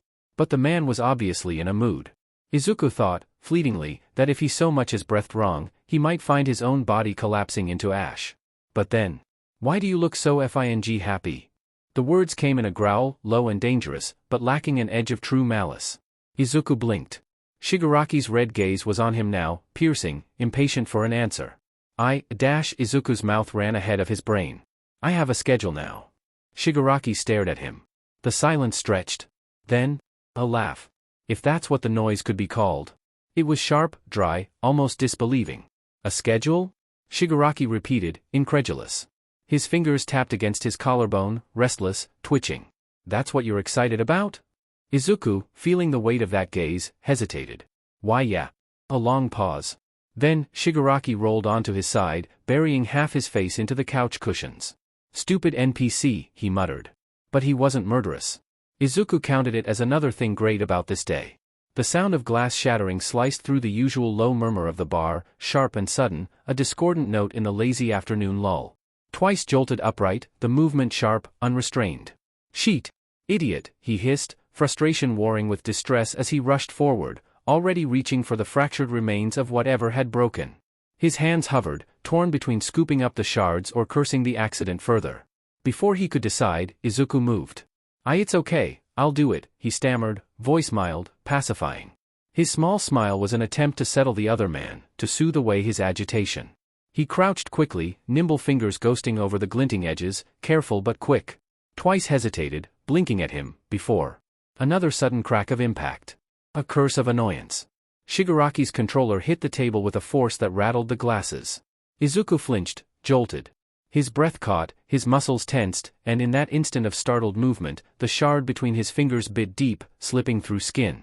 A sharp, wet sting followed, his other hand instinctively closing around the remnants in his palm. The jagged edges buried into flesh, crunching, sinking. A hot bloom of red surged forward, quick and expanding. Twice panicked immediately. Oh, that's not good, what the hell, kid dash. Izuku's own voice wavered, but his expression was light, dismissive. It's not a big deal, he said, shaking his head quickly, as though he could brush it off with words alone. He barely winced, though the way the blood poured, he mentally cursed at himself. I'll just clean it up real quick before I get it everywhere dash. His movements were brisk, careful, but already the blood was slipping, smearing, marking the floor with vivid strokes. And then. Oh. Toga had been watching. Now she was closer, her voice light, eyes gleaming. The moment the scent hit the air, sweet and metallic, she perked up, interest spilling across her face in a delighted, feverish grin. Oh, pretty, she hummed, bounding over, her movements all sharp energy and intent. Her fingers caught Izuku's arm, glass still clutched in his bloodied palm, as she leaned in close, eyes drinking in the wet, dripping red. Her voice lowered, conspiratorial. Can I have a taste? A hush seemed to fall, thick and expectant. Even twice stilled, staring. And then. Izuku just blinked. His mouth opened slightly, then closed. His expression didn't shift, no apprehension, no revulsion, just an odd, quiet consideration. Then, softly, almost uncertainly, Yeah, that's okay. A pause. See, can I clean this up first, though? Toga's grin cracked, stretching wide, her teeth glinting like small, eager blades. Her cheeks burned red, her fingers twitching against his sleeve. "Aren't you just the sweetest?" she crooned, breathless, delighted as she let him go. "But don't make me wait too long." Izuku exhaled and resumed his work, gathering the shards with careful, blood-slicked fingers. Twice hovered nearby, muttering to himself, half-heartedly trying to help while side-eyeing the young man like he'd just grown a second head. "Doesn't that hurt?" Twice asked, words tumbling in a tangled mess of emotions, half worry, half exasperation. "And another thing. Kid, you know Toga dash," he gestured vaguely toward the girl in question, who had skipped a few paces away, swaying on her feet with all the patience of a cat about to pounce. "Dunno if you actually got that, but she just asked to drink your blood. I thought you were supposed to be normal." Izuku only hummed in reply, pressing a rag against his palm, watching the fabric stain dark. He was definitely not normal, and probably never had been. Once the mess was cleaned, he straightened. Toga wasted no time. "Okay," she chirped, dropping down next to him and practically buzzing as she produced a syringe, twirling it between deft fingers before gripping Izuku's wrist. "Now gimme." The needle bit into Izuku's arm with a sharp sting. He winced, breath catching as the rubber tube pulsed, dark red siphoning from his vein into the canister Toga clutched with giddy hands. A deep pull, blood rushing up into the vial, thick and dark, swirling in the clear casing. Toga made a pleased little sound in the back of her throat, watching as the liquid filled the syringe, giggling slightly. A thin trickle of warmth ran down his forearm where she'd somewhat missed the mark, but she didn't seem to care, too fixated on the slow, rhythmic filling of the vial. She was humming, swaying, eyes fixed on the blood swirling within as if watching something mesmerizing. And yet, despite his own blood draining, despite the light-headed pulse starting in his skull, Izuku's attention didn't waver. Instead, his head tilted slightly. The canister looked to be around 750 milliliters, which is a pretty substantial amount, more than a standard blood donation, more than anyone should probably have taken in a single sitting. Does Toga need the full amount for a transformation, or does that just let her maintain it for longer? If a few milliliters were enough to satisfy her quirk, but larger quantities extended the time limit, then taking so much blood would probably be about convenience rather than necessity. And how much of the DNA in the blood is actually utilized? If a milliliter contains 20 to 40 micrograms of DNA, and a usual full unit of 500 milliliters has 450 micrograms, then 750 milliliters would hold around 675 micrograms of DNA, but how much does her quirk actually process? Would processing more DNA per transformation make the transformation itself more stable? More detailed? Longer lasting? Or is there a threshold, where the first few micrograms activate it, and the rest just add more time? So how does it work, exactly? He asked. He was hesitant, but above all, extremely curious to pick her brain about its mechanics. Toga blinked. You're your quirk, Izuku murmured. "I was wondering, does it work off a minimal amount of DNA, or is a certain quantity required for transformation?" Toga stared at him. Twice, who had been watching from the side, let out an incredulous noise. "You're literally getting drained like a juice box, and you suddenly want to chat? You never chat with me." "Well, I'm just curious," he said, realizing that this is probably the most he's spoken around them. Then, glancing at Toga, he added, if that's okay?" Toga blinked again. Then, slowly, her grin returned, bright and split-wide, eyes glittering with something dangerous. "Oh," she practically purred, pressing the plunger slightly to watch the blood swirl. "You want to know about me?" Her fingers flexed, pulling another syrup-thick rush of blood into the chamber. "I could drink a little, sure, but then I'd have to keep drinking to keep it going. This way, I don't run out mid-fun." "So it is mainly about duration," Izuku murmured, watching as another thick wave of crimson climbed the vial. "Is there a limit to the amount of time she can stretch a transformation, no matter how much blood she takes? If there's a cap on duration, then Toga hoarding blood might be pointless beyond a certain point. But if transformations degrade over time due to DNA breakdown metabolism, then constant intake longer transformations might be true?" His voice was soft but insistent, measured but eager. "And the time limit, does it wear off with the natural breakdown of blood outside the body? Does fresher blood yield a stronger quality of transformation?" His fingers tapped against his knee, a habit, scribbling onto the fabric as a substitute for his notebook. "Or is there a different mechanism involved? Some kind of metabolic assimilation?" His obsession, his hunger for knowledge, met hers, an insatiable thirst of a different kind. Twice was staring at them both like they were strange. Toga beamed, leaning closer, needle still nestled in his vein pushed slightly deeper. "Zuzu, you're so cute when you ramble." But Deno, never noticed. So she hadn't tested the age factor. If DNA degraded, would that make transformations less stable over time? Would the details blur? Would she be able to feel the difference? A shuddering pulse tugged through the tube, his vision swam for a second. His fingers felt a little colder than normal. And is there a cap? I mean, even if you drank a gallon of blood, there has to be a limit to how long you can hold a transformation, right? Or does the longevity magnify? Toga giggled, lifting the now-filled canister, shaking it slightly. Dunno. Never tried drinking that much. Her grin widened, canines flashing. But now I wanna. Izuku paled. That's not what I meant. A giggle bubbled up from her throat, sharp and delirious, before it spilled into full laughter. Not her usual shrieking, manic laughter, but something quieter, something more startled than crazed. Her cheeks were flushed, her grin splitting her face in the most genuine way it ever had. The needle slid free. Izuku barely noticed aside from the sharp sting, his mind was still racing. He flexed his hand, feeling the slight tremor of lost volume, his body already trying to compensate. Toga held up the canister like a prized jewel, cooing at it before clutching it to her chest. The blood, his blood, sloshed within the glass, a dark and viscous red, and she clutched it close, cradling it with reverence. Thank you, Zuzu. Gonna go play with this now. She scampered off, her delighted giggles trailing behind her like the sound of silver bells on a funeral cart. Izuku pressed his thumb against the blood beading from the injection mark, pulse hammering beneath his fingertips. Well, he had gotten some answers about her quirk, but not as much as he would have liked. Even knowing about the durability factor, it still left a lot of guesswork for his other questions. Izuku exhaled slowly as he pushed himself to stand, the edges of the bar tilting and spinning more than the usual feeling he got when he stood. The edges of his vision blurred, swaying like candle flames in a draft. His breath came just a little too light, his limbs just a little too slack. From the side, twice twitched forward, a half-step of instinct before stopping himself. His hands jerked up, then back down. Izuku saw it anyway, caught the uncertain movement from the corner of his eye. A soft, breathless huff. Something sparked in Izuku's chest at that, the kindness of that gesture. Thank you, Izuku said, genuine and warm. Twice made a noise, a muttered mix of syllables, words fighting over each other in his throat, indistinct but not scorning. Shaking off the lingering fog of dizziness, Izuku turned and walked back to the counter. Twice had knocked over his beer, so it only felt right to get him a new one.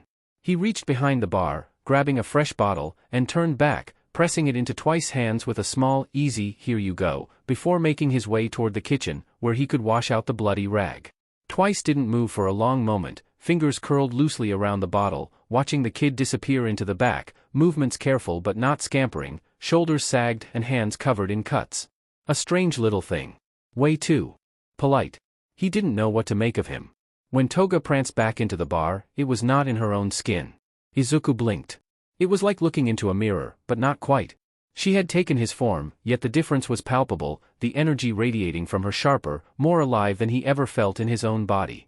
Her head tipped back, a breathy giggle tumbling from his lips, his voice, but richer, tinged with exhilaration, stretched with something that almost pleasure.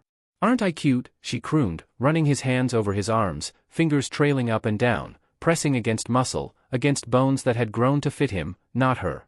Her voice was also an almost perfect mimicry, warped only by her own manic delight. Izuku watched, fascinated, as Toga twirled around in his skin, delighting in the transformation. It was strange, uncanny, even, to see his own features reflected back at him with such exuberance, his usual expressions replaced by a wide, gleeful grin's backslash. It's, whoa, he awed, staring at his own face, not relayed like a reflection, not distorted or false, but whole. It's so seamless. Is there any delay? Any unnatural weight to the form? Toga grinned, and on his face, it looked wrong, too sharp, too wide. You're such a little nerd, Izuku, she purred, tapping against his nose with his finger. No, hers. She swayed in place, her entire body alight with something restless. Isn't this fun? You're so weak, so light dash, she laughed, bouncing on her heels, stretching her arms above her head with an almost feline grace. I feel hollow, but in a cute way. Like a little doll. Izuku's brows furrowed, thoughtful. His head tilted slightly as he observed her. Oh, so it's subdermal too, internal structures, vocal cords, weight and energy, do you feel different? Or does it still feel like you're in your own body? Toga hummed, shifting from foot to foot, as if testing something. Feels kinda the same? But also, like, not the same. She giggled. It's like, I know I'm still me, but my body moves different, and oh! She flexed her fingers. Your hands feel weird. I like them, though. Small and soft and dash. Izuku cut in, not intentionally, but because the hands she extended didn't have a cut on them, not like his own covered in gauze and freshly cleaned gashes. So the injuries I have don't transfer to you? He caught himself. I guess they wouldn't, if your quirk relies on the DNA factor rather than a full replication of physical state. She pouted. Nope. Your little scrapes and bruises? All gone. I get a fresh, shiny, perfect you. That confirmed one theory. Izuku tapped a thoughtful finger against his chin. What about internal conditions? Like, if I had a fever, would your body replicate that? Or how about a genetic disease? Cancers or tumors? Toga blinked, considering. I don't think so. I dunno. Interesting. So the transformation was a near-perfect replication of an individual's structure, but it didn't copy active biological conditions. Where is the line drawn? That raised another question. What about your brain? Izuku asked, eyes sparking with intrigue. Does your quirk alter neural pathways? Chemical messaging? Do your thought patterns shift to match mine, or do you think the same way you always do? Toga grinned, rocking on her heels. I still feel like me. But it's funny, sometimes, if I really like someone, it's easier to be them. Like I already know how they move, how they smile, how they act. That makes it more fun. So familiarity played a role in the effectiveness of her transformations. The more she knew someone, the more naturally she could embody them. It was a fascinating quirk, far more complex than simple mimicry. Izuku adjusted and tugged on his bandages, still watching her with rapt attention. What about muscle memory? If I were a trained fighter, would you instinctively know how to fight like me, or would you still have to rely on your own combat skills? Toga clapped her hands together, bouncing. Oh, good question, good question. So, I think it's a little of both. I can move like them, yeah, but if I don't know how to use their body, I gotta figure it out myself. Like Dash, she grabbed a knife from her belt and twirled it between her fingers, effortlessly smooth. If I turned into someone who was, like, crazy good with a sword, I might feel like I could swing it right, but I wouldn't know how to actually fight unless I practiced. That made sense. She wasn't just copying a person, she was becoming a version of them that still carried her instincts, her own baseline skills. Then, he murmured, half to himself, if you transformed into someone with enhanced strength but no actual combat experience, you'd still have their physical power, but you wouldn't suddenly know how to apply it effectively. Toga gasped, eyes gleaming. Oh, you got it. Izuku barely registered her excitement, too lost in thought. This quirk, it had so much potential. He needed more data, more details. Toga, however, seemed entirely thrilled by the attention. No one had ever asked her about her quirk like this before, no one had looked at her with anything but fear or disgust or horror. But Izuku? He was staring at her like she was a wonder to be unraveled. And oh, she liked that. She took a step closer, pressing a cold palm against his chest, curling her fingers there, feeling his heartbeat, her own mirroring it in borrowed veins. Our pulses are in sync too, Zuku, see. Wow, so it's even to that level. He gasped, mind was alight with analysis, wonderment. The beats of their heart, thumping at the same time as each other, same pace, same everything. Their blood flowed at the exact same rate. She cackled, hopping in place. You're so cute, she sang, grabbing his wrists, and twirling him in a circle with her. Izuku barely stumbled, already thinking through possible tests. Twice, sitting at the counter, chugged his new beer. Zuzu, I'm bored, can I have more blood? Toga's voice was a sing-song lilt, syrupy sweet with an edge of impatience, the way a child might whine for a treat. She leaned over the counter, elbows propped against the scarred wood, watching Izuku with bright, expectant eyes. Izuku blinked at her. His fingers twitched where they polished a glass, mid-movement. He tilted his head slightly, a gesture so small, so naive, it made Dabi huff a quiet, incredulous breath through his nose from where he perched at the counter. Didn't you take a full canister just yesterday? Izuku asked, blinking, genuinely puzzled. Did you use it? All for the one transformation? Silence fell, heavy and immediate. Dabi flicked his gaze toward Toga. Twice coughed sharply. Because they all knew she did not need a full canister for a single transformation. That would have lasted her a week or more, even if she used it every day. So what, exactly, had she done with the rest of it? Toga pouted, swinging her legs under her stool. I needed a lot for your transformation, Zuzu, that's why it turned out so well. Weren't you impressed? She insisted, her lower lip jutted out, golden eyes wide, pleading. And Izuku, of course, nodded along, accepting her words without question. He placed down the glass, hands wringing the cloth. So both duration and quality is dependent on DNA quantity. If stability and detail also depend on DNA quality and amount, then, more blood a more accurate transformation with fewer discrepancies. Less blood, shorter, maybe unstable transformations with blurred details. Dabi exhaled through his teeth, slow, deliberate, looking up, just to make sure "gullible" wasn't written on the ceiling, too. But before Izuku could question it further, the air in the room shifted, folding in on itself in a ripple of darkness. A portal yawned open in the dim-lit space, curling through the bar. Kurogiri emerged first, fluid and composed, the golden glow of his eyes fixed on Izuku before he even had the chance to react. "Midoriya," he intoned. Izuku startled, his hands jerking into motion as if realizing too late that he had paused, that he had been caught in stillness. "Why yes? Sorry," he stammered, hurried, feeling like he had already done something wrong. Kurogiri looked poised to speak, but before a single word could pass through the mist, Shigaraki moved. Faster than thought, his hand snapped out, catching Izuku by the throat in a grip that was tight, dangerously tight. Shigaraki's grip, 4 fingers pressed to his throat, his pinky deliberately hovering just off his skin. One more touch and his body would crumble into dust. A threat Shigaraki looked like he was barely restraining himself from carrying out. Toga shifted in the corner of his eye, hopping off her stool. Izuku barely had time to gasp before he was yanked forward, his body dragged off balance, stumbling into the hall as Shigaraki's grip curled like a noose, dragging him along with the same casual force one might use to toss out the trash. Izuku didn't fight back. What would be the point? He dangled in Shigaraki's grasp like a ragdoll, feet barely scraping the floor as he was hauled through the League's hideout, dragged down flights of metal stairs that rattled under their weight. The air grew colder the deeper they went, thick with damp and something else, something both disgusting and sterile. Shigaraki was muttering, his voice low and venomous, speaking more to himself than to Izuku. "Why would sensei want trash like you to be here for this?" His nails dug into Izuku's skin. "What could you do that I can't? What makes you so f***ing important?" Izuku didn't answer. He didn't think he could. His throat was tight, ears filled with the rapid thump-thump-thump of his own pulse. Then, suddenly, light. Shigaraki shoved open a heavy door, and Izuku was yanked inside before being unceremoniously dropped onto the cold tile. He gasped, coughing, hand flying to his neck as he scrambled upright. The room was bright. Blindingly so. Harsh white light flooded the space, bouncing off the pristine silver counters and metallic walls. But the cleanliness, the clinical sterility of it all only made the thing in the corner more grotesque. Izuku froze.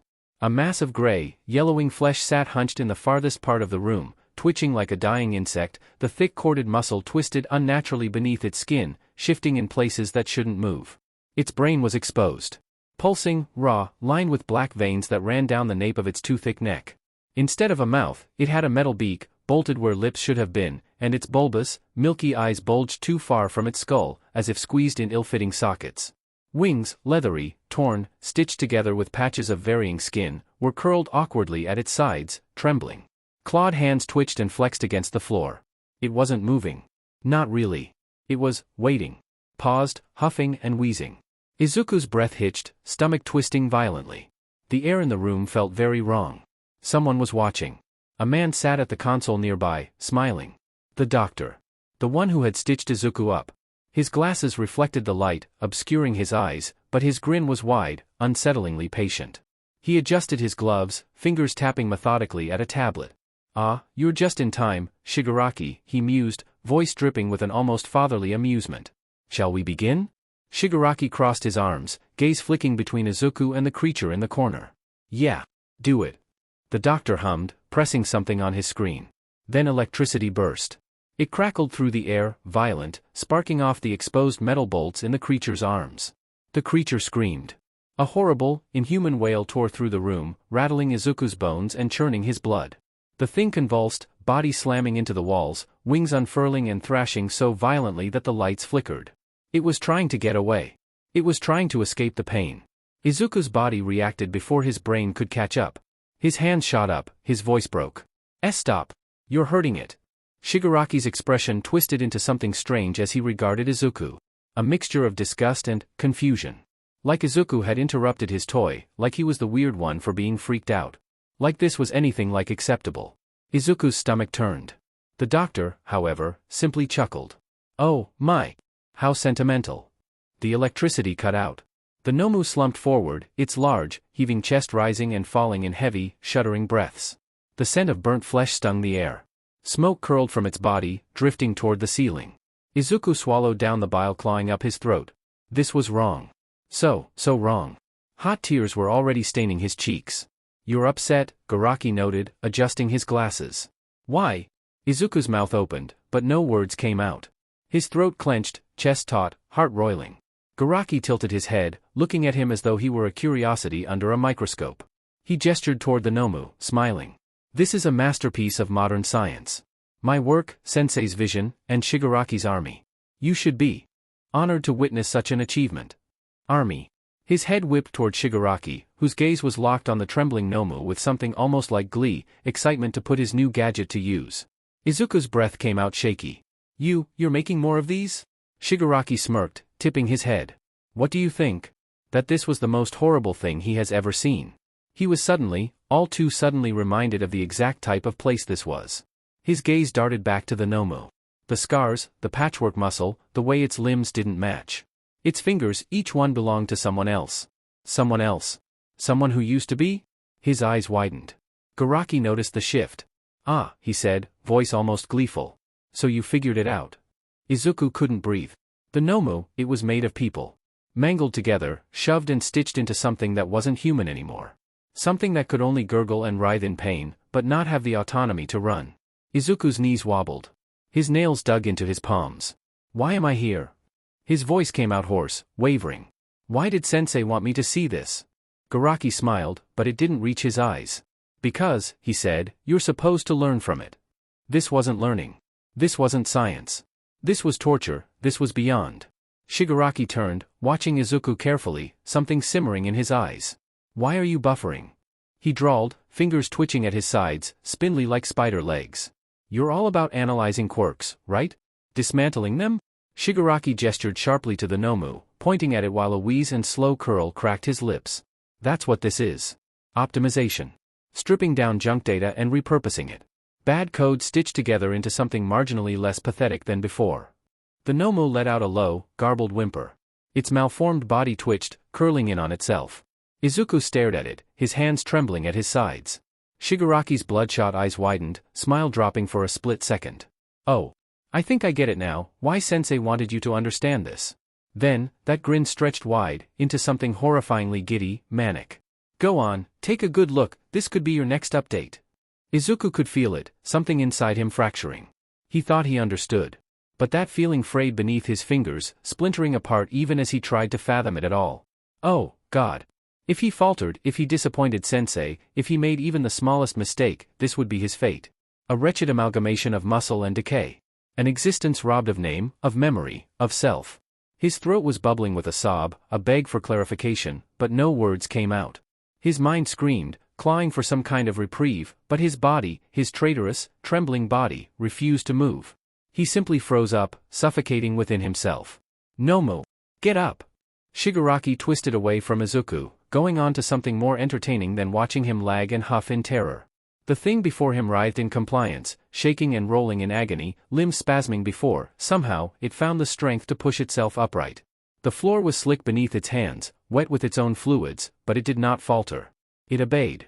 Shigaraki's lips curled, his glee as sharp as broken glass. A whisper of a giggle, childlike in its amusement. Now stand still. Shigaraki reached out. Flesh cracked. Blackened. Turned to dust. A piece of the Nomu's arm crumbled beneath his touch, muscle peeling away to reveal the glint of exposed bone. But the creature did not recoil, did not flinch, it simply stood there, shoulders hunched, unseeing eyes staring into nothing. Shigaraki laughed. Just an empty shell with a power-up. This one doesn't even run, doctor. The doctor, however, was not watching the Nomu. He was watching Izuku. The assessment in his gaze was heavy, cloying in its knowing amusement. He had the look of a man who had already come to a conclusion, one he found fascinating. Izuku's breath stuttered. His muscles coiled tight, instinct whispering something wrong, wrong, wrong. His voice shuddered to life for only a second. It moved. Faster than breath. The Nomu lunged. Izuku barely had time to gasp before claws ripped through his sweater, through his pants, raking deep into flesh. He was yanked forward, arms wrenched against his sides as he was crushed into a mass of wet, fevered muscle and trembling limbs. A terrible, hollow sound tore from the creature's throat, not a scream, not a growl. Something agonized, something desperate.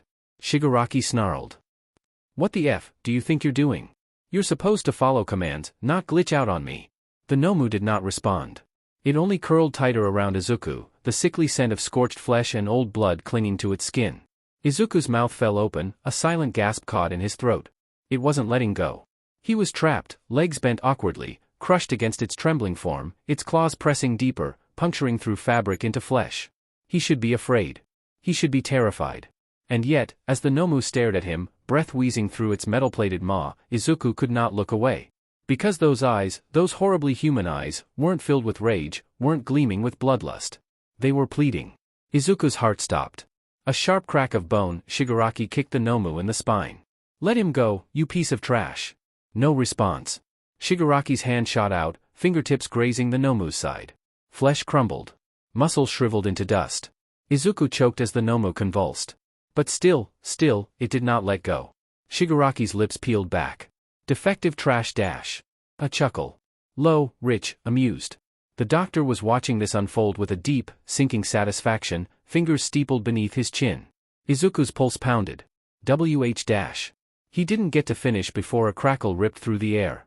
The room exploded in white-hot agony. A scream, his own or the Nomu's, he couldn't tell. His spine arched, limbs seizing as the voltage surged through him. The Nomu convulsed against him, its claws tightening, digging deeper. The pain was indescribable, a fire beneath his skin, burning him from the inside out. And then, nothing. His body slumped, head lolling, the horrible scent of scorched fabric and flesh filling his lungs. Then it all went dark. Izuku awoke to agony. It wasn't the sharp kind that came suddenly, it was deeper, marrow-deep, a dull, throbbing ache that bled through his bones. His nerves were frayed, every inch of him trembling, and it took a moment before he realized where he was. His room. The same dim walls, the same too-thin mattress beneath him, the same cold air biting at his skin. He had been dumped here, unceremoniously, left sprawled across the sheets like a discarded ragdoll. For a long moment, he couldn't move. His mind was still catching up, clawing at the memories just beyond his current understanding, sluggishly piecing together the remnants of something wretched. His fingers flexed against the ruined fabric of his shirt, feeling the stiff crust of dried blood. His body ached, his skin raw where claws had punctured, where the current had punished through muscle and bone. Then, wings. The grotesque unfurling of them, slapping against metal walls. The smell of charred flesh. Terrified, bulging eyes, staring, pleading, seeking something it no longer had words for. Izuku forced himself up, every movement dragging, the very air around him pressing and suffocating. He reached blindly for his laptop, fingers shaking as they traced over the keys before he checked the time. Work was soon. Then Stain. His schedule had not changed. The world had not stopped. He exhaled, slow, shuddering. He moved in a haze. His feet carried him to the bathroom, the floor icy beneath his bare soles, his reflection a pale, ragged thing in the mirror, hollow-eyed, lips cracked, skin littered with claw marks and bruises like the aftermath of some great beast's mauling. The fluorescent light flickered, buzzing dully. He turned away. The water hit his skin like needles. He had expected the water to soothe, but it only made everything worse, his wounds blooming into fresh stings, sharp and burning, reopening under the spray. His legs folded beneath him before he even registered it, and suddenly, he was curled in on himself, arms wrapped around his knees, water streaming down in rivulets. It hurt. But it was nothing compared to the pain he had seen. That thing, no, not a thing. The Nomu. The creature that had clawed at him, not in hunger, not in mindless aggression, but in something close to desperation. It had wrapped itself around him, trembling, seeking something in the hell of its existence. And he had felt it, in the way it clung to him, in the way its pained vocalizations had rattled against his skull. It was afraid. It had once been human. Izuku squeezed his eyes shut, pressing his forehead to his knees. That would be him. If he failed, if he slipped up, if he was deemed more useful as something else, this would be his fate. He swallowed, throat tight, and forced himself to move. He scrubbed at his aching skin until it burned, trying to erase the memory, the lingering feeling of claws crushing and electric volts. When he emerged from the shower, his fingers were pale and pruned. And despite his efforts, the sensation of being unclean remained. His clothes hung loose on him. His pants were still torn, the fabric shredded at the thighs where claws had ripped through. But it would have to be fine. He had no others. He had work to do. Stain waited outside for him this time, where the flickering glow of a dying street lamp made the world feel grimmer, harsher. The hour was late, the city silent save for the distant hum of traffic, and yet, the moment Izuku turned the corner, Stain knew something was different. The boy moved mechanically, steps too measured, too careful, like something wounded forcing itself forward. His gaze was distant, unfocused, hollowed out. Stain's sharp eyes flickered to the papers held tightly in Izuku's hands, the careful penmanship stark against the pages, the ink betraying no hesitation, no wavering strokes. Yet the fingers that clutched them trembled. Stain said nothing. His gaze dipped lower. The tattered pants, the fabric ripped along the thighs, revealing pale flesh marred by scratches and deeper wounds, barely scabbed over and bruising. The thick coat he gifted covered everything else, shielding whatever injuries lurked beneath.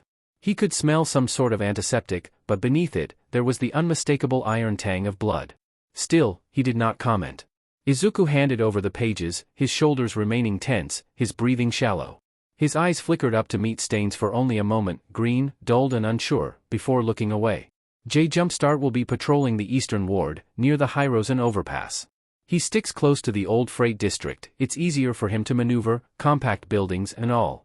Midnight routes, mostly, though he doesn't stick to a strict schedule. Why you'll catch him between 1 and 3 a.m. That's when he gets comfortable. Izuku adjusted his stance, shifting off one ankle like any prolonged weight on it was unbearable. His quirk, kinetic drive, enhances his limbs. He's fast, nimble. Can scale walls, kick off ledges, redirect momentum midair. But he doesn't think ahead. A shuddering breath. I've watched surveillance footage of him fumbling landings, overextend jumps. He throws himself into fights expecting instinct to carry him through. No precision. No strategy. He leaves obvious openings. He finally glanced up at Stain. An doesn't vet his calls. He shows up to anything that sounds like trouble. If you bait him, he'll come running, he's reckless. He's also been caught gambling, illegal tables, and more than once. Stain grunted, prompting him to continue. Izuku nodded, the motion shallow and quick. There's documentation, unfiled reports, missing hours, last-minute reschedules. He's left entire districts unattended because he was too busy wasting money in some backroom. And every time, his agency scrambles to clean it up. Izuku looked away. Any other hero would have been fired, should have been, stripped of their license, and blacklisted from the field. But Jumpstart's uncle is the chairman. A parasite, then. Stain took the papers without a word, folding them into the inner lining of his coat. He turned, glancing over his shoulder once as Izuku followed. Good work. Stain descended, the rust red of his tattered scarf trailing behind him like a specter's veil. The hero startled. He hadn't expected or anticipated an attack. Izuku watched from his perch, half hidden on the rooftop's ledge, fingers curled tight around his personal notebook. He had seen Stain fight before, watched from afar, piecing together his movements, his tactics, the careful efficiency with which he culled the unworthy. But this hero, Jumpstart, wasn't careful. Not in the field, and not in his personal life. And carelessness led to death. The hero twisted, desperate, his wide, panicked eyes darting up the alley's walls. He sought escape, not battle when he realized who had him cornered. He fled. He launched himself onto the rooftop. Izuku barely had time to react before Jumpstart's body slammed into him, an unintentional collision of flesh and force. The breath was driven from his lungs as he hit the rooftop hard, his notebook slipping from his grasp, pages fanning open in an unceremonious sprawl. The hero sprung upright, then froze. His gaze flicked down. He saw the notebook. The careful scrawl of notes, detailed, deliberate. He saw the way Izuku's face was half hidden, the way he had been there, poised at the perfect vantage, as Stain attacked below. The hero's expression twisted. You dash. Izuku barely had time to move before Jumpstart lunged, his knee driving into his stomach, fist to his nose, and a hand twisting into his collar. You little bstrd, you're with him, aren't you? Izuku choked, gasping around the blood pooling down his face and dripping down his throat, twisting, but Jumpstart was stronger, his enhanced grip like steel as he wrenched Izuku forward before slamming him down, the rough gravel of the rooftop scraping against his skin. Izuku panicked. Not because of the pain, though the pressure against his injuries and ribs made his breath shallow, his head light, but because he had gotten in the way. He had made himself a liability. He hoped Stain wouldn't be angry. Jumpstart's grip was bruising. He snarled something, but Izuku wasn't listening, too focused on the tightening grip, the threat, the calculation of every possible move left to him. Izuku twisted, small and quick, dislodging the hold on him only a bit, slipping through the narrow spaces between strength and opportunity. His knee came up, hard, knocking against the hero's wrist, and as the grip loosened, just slightly, he surged, kicking him square in the mouth. Jumpstart recoiled with a grunt, but Izuku didn't wait to see if it had done damage.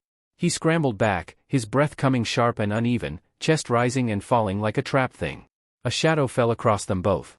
Jumpstart barely had time to turn before Stain was there, descending upon him like some eldritch judgment. The hero stumbled, hand reaching, but Stain was faster. There was no fanfare to his movements, no wasted theatrics, no hesitation. Only a blade, only the swift, inevitable arc of steel. A wet, gurgling gasp. Izuku sat frozen, his legs curled on either side of him, his hands pressed against the rooftop's cold surface. His own breath was ragged, but it paled in comparison to the wretched sound that tore from Jumpstart's throat as he collapsed, body spasming, fingers twitching. Blood painted the rooftop in thick, slow-spreading rivulets. Stain exhaled.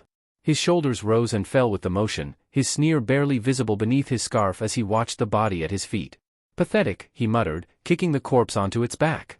His eyes flicked up, sharp as razors, settling on Izuku. For a moment, there was silence. Izuku exhaled, shoulders shrinking in an instinctual cower, apology. You got in the way. Izuku flinched. His fingers curled against his palms, nails biting deep into his skin. He bowed his head, pressing his lips together, swallowing past the tightness in his throat. I know. I am sorry. A pause. Then a huff. Not quite annoyance. Not quite anger.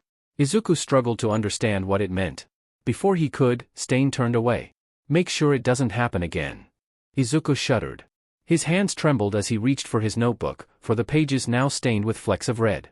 Izuku spent the walk back to the bar, pain shuffle more like, cupping his bleeding nose, trying to lessen the mess on the front of his coat and sleeves.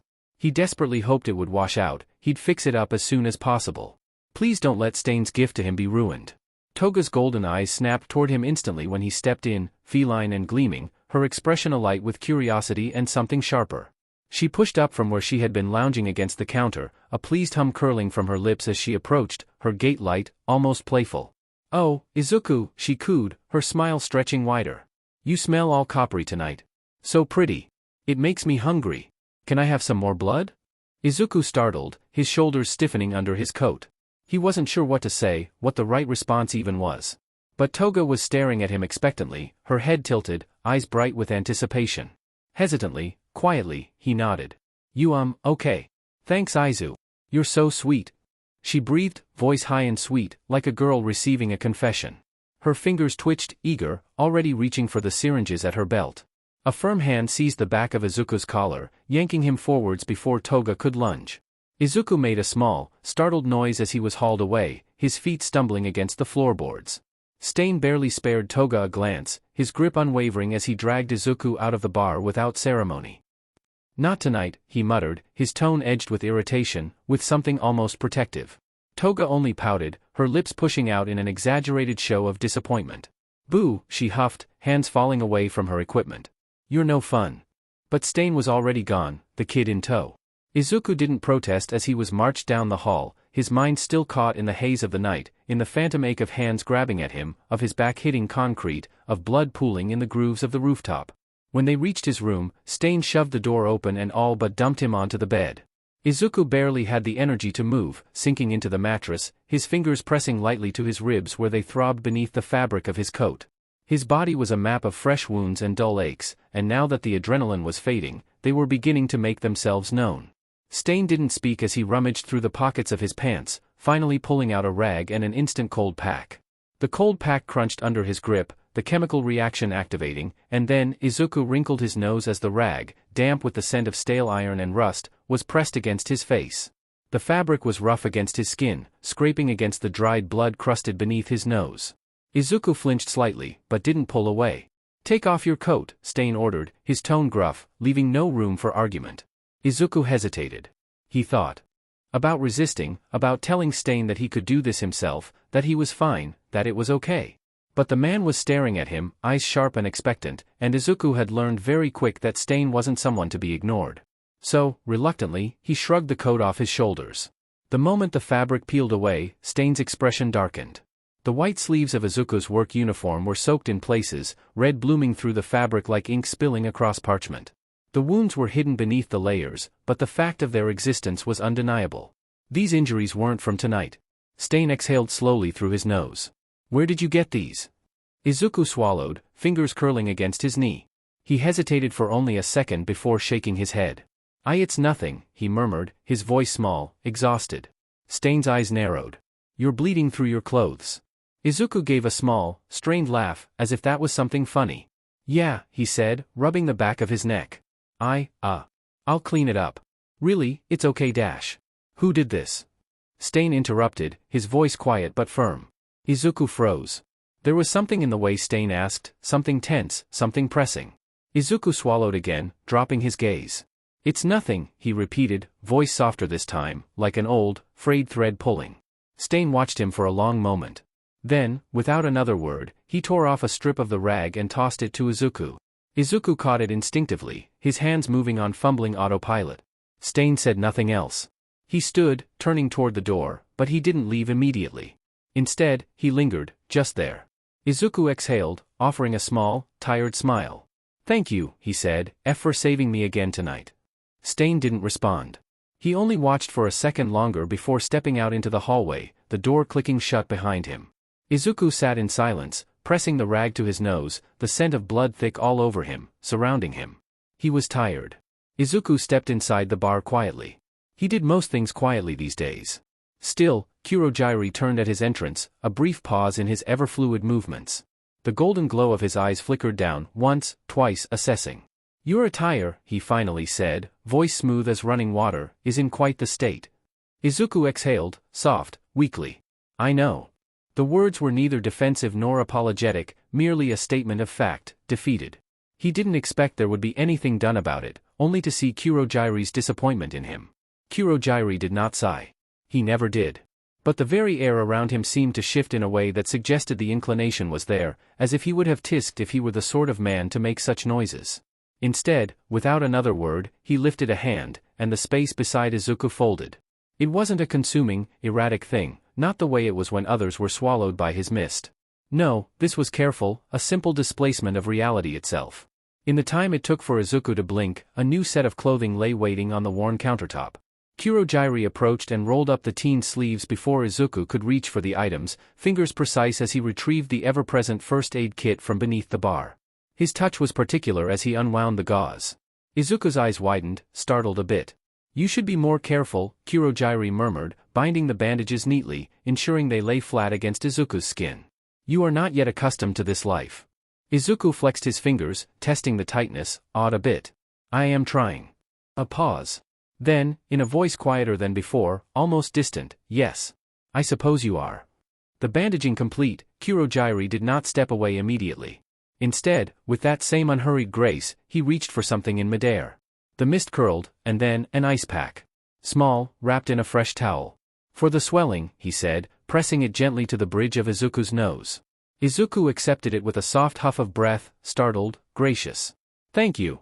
Kurogiri only inclined his head, a motion so slight it was nearly imperceptible.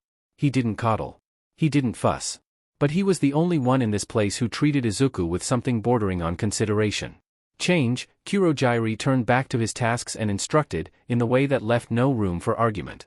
Izuku obeyed, gathering the items and ducking into the storage closet. He peeled away the ruined fabric, quickly tugging on the new shirt and pants. Crisp, fresh, unbloodied. In the place that this is, Kurogiri wasn't quite a shepherd, maybe something more similar, the steady fog that lingered between the trees, watching.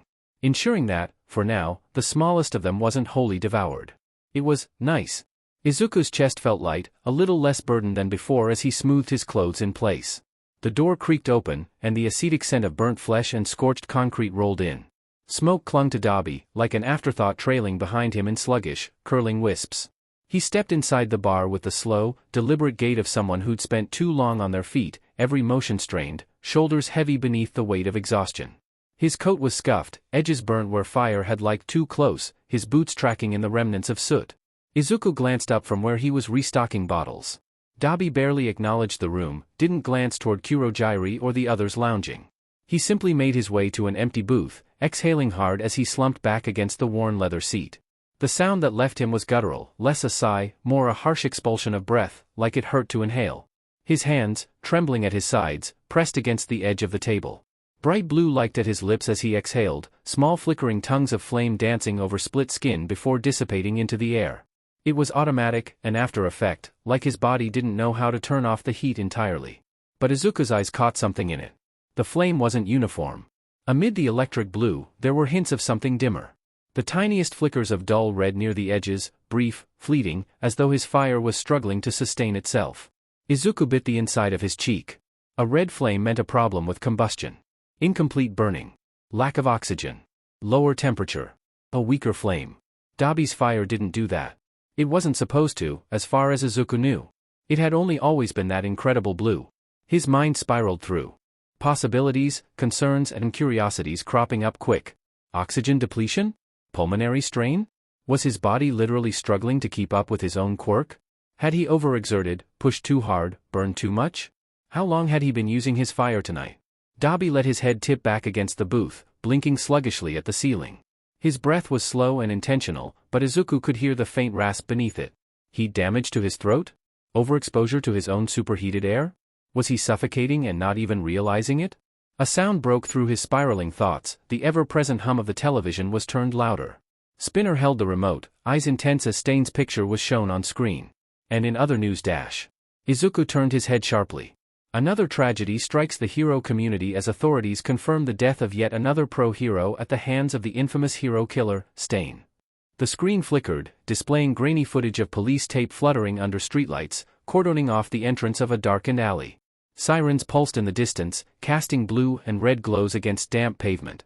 Last night, the body of Jumpstart, an up-and-coming hero, was discovered in eastern Hirozen.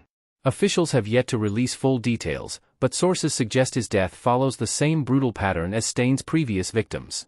Jumpstart is only the latest name in a string of hero fatalities, a grim and increasingly common occurrence that has sent ripples of fear throughout the nation. The anchor adjusted their notes, eyes sharp as the footage on screen changed. However, reports compiled over the past month suggest that Stain may no longer be working alone. A new image, blurry, grainy, barely more than a smear of motion. A figure being tugged through the periphery of a streetlight's glow. A coat drawn tight, a hood shadowing most of their face. Green fabric caught mid-motion.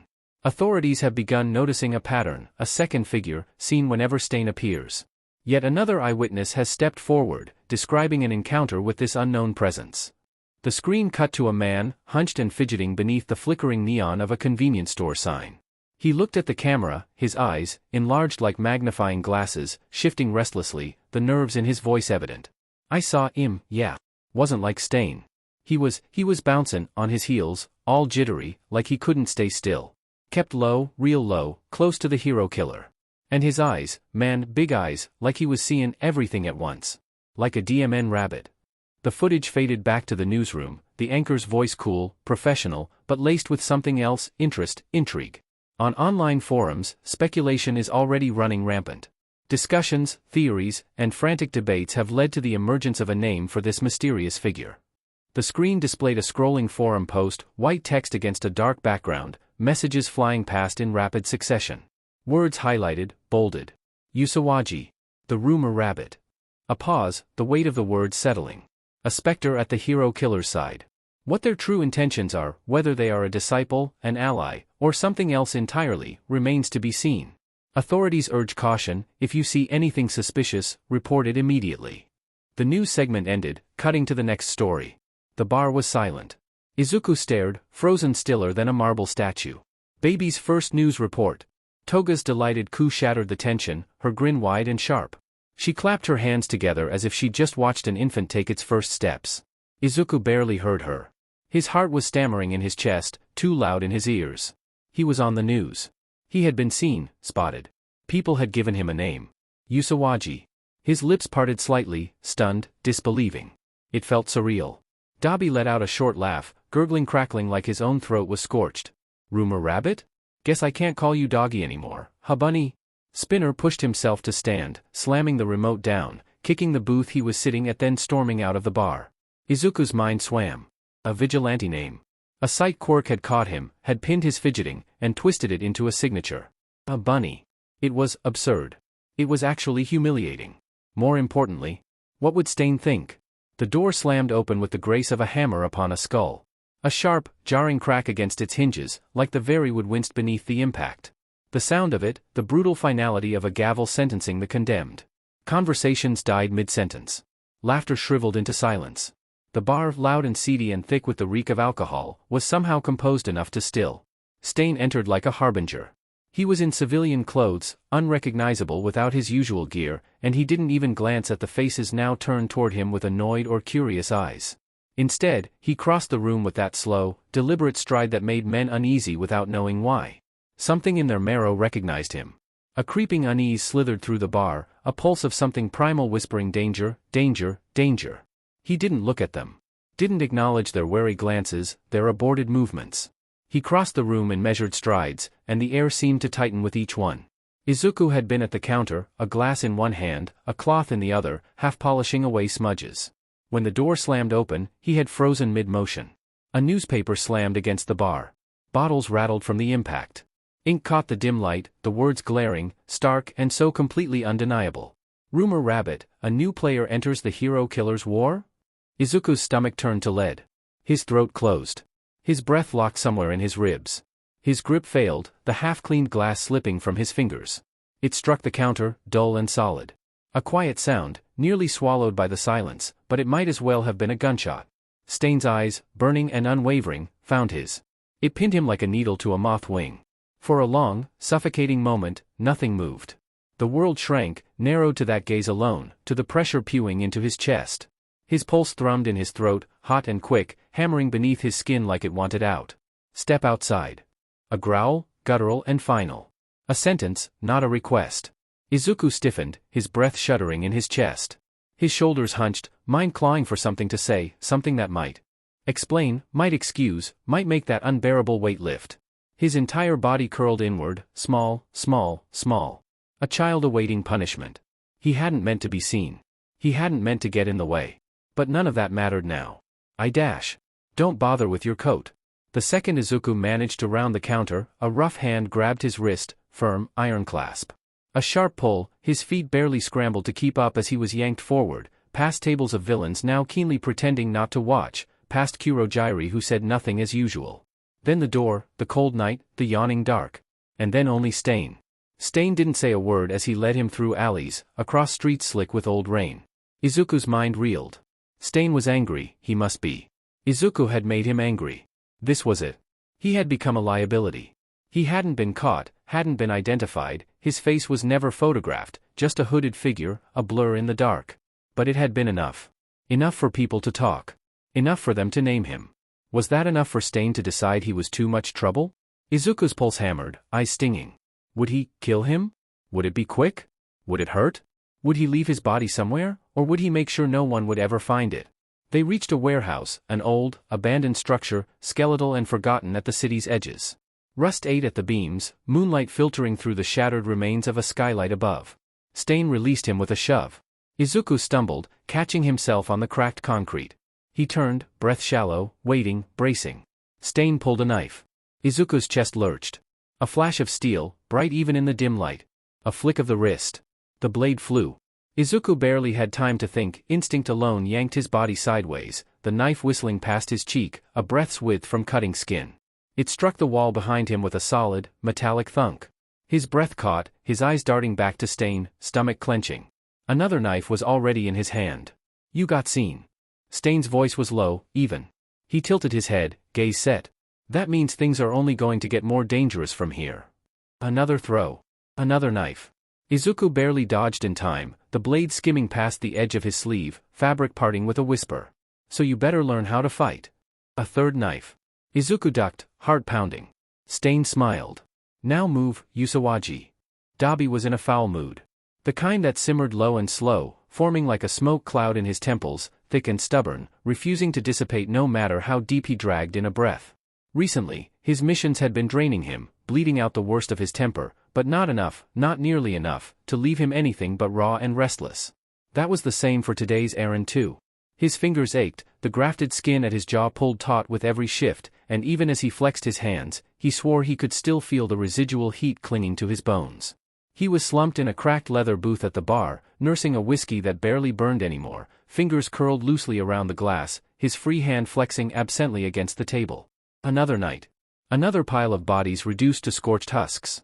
The monotony of it all gnawed insultingly at him.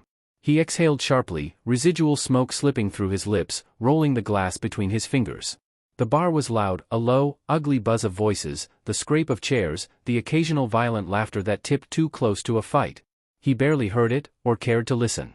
And yet, something had made him laugh last night, sharp and unkind, splitting his frustration into something new. A headline. A news report of all things. Usawagi. A rabbit. Dabi had choked on his own amusement at the irony of it. That scrawny little creature, hunched at Stain's heels, finally getting a name. The press was running with it, spinning their usual bullshit, but it was the sheer audacity of it that got him. Some pathetic, skittish scrap of a thing, drowning in someone else's ideology, and now the city whispered about him like he was some specter in the dark. A shadow of a shadow, and still, they spun myths. And all it had taken was for him to be seen. Brat didn't even have to get his hands dirty. He exhaled through his nose, the hint of a grin curling his scarred lips. Then the door swung open. And Stain entered with all the subtlety of a rock through a FING window. The bar, for all its lawless grit, had an instinct for danger. Conversations dipped, laughter stifled, eyes flicked over only to be wrenched away just as fast. Stain didn't belong here, never did, never would. Dabi didn't move. Didn't react beyond the lazy flick of his gaze, watching through the haze of smoke curling at his lips as Stain strode straight for the counter. And the kid. The FING kid, tucked behind the counter, drying glasses like he was supposed to. Like it was a simple job. Like he was normal. Like he hadn't ended up in the league with a ridiculous debt on his shoulders, and barely anything left in his eyes. He went frozen still, stammering and wide-eyed. He had barely stepped out into the open floor before Stain's hand snatched his wrist, fast as a snake striking. Then the door swung shut, and Stain was gone, dragging the kid out him. The bar exhaled. The tension snapped, voices creeping back in, the usual chaos resuming. Dabi took a slow sip of whiskey, barely reacting, but his grin was sharp. By the look of it, this might be the kid's last night breathing. He watched the door for a beat longer, letting the weight of that thought settle before finally tipping his drink back, swallowing down the last of the burn. It was still early, too early, maybe, but he was tired, his body dragging, and the thought of going all the way back to his own room felt like a FING chore. So he didn't. The kid's room was closer. He kicked open the door without hesitation. His boot left a profound scuff mark on the surface. He didn't care.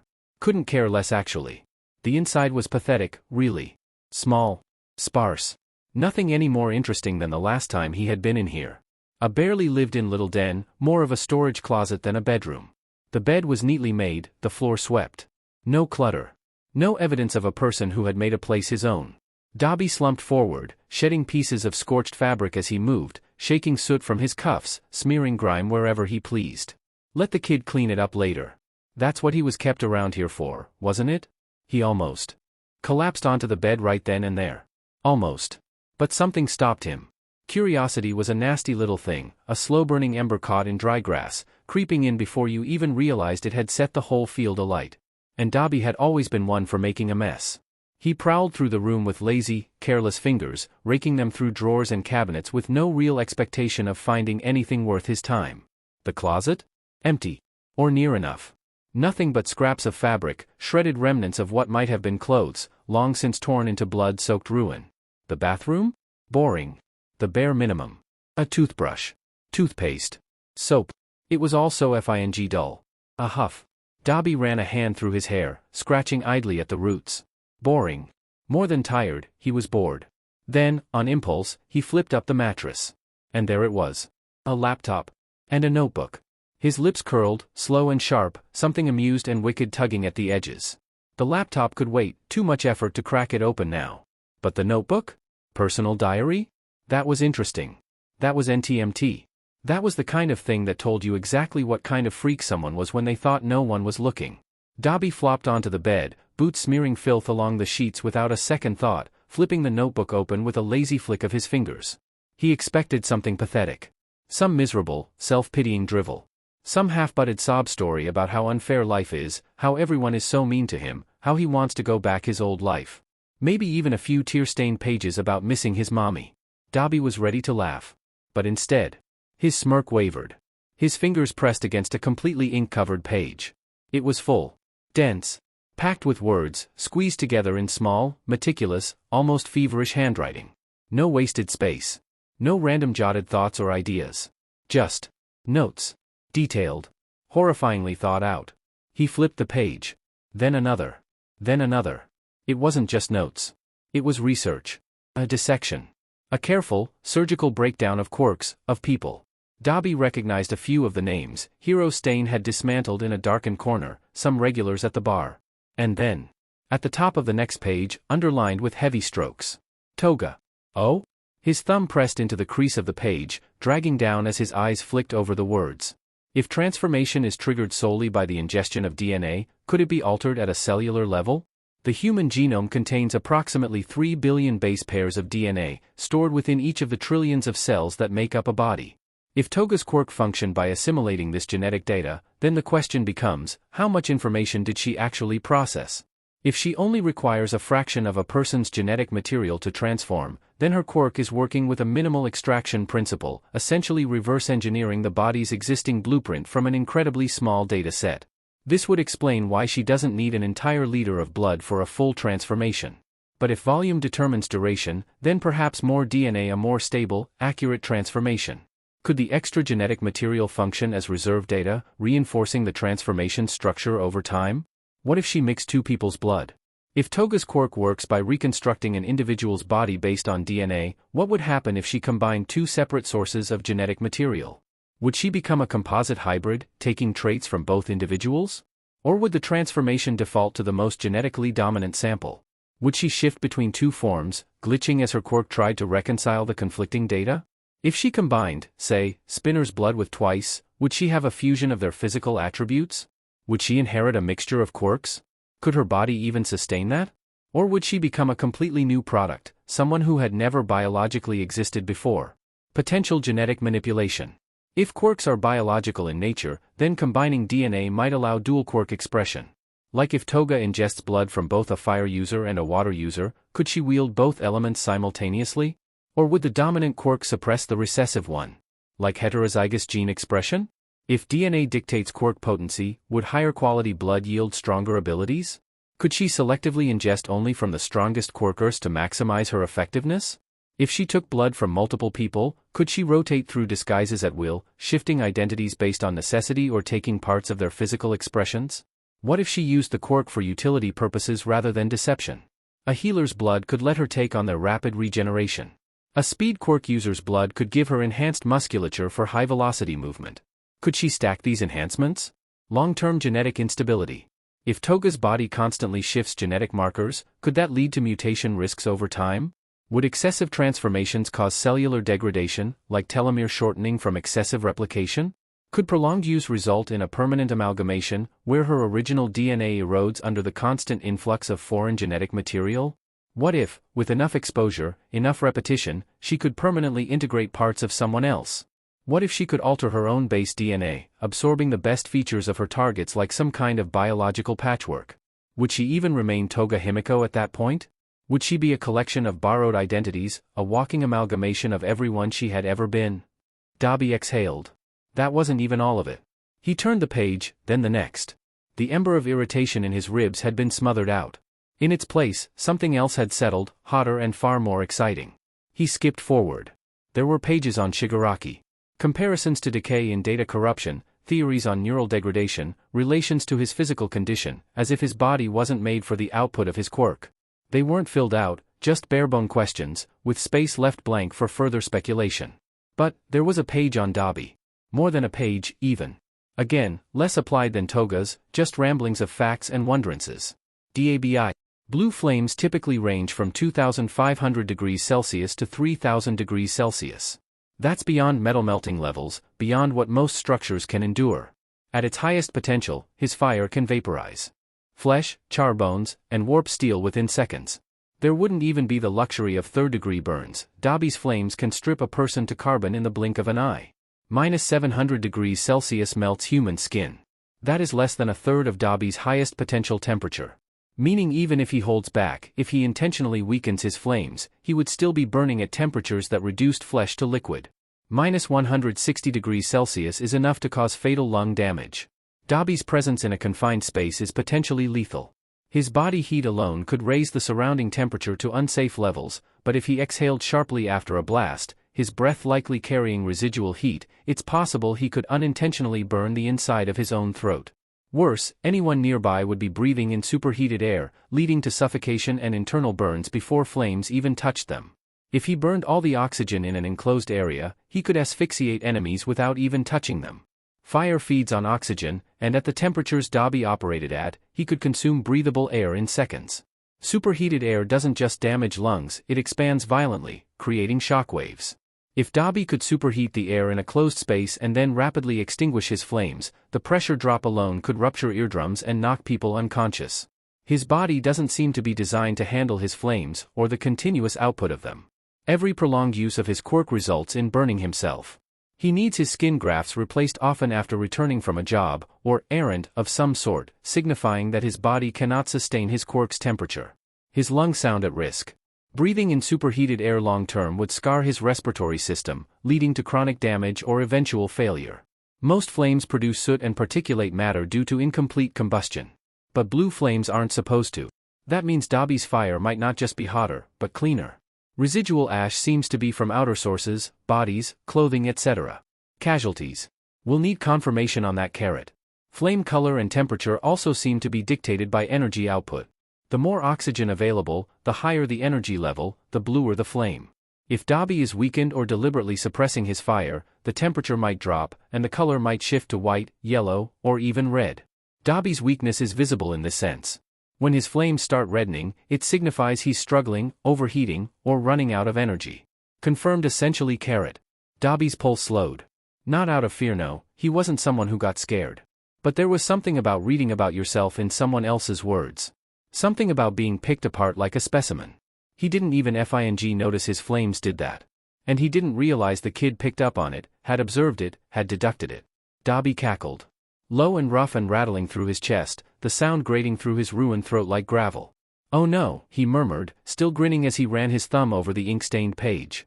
"You are one effed up little rabbit, aren't you?" Izuku's grip on the knife was unsteady. Trembling, unsure. As Stain had said to him, it wasn't just a blade, it was an extension of his hand, of his intent. But if he couldn't even hold it properly, how could he expect to wield it? "Your grip's wrong." Stain's voice cut through the quiet. He stepped forward, closing the distance without a sound, and reached for Izuku's hands. Izuku stiffened. He didn't flinch, but Stain could see it, the tight coil of tension beneath his skin. A momentary hesitation. His body preparing for impact, for something harsh. It never came. Stain grabbed his wrist, not roughly, not gently, but with purpose. He pried Izuku's fingers apart and adjusted their position with practiced ease, guiding them into something stable. Efficient. "You're not choking it to death," Stain muttered. "Hold it like you mean it." Izuku swallowed, nodded quickly. Stain let go and stepped back, watching. His posture was deceptively loose, but Izuku had seen enough to know better. It was the stillness of a predator before the lunge.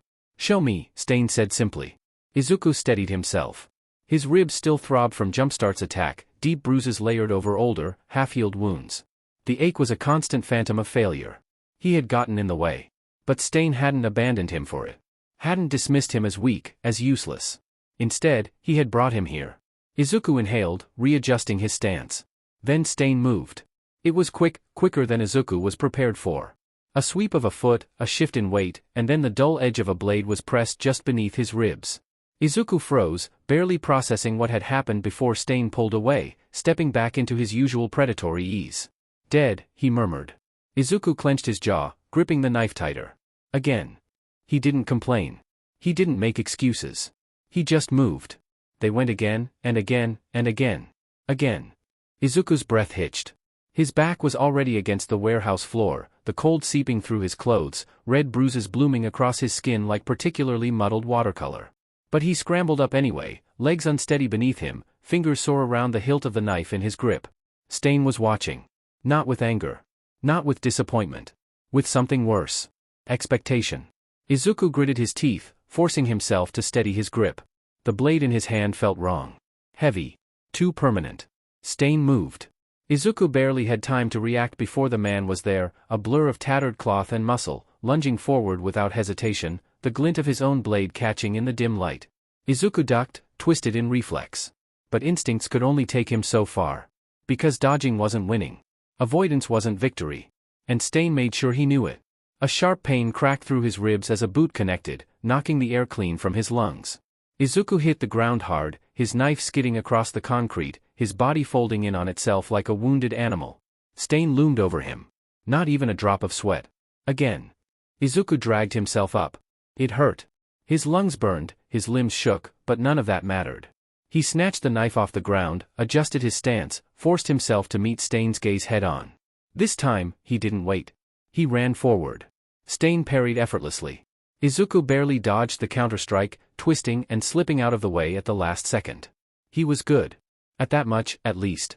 Stain's grip locked around his wrist. A yank. A shift of weight. Izuku hit the ground again. The knife tumbled from his hand.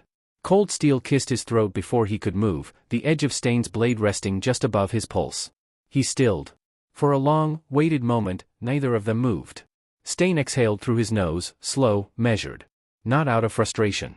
Not even out of exertion. You need to stop hesitating. Don't flinch, don't cower, he said simply. The blade lifted. Stain stood, stepping back. Izuku swallowed, still catching his breath, still feeling the phantom weight of the blade against his throat. Be more certain that you can win, Stain continued. You're faster than most. Quicker. You can dodge, slip through gaps, use your size to your advantage. You can run. The word was a warning. Izuku clenched his fists. But that's not enough. It won't be enough. Izuku's chest heaved. He looked down at the knife at his side. Picked it up. He knew Stain was right. Dodging could only keep you alive for so long. Eventually, you had to turn around and strike back. Again. Izuku obeyed.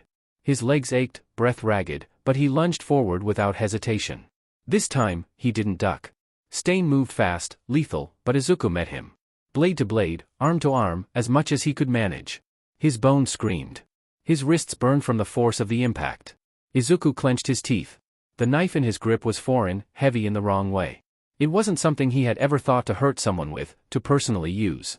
Heroes didn't use knives, didn't aim to kill. He couldn't do it. How could he truly try to stab Stain even like this? He couldn't bring himself to. So, he'd try something else. Stain expected another slash, another move of the knife, and Izuku made sure to let him believe it. He held the blade high, his grip poised for a strike, making sure Stain's sharp eyes stayed locked on it. Watching. Tracking the weapon, not the hand holding it. The moment Stain moved to counter, Izuku dropped the knife. It clattered against the concrete, and in that single breath of confusion, Izuku moved. A duck. A sidestep. A blink, and he was no longer where Stain expected him to be. An arm around Stain's throat. Taut. Locked. A vice of skin and bone, pressing, cutting.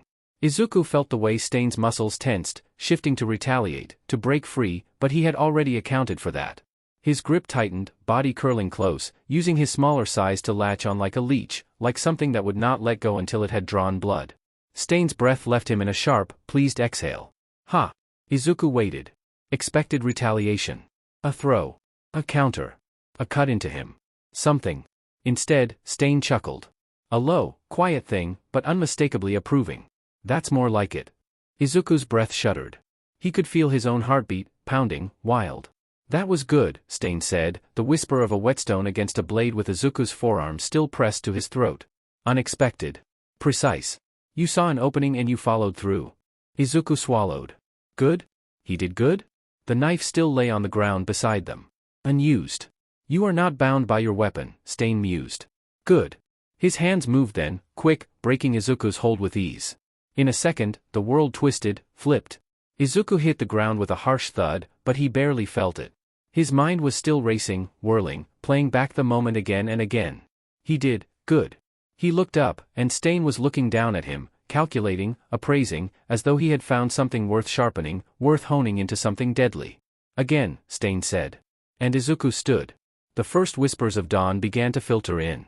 Izuku stood again, and Stain watched. The boy was trembling, but not from fear. His limbs quaked from exertion, from exhaustion, each bruise, each scrape, each aching muscle, all evidence of the work he had put in. To the pain he had endured without complaint. He was learning, adapting, growing sharper beneath the grindstone of DSPLN. But he was still breakable. Stain could see it.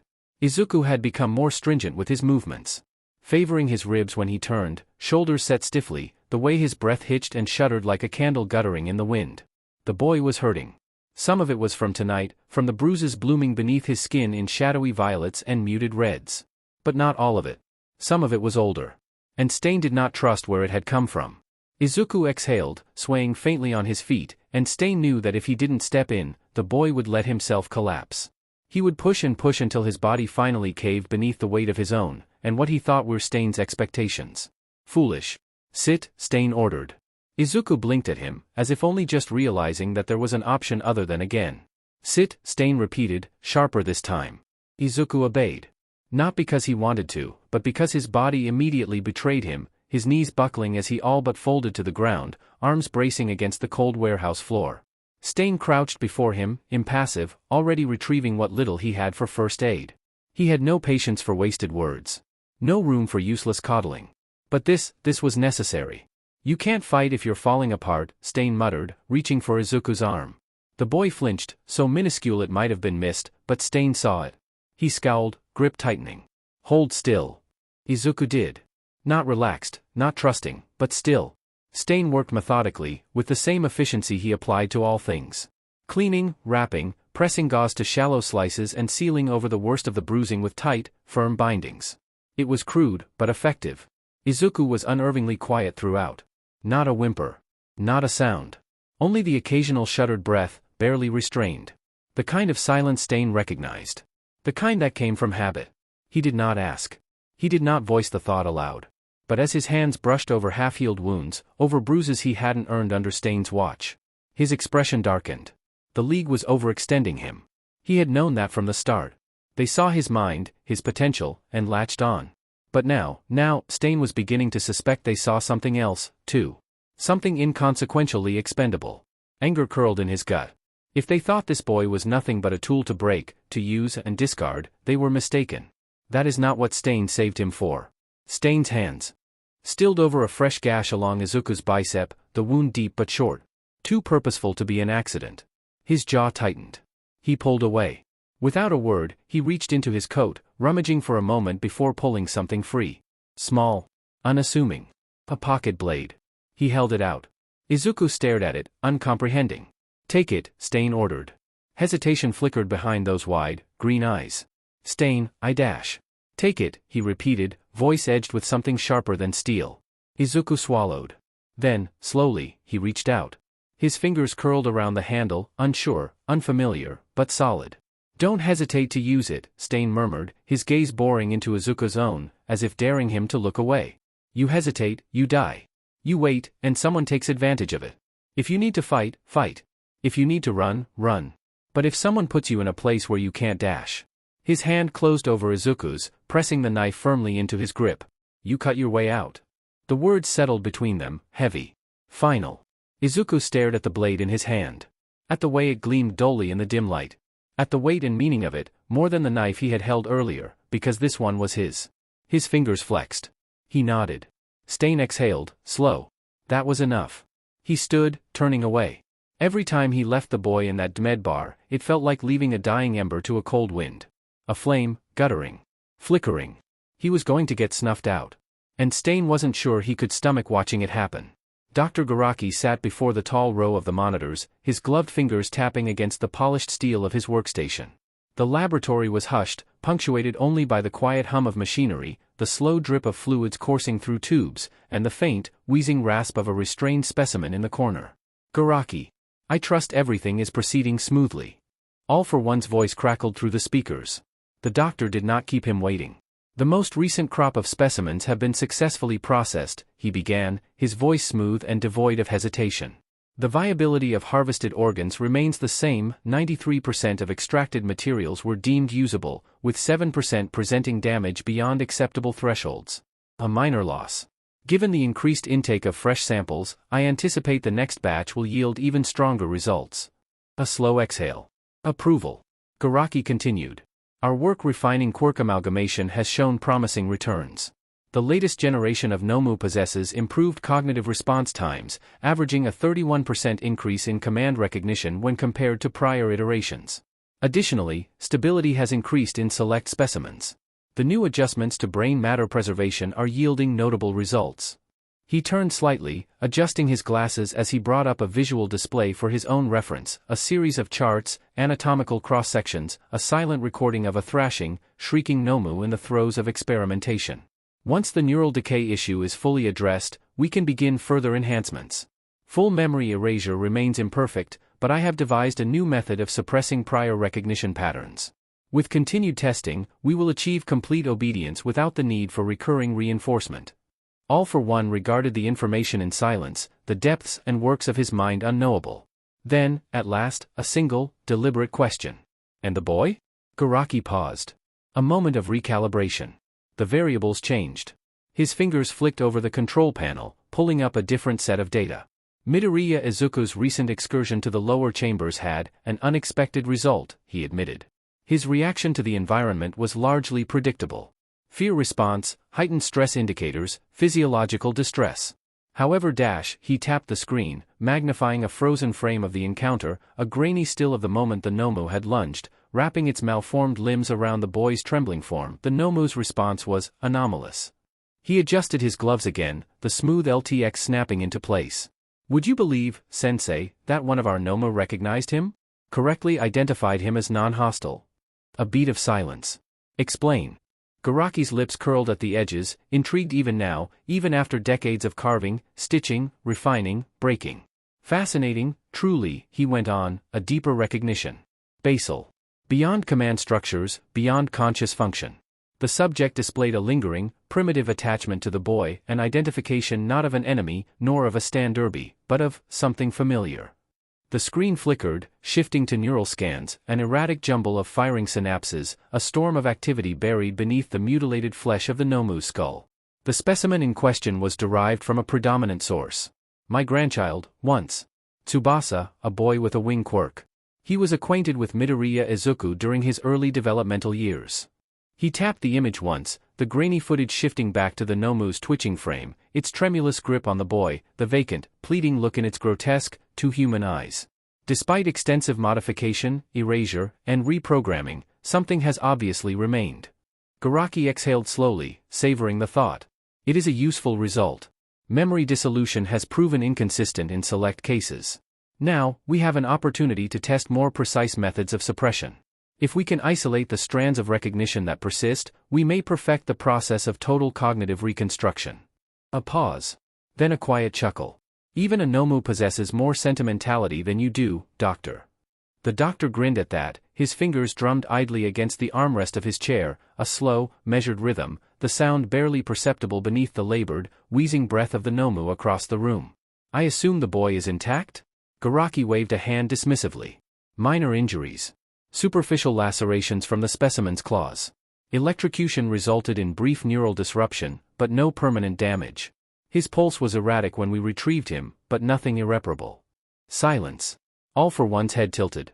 His voice, when it came, was slow. Good. All for One continued, I would like to keep the boy functional for a while longer. A shift his tone, something almost nostalgic. He has such familiar eyes. Garaki said nothing about that, only smiled. As you wish, Sensei. The weight in Izuku's pocket was something like reassuring. The bandages across his arms and knuckles ached in a dull, distant way, but he didn't mind, Stain had wrapped them himself. A gesture, an acknowledgement. Proof that he was being taught. That he mattered. The feeling swelled in his chest, something fragile, something warm, until he opened the door. And saw him. The embers of that feeling, that precious warmth, withered into blackened ash. Dabi sat on Izuku's bed, one foot propped lazily on the sheets. He was slouched, at ease, like he'd always belonged there. And in his hands Izuku's notebook. The one. His notebook. The private one. The one where he had written about the League, about their abilities, about regulars, about anyone he could observe, patterns, weaknesses, theories, stray thoughts stitched together, half-formed and unfinished. The book where he had thought, just for himself. And the look on Dabi's face. Oh, he wasn't going to make this easy. Izuku's stomach dropped, a sickening lurch that spread through his limbs like ice, like fever. His pulse climbed into his throat. You know, Dabi drawled, voice low and rough, as though he were bored, I was gonna mess with you, maybe hold this for ransom or something. Have you grovel a little. But then he flipped another page, lazily tapping a finger against the jagged scrawl of Izuku's handwriting. I actually read this sheet. His mouth twisted into something that wasn't quite a smirk. Izuku felt the world around him contract, a great, suffocating pull, like all the air had been siphoned from the room. His stomach churned with sick recognition. No, not again. A flicker of déjà vu, of something that stank of burned paper and a cruel, sneering grin, of a humiliation that continued to sting. Red eyes, sharp teeth, an explosion, pages fluttering like dying birds through the air as its smoldering remains were thrown out a window. Please don't burn it. The words were weak, pathetic, slipping from his lips before he could catch them. Dabi's gaze flicked up, slow and deliberate, like he was deciding whether or not to be amused. The pale blue of his eyes, washed out, rimmed in graft skin and staples, pinned Izuku in place. Then, after a quiet, stretching pause, he grinned. Well, why would I do that? His voice was smooth, easy. Mocking. Izuku felt something cold settle in his lungs. Dabi closed the notebook with a sharp snap, tapping the spine against his knee, never taking his eyes off him. His eyes were sharp, gleaming like ice catching fire. His fingers drummed against the cover. THMP, THMP, THMP. The ticking of a slow, deliberate countdown. Izuku swallowed hard. His hands curled at his sides, nails biting into his palms. Dabi wouldn't understand. Dabi liked his teeth, tilting his head. It's funny, he mused, you're, what, 12? And you've got pages of this sheet. All written out, neat little theories. He let the book drop onto his lap, one finger still hooked over a page. And me. Dabi's grin sharpened, too many teeth showing. Didn't know you had such a personal interest, little rat. Wrote a whole lot about me. He tapped the page, and Izuku knew exactly what it was. Dabi's hand curled, pressing into the paper. Izuku had seen him. Had picked him apart with nothing but a sharp eye and a pen, had dissected him without permission. And he was not a big fan of that. A slow, creeping thing unfurled in Dabi's gut, something sharp-edged and familiar, something that burned. Izuku was small, brittle-boned, weak. A scrawny little thing with big eyes, shaking hands, too much fear stitched into his skin. And yet, beneath all that trembling, he dared to try and understand something about Dabi that no one else had. That couldn't stand. Dabi couldn't allow it. The familiar, automatic defensiveness rose in his throat. If Izuku could see this much about him, if the little BSTRD could piece him together like some kind of FING equation, then it could be used against him. And Dabi wasn't about to let that happen. He leaned forward, his voice dipping to something colder. You know, Izuku, was it, he murmured, it's not very nice to talk about people without even asking. Izuku went all tense, but his eyes, green, unsure, desperate, didn't break away. Dabi huffed a quiet laugh. Idiot. Well, that just meant Dabi would have to put him back in his place. Because this kid, this little rat, was smart. Too smart. Smarter than he had any right to be. And Dabi? He knew how to deal with people like that. Normally, it began with suffering and ended with death. But this one, he couldn't kill. So, he had to use a different set of tactics. Keep M underfoot. Put M in a cage. Give M a leash, collar and all, and make sure they never thought to bite back. He flicked the notebook closed, rising to his feet. This would be easy. The kid obviously, desperately didn't want the book to be destroyed. He stepped closer, towering, and held it aloft, just high enough to be out of reach. A lazy, taunting smirk tugged at his lips, daring Izuku to try. Come on, he drawled, shaking the book slightly, just enough to make the pages rustle. Hop hop, bunny. Take it. Izuku's shoulders tensed. A cruel game. A familiar game. The same one played in schoolyards, the same one that had haunted him all his life, the prized possession dangled above him, just beyond his fingertips, a sneering face watching, waiting for the inevitable. But Dabi wasn't Bakugou. The way he watched Izuku wasn't with blind cruelty, not with the heat of old hatred, but with something sharper, something assessing. He was testing him. Izuku would have bit, if it wasn't so obvious Dabi had no intention of letting him have it so easy. A small attempt, a slow reach up for it, Dabi's eyes kept his. Too slow, barely an effort. Dabi yanked it away at the last moment, grinning as Izuku's fingertips barely brushed the cover before the distance was pulled out of reach again. Dabi laughed, low and quiet, before shaking his head. Nah, he said, stepping back. I think you'll have to earn it back, actually. He didn't explain what that meant. Didn't clarify what earning entailed. He just turned and strolled toward the door, as if he already knew Izuku wouldn't chase him. And he was right. Izuku stood there, watching the man's retreating form, watching the notebook disappear from sight. The door clicked shut behind him. The room was empty. A slow, frustrated breath slipped from Izuku's lips. The weight in his chest remained. Why does he still write those DMN things? They always got him into trouble. He spent the next few hours sitting at his desk, staring at the empty space where his notebook had been. His fingers twitched, reaching for a pen before curling back into his palm. He had nothing to write on. No way to jot down his thoughts, no pages to fill with everything running rampant through his mind. Earn it back. What did that mean? Dabi wouldn't burn it, not yet. If he had intended to, he would have done it in front of him. Would have taken satisfaction in watching Izuku watch it burn. That meant there was still time. The question was, what did Dabi want from him? A knock at the door startled him from his thoughts. Izuku tensed, expecting Dabi again, expecting another round of games. But when the door creaked open, it wasn't him.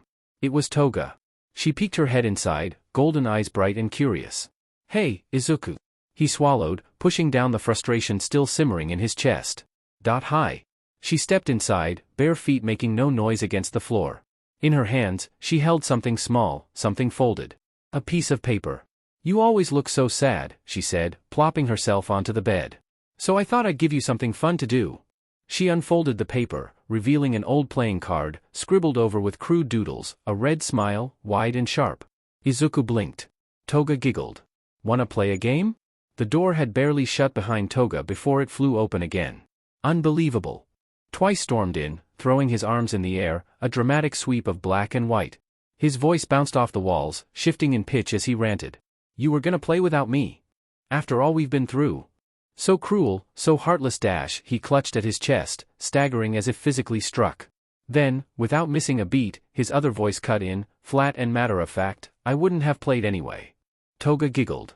"Sorry, Jean," she sing-songed, completely unrepentant. "You're just so easy to forget." "Oh, I see how it is." Twice gasped, whipping around to Izuku, as if expecting him to take his side. "You hear that, kid? Betrayed. Stabbed in the back." Then, suddenly, he perked up. "Wait, what game are we playing?" "We weren't playing yet," Toga corrected. As Jean slumped to the floor, Toga turned back to Izuku, grinning wide. Izuku sat himself down too, resigning. "Here Zuku, let me explain the rules." She was not explaining the rules. Izuku tilted his head. He had been waiting for a point, for a structure, for anything in the explanation that actually constituted an explanation. So far, he had gathered nothing except something about the card, a vague mention of biting, and the insistence that winning meant either taking a prize or giving up a finger. He hoped she was joking about the last part. Twice hummed, kneeling onto the floor beside the bed. "All right, hit me with it. I wanna start." "Okay." Toga clapped her hands together excitedly. "So first, you dash." She then proceeded to say absolutely nothing helpful. Izuku watched, vaguely mesmerized, as the two of them bickered, laughed, and threw words around with all the authority of children playing make-believe. The game was part bluffing, part luck, part violence, but only if you were losing. The side of the card you got dictated your fate, but also, maybe it didn't, because the rules seemed to shift whenever it was convenient. Then, she pulled out a stack of normal playing cards, which were how you actually played. Still, even with the chaotic and frankly infuriating lack of clarity, Izuku caught on. Or, he hoped he did. Even a nonsensical system was still a system. So he played. The first few rounds passed in a blur.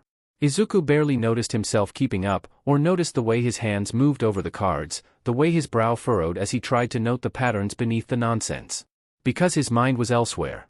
Dabi still had his notebook. It was stupid. So stupid. He should have learned by now. Should have stopped writing in them. He kept losing them. He kept letting this happen. What if you won? Izuku blinked. Toga beamed at him, her hands clapping together in delight. Twice groaned, throwing his cards into the air. Of course he won. Of course. Rigged. Absolutely rigged. He gestured wildly at the stack, his voice shifting mid-sentence. Must be nice being the favorite. Must be cheating. Izuku opened his mouth. Closed it. Had he? His green eyes flickered down to the floor, scanning over the layout of the cards, the hands held in defeat before him. Oh. He had won. Somehow. Toga leaned forward eagerly. So what's your prize, Izuku? Prize, he echoed, sluggishly, his mind still catching up. She grinned. Yeah. Winners get to take something from the losers. You can pick anything. Except my dignity, twice cut in. That's already long gone.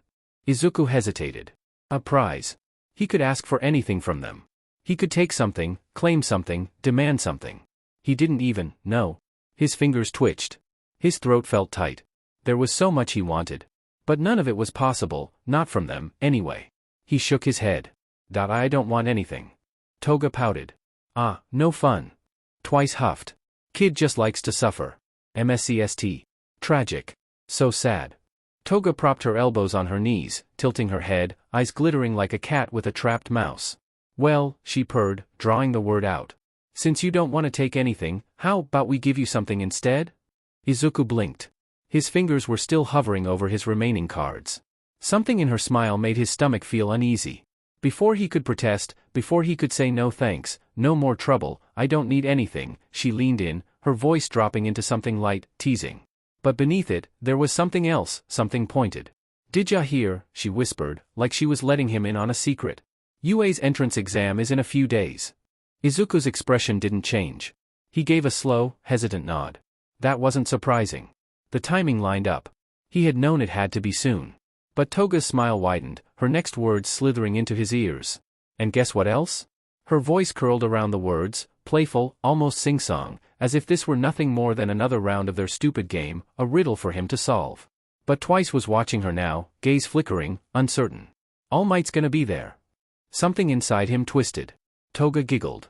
Not just there for the exam, rumors say he's gonna be a teacher.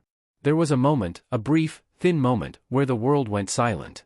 Izuku stared at her, unblinking, his mind racing so fast it nearly left him dizzy. That didn't make sense. All Might had never taken on a role like this, never slowed his career or veered into another venue. It shouldn't make sense. All Might, teaching? Overseeing the next generation, stepping into Yue's halls, taking up a role in the heroics course? Why? Why now? Why?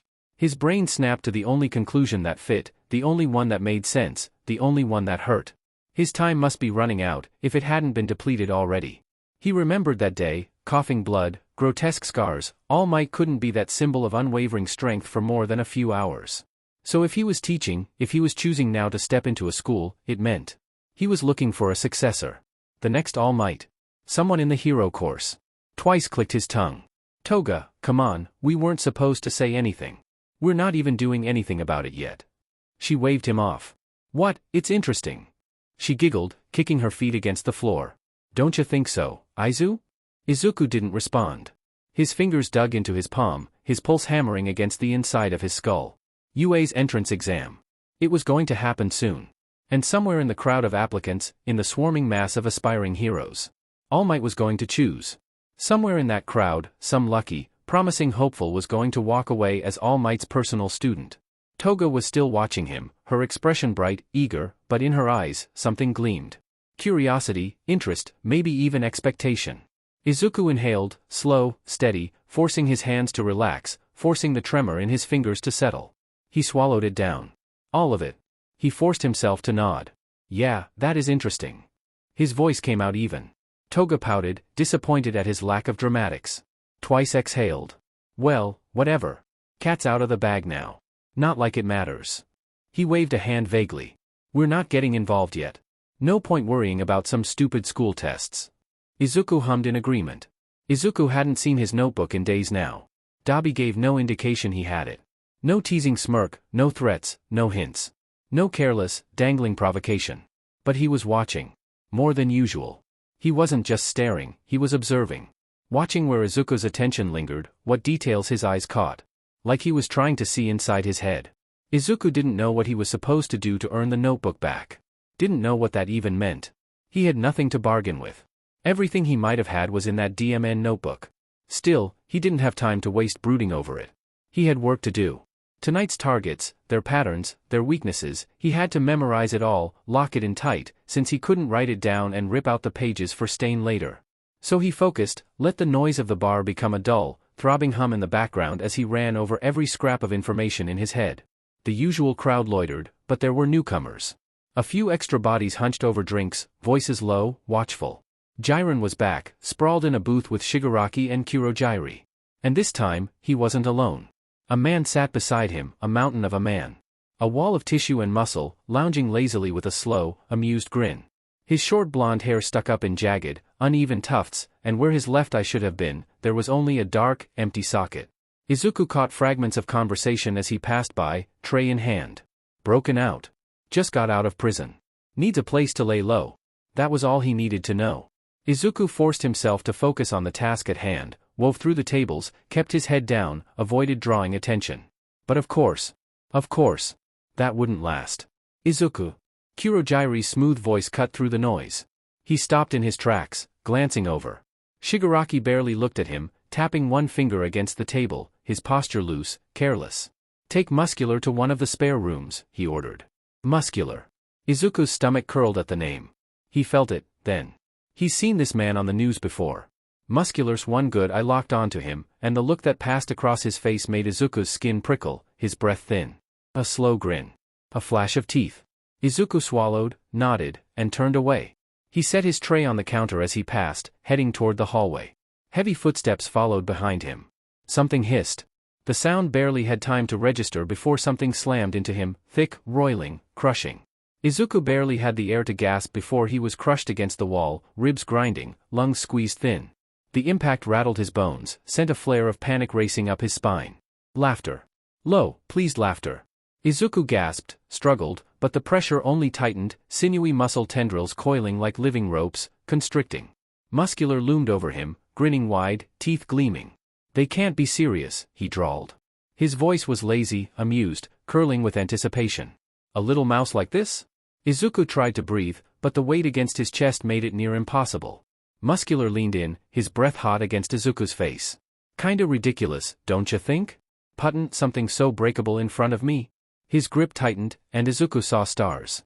"I can't help it. Feels like they want me to squash you flat." Muscle fibers twitched, rippled, shifted, thick, gnarled cords coiling around his arms, his chest, pressing harder. Izuku twitched. His pulse roared. He had to. The knife. He strained, forced his fingers toward his pocket, toward the small weight tucked inside. Muscular grinned, the movement thick with sick amusement. "Ah, don't go struggling now dash." The blade sank deep into the flesh pinning him.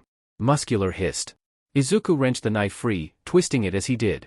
Blood, dark and hot, spurted, strkng over his fingers. Muscular's grip slackened for a split second, just enough.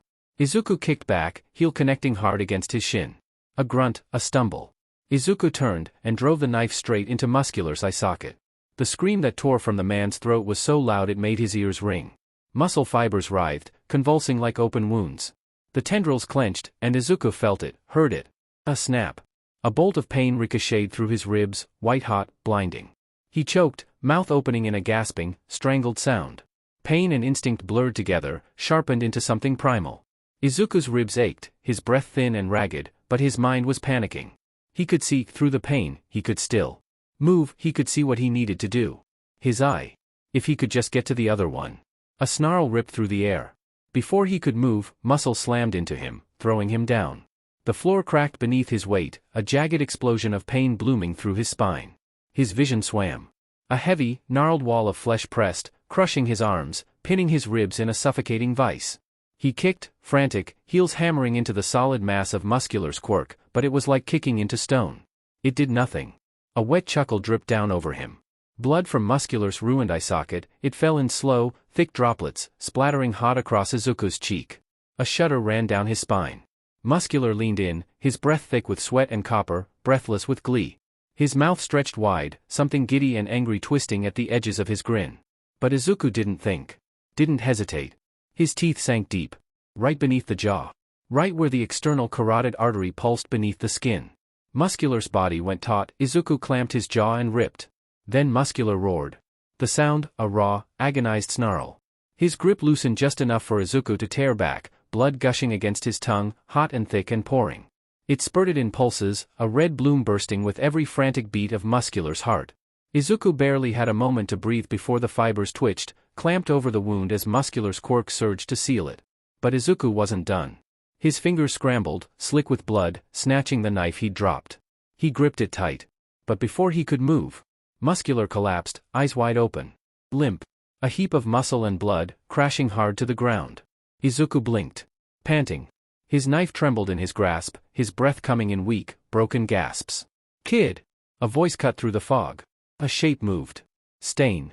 A void yawned open around Muscular, warping space, swallowing him whole. Kurogiri. He needs immediate medical attention. Calm. Businesslike. Distant. The doctor's vague voice made a distant committal through the portal. Blood was still warm on Izuku's lips. His limbs shook as he rolled, tried to push himself up. But he couldn't breathe right. The pain in his ribs was wrong, sharp and deep, tearing through each breath. His body wouldn't move properly. A weak, broken sound left his lips. A hand pressed lightly against his back. Steady as the world reeled, pain curling in his staggering lungs. Izuku's breath came in shallow, ragged bursts, his chest tightening with every trembling inhale. Blood dripped thick and slow from his lips, pooling dark against the floor beneath him. He was shaking violently. His body spasmed in small, uncontrollable shudders, skin slick with muscular's blood, his hands, his throat, his teeth stained with it. It didn't feel real at all. Muscular, a serial killer, was bleeding out somewhere beyond Kurogiri's warp, needing critical, immediate medical intervention. Izuku had put him there. Somehow, he had done enough to put him there. A hand pressed against his back. Solid. Comforting despite how the weight of it hurt. You did well. Stain's voice cut through the haze, level and sure. Izuku swallowed thickly, head swimming. His chest throbbed like something had been torn apart inside it. When he coughed, the sound was wet, strangled, more blood splattered to the ground. Not good. A hiss of frustration, a curse in anger, the sharp slap of sneakers against the floor. Shigaraki. Izuku barely had the strength to lift his head, but he felt the anger rolling off him, the way his approach was fast and uneven. Towering over Izuku, his sharp red eyes flashing in irritation, taking in the wreckage of the corridor, the blood splatters, the crevices and dents in the wall, the boy barely clinging to consciousness on the floor. His lip curled. "The F did you do?" he sneered, voice edged with contempt. "We just got him, the muscle-headed freak is supposed to be a FING tank? How the hell did you take him out of commission like some low-level dash?" He reached out. A hand stretching toward Izuku, whether to grab him, to punish him or what. But he never made it. The whisper of steel cut through the air.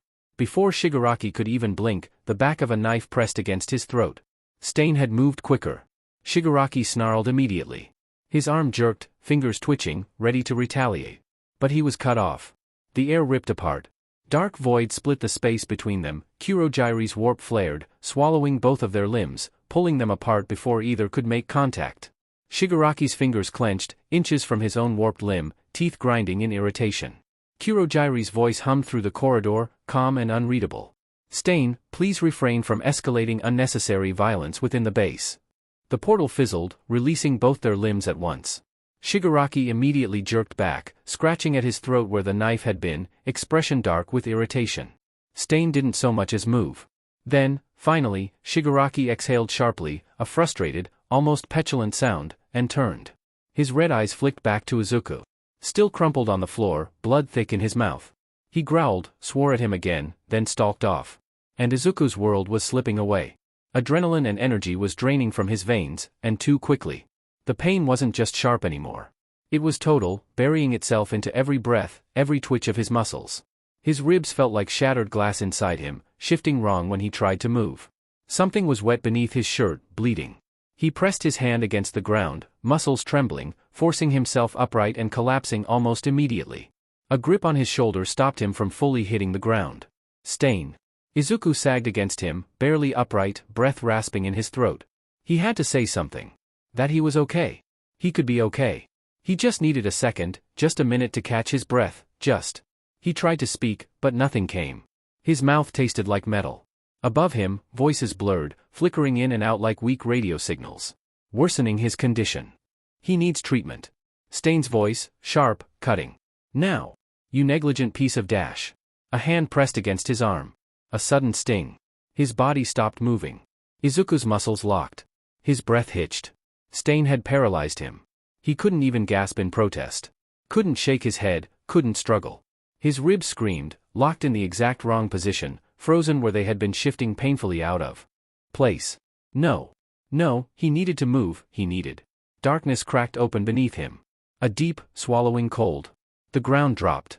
For one suspended moment, Izuku fell, the corridor dissolving into black void, weightlessness pressing into him.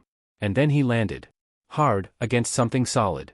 The world shifted again, colors swirling into shape. Izuku recognized the hazy glow of fluorescent lights above him. Izuku barely had a moment to register it before something lurched inside him, his organs spasming against his frozen body. His stomach twisted, nausea surging like a riptide. His vision swam, blackening at the edges, before all of it went dark. Izuku woke to the sound of machines.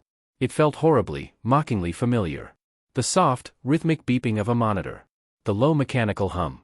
The sterile tang of antiseptic. His body felt wrong, wrapped too tightly, bound, as though he were being held down and together. Bandages wrapped his chest, layer upon layer, stiff with pressure that made his breathing shallow, each inhale a whisper of pain. And in the dim, flickering glow of the overhead light, a figure leaned against the far wall. Stain. His arms were crossed, one leg bent, the edge of his boot pressed against the wall. His head tilted slightly, watching. It was definitely, far too reminiscent of all those months ago. The moment Izuku stirred, Stain's voice cut through the air low, firm. Don't move. Izuku flinched at the command but tried anyway. Regret slammed into him the second he attempted to shift. His ribs screamed, a deep, searing agony that stole the breath from his aching, stagnant lungs.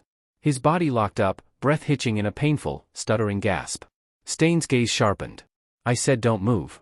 Izuku swallowed hard, pressing his head back against the stiff pillow, blinking through the haze of pain and confusion. Stain exhaled, watching him. A long silence stretched between them before he spoke. Your ribs were broken. Stabbed right through you and punctured a lung. The doctor fixed it up. A pause. But it won't be all right for a while. Izuku barely heard the rest. His mind latched onto one thing, won't be all right for a while. A creeping, cold dread curled in his stomach. Stain's expression didn't change. No more training, he confirmed. You won't be coming with me anymore. The words hit. A visceral, wrenching pain curled deep in Izuku's ribs, something so much worse than the injuries. He tried to breathe, but his chest heaved against the tight bandages, his pulse stuttering in his throat. No, he gasped, rasped, shaking his head, eyes stinging. No, I can still, I was just starting dash. Tears blurred his vision before he even realized they were falling. I can still help you, he pleaded, voice trembling, cracking. I can still dash. Stain's face twisted, something flickering behind his eyes at the sight of Izuku's sudden distress. Izuku knew what it looked like. Knew what it sounded like. He was pathetic. Weak. A kid crying because he lost something, because he wasn't good enough. He had broken under pressure. He wasn't capable. Of course, Stain didn't want him anymore. Of course, he wasn't worth it. His breath hitched, a dry, choked sob caught in his throat, and he squeezed his eyes shut, his hands clenching into the sheets beneath him. I'm sorry, he whispered. I'm sorry, I should have done better dash. A sharp scoff cut him off. Better? Izuku opened his eyes, blinking through the blur of hot tears. Stain's expression had hardened, not with disappointment, not with anger. You won. Stain shifted from the wall, stepping forward, his presence suddenly towering. You won, he repeated. You nearly killed him. Without the doctor, he would have bled out. You fought, and you survived. His voice lowered, steady, absolute. You did what you had to. Izuku's breath stilled, the weight, the pain and relief of Stain's words settling over him heavily. But Stain wasn't done. This is not a failure, he said. You're not being cast aside. You are injured. A sharp emphasis, as if the very idea of Izuku thinking otherwise was insulting. And I won't let you make yourself worse. Izuku bit his lip, still shaking, still struggling to believe. Get stronger, Stain continued, tone almost softer. Heal. When you can join me again, you will. Izuku exhaled, shaky, shallow. He will. The relief that flooded him was just as overwhelming as the fear had been, just as crushing. He sniffled, nodding as much as his aching body would allow. Oh okay. Stain watched him for a moment longer before stepping back, satisfied. Izuku closed his eyes, swallowing back the last of the tears. Izuku was removed from the roster. No working at the bar. No going with Stain. Bed rest. It should have felt like a victory. He had won, hadn't he? He had defended himself. Had fought against a serial murderer and lived to see another day. And yet, the walls of his room closed in like a tomb, the stillness pressing down on him heavier than the ache in his ribs. This felt like loss. His fingers moved restlessly over the keys of his laptop, the only sound in the dim, quiet room the rhythmic clicking of his typing. His back hurt from being propped up against stiff pillows, his mind tangled in endless thoughts, and beneath it all, a slow, burning anxiety twisted in his gut. Useless. The word echoed in his skull like a curse, leaden in his chest. But, assignments had been given to him, a lot of assignments. Kurogiri had delivered them personally, printed documents, encrypted files, lists of names and targets, all passed through the void to his hands. It was work. It was something. But it wasn't enough. He should be out there. Kurogiri returned, moving soundlessly into the room. The dark swirl of his mist coiled in the low light, shifting as he set down a tray at Izuku's bedside. A bowl of broth. Simple, warm, mild. Izuku barely spared it a glance. Thank you, he muttered, trying to meet the haze that was Kurogiri's eyes. I can go back to work dash. No, Kurogiri's reply was immediate. Izuku's fingers froze above the keyboard, irritation flickering hot beneath his skin. I can work, he pressed, shifting slightly, a sharp, searing ache flared across his ribs, and he barely held back a wince. I need to dash. You are on strict orders, Kurogiri cut in smoothly. Izuku huffed, frustration knotting in his throat. Whose orders? Sensei's. Izuku blinked. All for one's? For a moment, he thought he misheard. Sensei? He echoed, hesitant, unsure. The mist swirled, adamant. Yes. Izuku stared. His bones creaked as he sat back, his stomach twisting uncomfortably. Why? The word slipped out before he could stop it, quiet, uncertain. Why would All for One be so concerned? Or maybe he was just prolonging his investment. Yeah, that was it. Kurogiri was silent. Which, in itself, was an answer. Dabi slouched on a beaten, ratty old couch, legs kicked out, head tipped back, eyes half-lidded beneath the flickering light of the warehouse. His cigarette burned low between his fingers, the ember glowing and pulsing like a dying star, a heartbeat. Smoke curled around him, lazy, curling, whispering. The notebook sat beside him, untouched now, but not forgotten. Because Dabi wasn't the kind of guy to just forget something like that. He wasn't just gonna kick back and think, that was odd. Guess the brat's smarter than I thought. No. Something was clicking now. Adding up. Something was wrong. Not in the obvious way, not in the oh shit, Stain's little charity case is actually a walking encyclopedia of quirks and analysis way. That was already unsettling enough. That was weird enough. But this? Dabi had met plenty of scrawny little sheets with something to prove, plenty of kids who thought they were clever, plenty of desperate, hungry, grasping nobodies clawing their way toward something bigger. Izuku wasn't like them. Izuku wasn't clawing. He wasn't climbing. He was watching. Sitting there, quiet, bruised up, scarred and stitched together, taking everything in, slotting it all into place. And that notebook? It wasn't some sad little cry for help. It had no trace of his own sufferings, no anecdotes about his personal feelings on Dabi, on Toga, on others who hadn't made things easy for him.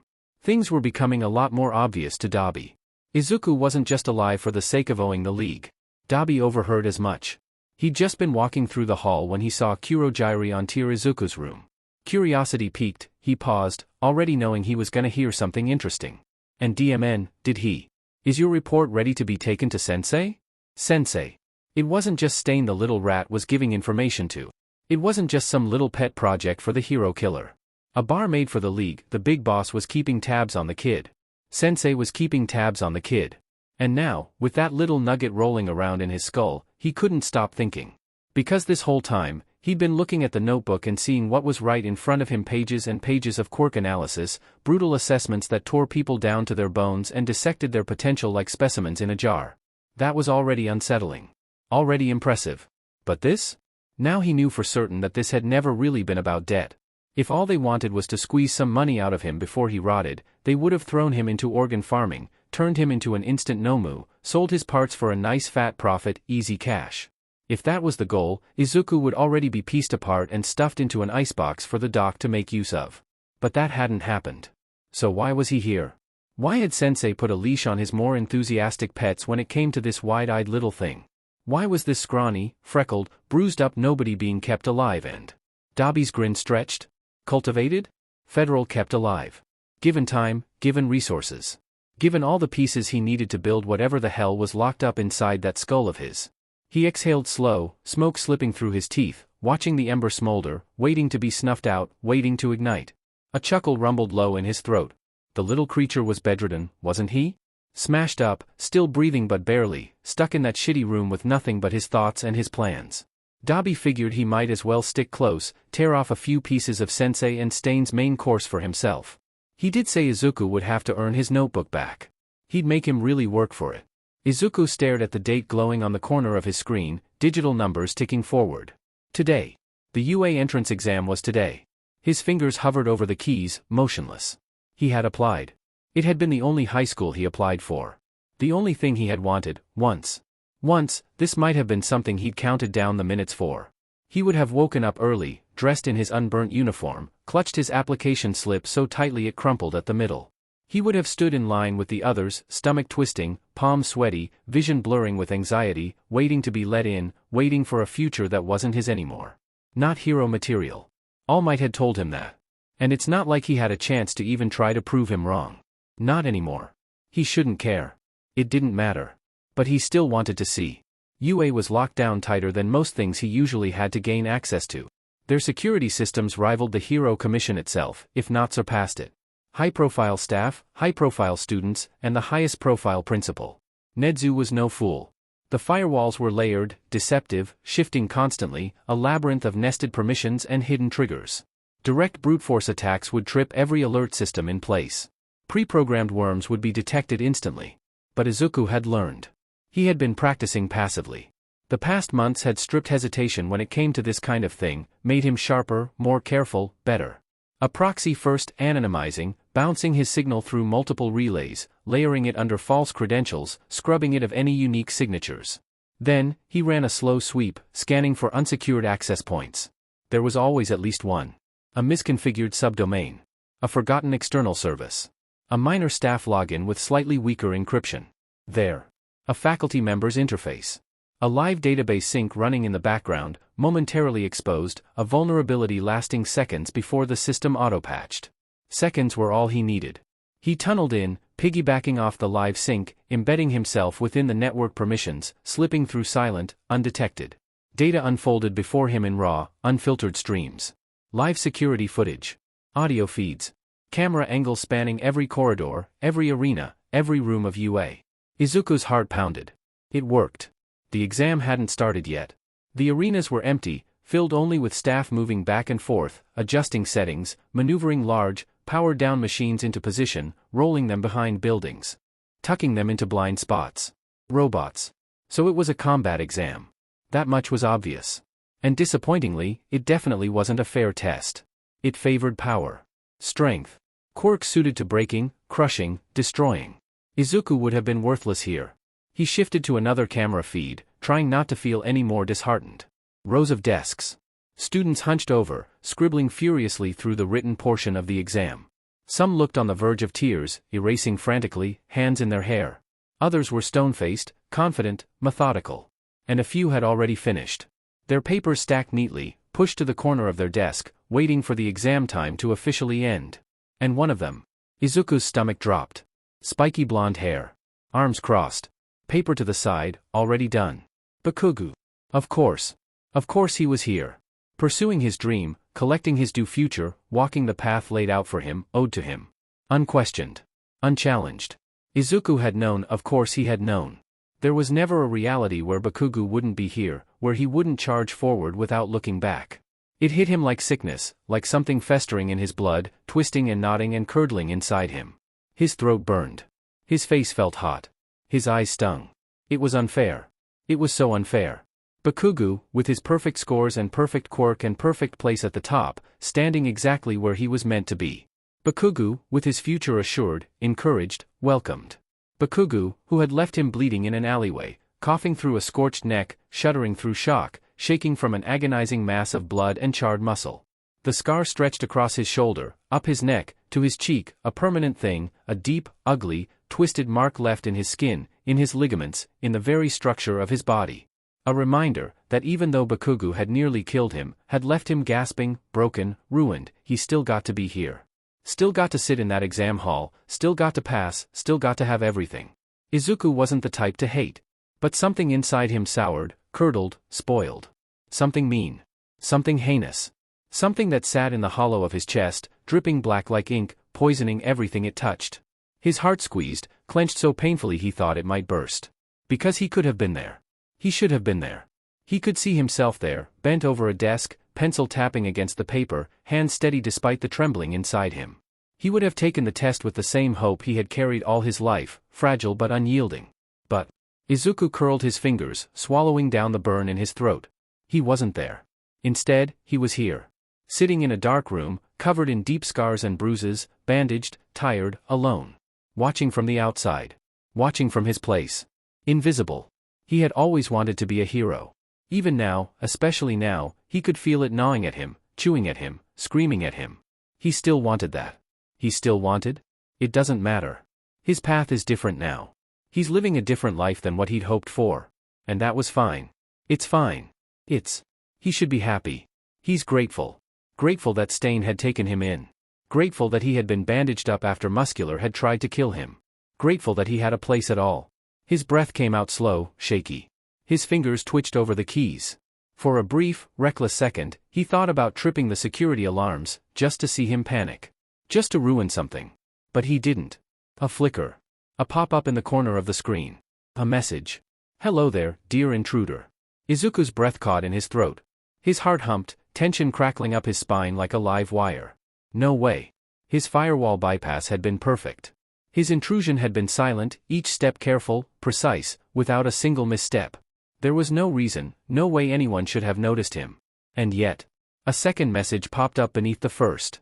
I must say, it's been quite some time since someone made it this far. Who might you be? Izuku's heart slammed against his ribs, a pulse of heat crawling up his neck. Principal Nizu. There was no other possibility. A chill racked Izuku. The messages kept coming. Little pop-ups, patient, insistent, blooming in the corners of his screen like pale flowers in the dark. Curious little thing, aren't you? What exactly were you hoping to see? Izuku's fingers curled tight against his palm, hovering over the keyboard, heart a frantic, erratic thing hammering against his ribs. He knew better than to answer. He knew better than to engage. This was the principle of UA. He was working for a group of villains, living by their mercy. If it was discovered that he was talking, actively speaking to someone like this, he couldn't even imagine what they'd do to him. And yet, this was the principle of his dream school. Talking to him. A pull, a begging thing in his chest, raw and hopeful, desperate to explain himself, to justify why. So, against every instinct, against the sharp, jagged warning screaming in his skull, he typed. He'd blame it on his weakened state. I wanted to see the exam. A beat. Then another. Then a reply. Oh? A single word, stretched thin with curiosity, with interest, with something almost indulgent. You couldn't come see it in person? Izuku hesitated, jaw tight, throat thick. The answer was simple. Fingers hovered, trembled slightly over the keys, before pressing down, slow and deliberate. No. A pause. A long one. A message, appearing on the screen. He didn't get to see what it said. Because there was movement by the door, shadows shifting in the cracks. The door swung open. Izuku shut everything down. His fingers moved before his mind did, slamming the kill switch, severing every open operation, obliterating every trace, every thread connecting him to UA's system, to Nizu. His heart slammed against his ribs, breath catching sharp in his throat as he switched back to his research tabs, screen flickering, shifting, looking untouched. Casual. Unbothered. Normal. Like he hadn't just been playing with fire. Like he hadn't just had his hand caught in the lion's maw. Talking to the principal of a hero school while sitting in a villain organization's base. Dabi stepped inside, slow and easy. Izuku didn't look at him. Bunny's got teeth, Dabi remarked, his voice as dry as smoke. He didn't bother with greetings, didn't ease into conversation like a normal person. No, he dove straight in, his gaze flickering over. Izuku with undisguised amusement. Really made a mess of him, huh? Should have heard the sounds he was making when they dumped him in the infirmary. Pathetic. You know, you gnawed right through his artery, took a chunk out of it. Was that intentional, or just a lucky shot?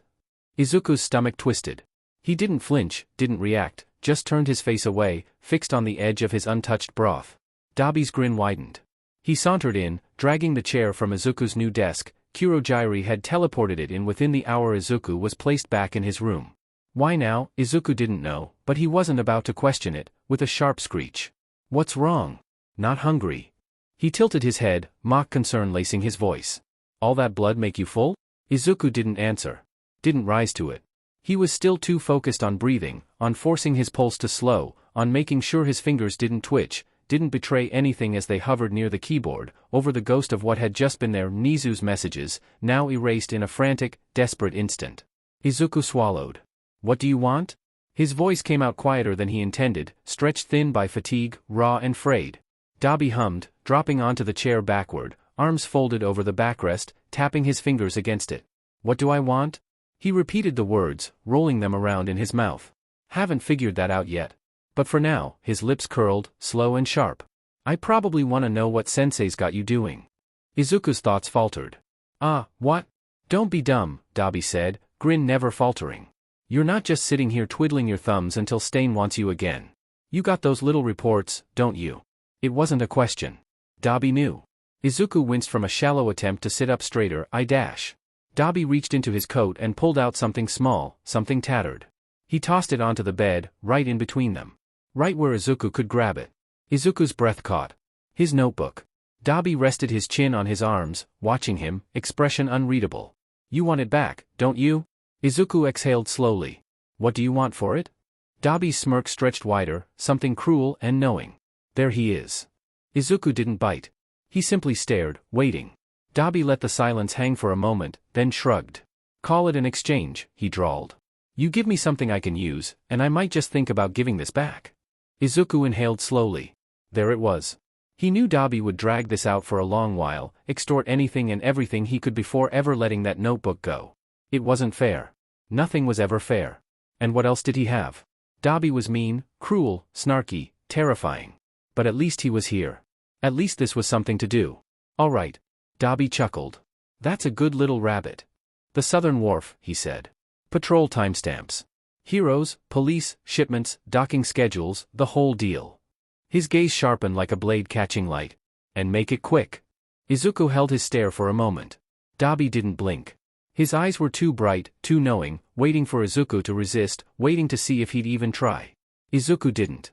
He exhaled softly, dragging the laptop closer toward him, the ache in his ribs sharp but tolerable. Pulling up the data with quick efficiency, scanning, filtering, categorizing. Southern Wharf. Patrol routes. Shift rotations. Shipment arrivals. The most logical entry points, the blind spots between patrol passes, the least disturbed escape route once the job was done. He read it all off in a flat, quiet voice, dispassionate. Nothing extra. Nothing unnecessary. Just raw information, given freely. Dabi watched him the whole time, his grin stretching wider, sharper, like he was enjoying the way Izuku worked, how easy it was.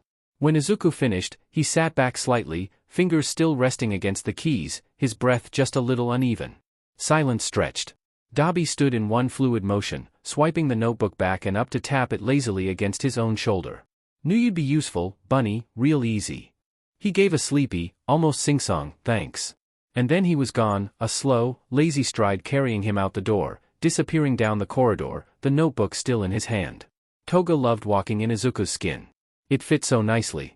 Stretched over her bones like a second life, one where she wasn't Toga Himiko, bloodthirsty and wanted, but a bright-eyed, sweet-faced, unassuming boy.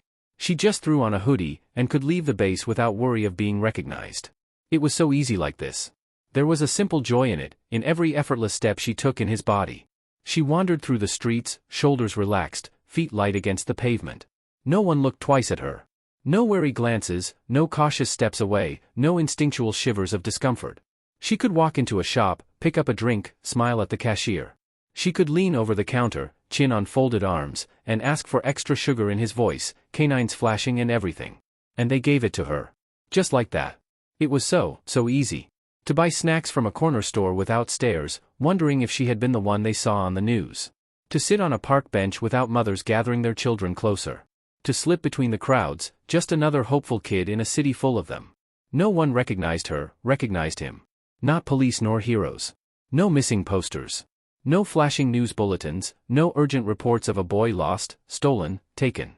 Poor little Izuku, gone, and no one had even noticed. His face was free for her to parade around in.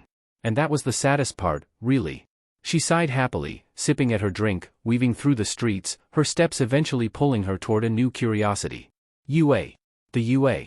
The holy grail of heroics, where kids scrambled to throw themselves into their bright, glorious futures. The fabled entrance exam was today, should be finished by now, and she could take a little peek as the students filed out. Disheartened expressions, teary eyes, bright smiles, fists clenched, hopeful eyes. Dreams ignited or crushed in the one moment. Toga was having fun watching them all mill past. Deku! The voice cracked through the air, sharp, barking. She turned, making sure her hood covered her head, and already her body was shifting. Her face melted back into her own face, hair lightening, eyes sharpening. It was quick, so quick, but the boy had already closed the distance, shoving through groups of students. A hand grabbed her shoulder, spinning her with a roughness that sent her stumbling back. And when he turned her around, when his eyes met hers, not Izuku's, she saw something fascinating. Shock. Panic. Desperation. His breathing hitched, chest rising fast, brows furrowing so hard as he searched her face like he had expected something else. His chest heaved, breath sharp and uneven, like he had been running to something important, running to him. But it wasn't him. And the realization that flickered across his face, the exact moment he saw her, was just so interesting. The raw confusion. The way his grip loosened just slightly, eyes darting over her features like they could somehow reconstruct the boy he thought he had seen. She tilted her head, smiling, playing off the confusion, watching as he stammered something rough and bitten off, words that never fully left his mouth before he turned and stomped off, the tension in his shoulders betraying the panic he was trying to mask. Toga watched him go, rocking on her heels, grin widening. Did little Izuku have a friend? And, by the place, a hero friend? How fun. She practically skipped back to base, bouncing lightly on her toes as she made her way down the familiar halls. Izuku was in his room, laid up in bed, wrapped in bandages, bones still knitting themselves back together, broken ribs still pressing a little too close to his lungs. His green eyes were dull, lips parted slightly as he exhaled slow, pained breaths. He looked so cute like this. From the doorway, she sang it. Deku? And the reaction, it was even better than she thought it would be. His whole body flinched, sharp and involuntary, muscles locking, breath halting like she had just shot him. His eyes were wide now, so wide, mouth parted in something silent and trembling. Like a little wounded bird.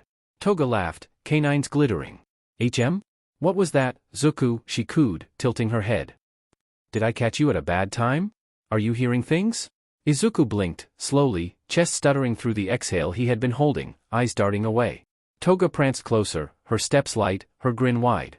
Her knees hit the floor beside his bed with a soft thump as she leaned in, golden eyes glinting with curiosity. Izuku didn't move, but she could feel the stiffness in his frame, the way his breath came shallow, controlled. Still reeling from her little game. That was fun, she should do it some more later. But for now, she had another idea. She tilted her head, elbows pressed into the sheets, fingers idly twisting in a loose thread. Hey, Izu, she crooned. I want to go out tonight. His brow furrowed slightly, confusion passing over his face. I want to go with Stain, she clarified, her fingers flicking the thread away, golden gaze locking onto his. I want to see them. The heroes. Izuku blinked slowly, something flickering in his green eyes. Toga watched, intrigued, as his lips parted, then pressed shut again. He hesitated. In an instant, she moved, her limbs shifting, melting, reshaping. Her skin paled, freckles blooming across her cheeks, hair curling into that dark, mossy green. I'll go as you, I just want to see Stain up close you know, she said, but it wasn't her voice now. It was his. His soft tone, his quiet murmur, that little breathless uncertainty. Izuku's expression twisted, something nameless in his eyes as he looked away. Then, at last, a short nod. He stopped, exhaled, then nodded again, slow. If Stain's okay with it. I guess. It's not my call. Toga beamed, delighted, twirling a lock of green hair between her fingers before letting it snap back into blonde. Great. I knew you'd be fine with it. Then she tapped a finger to her lower lip, tilting her head again. Oh. And I need your notes.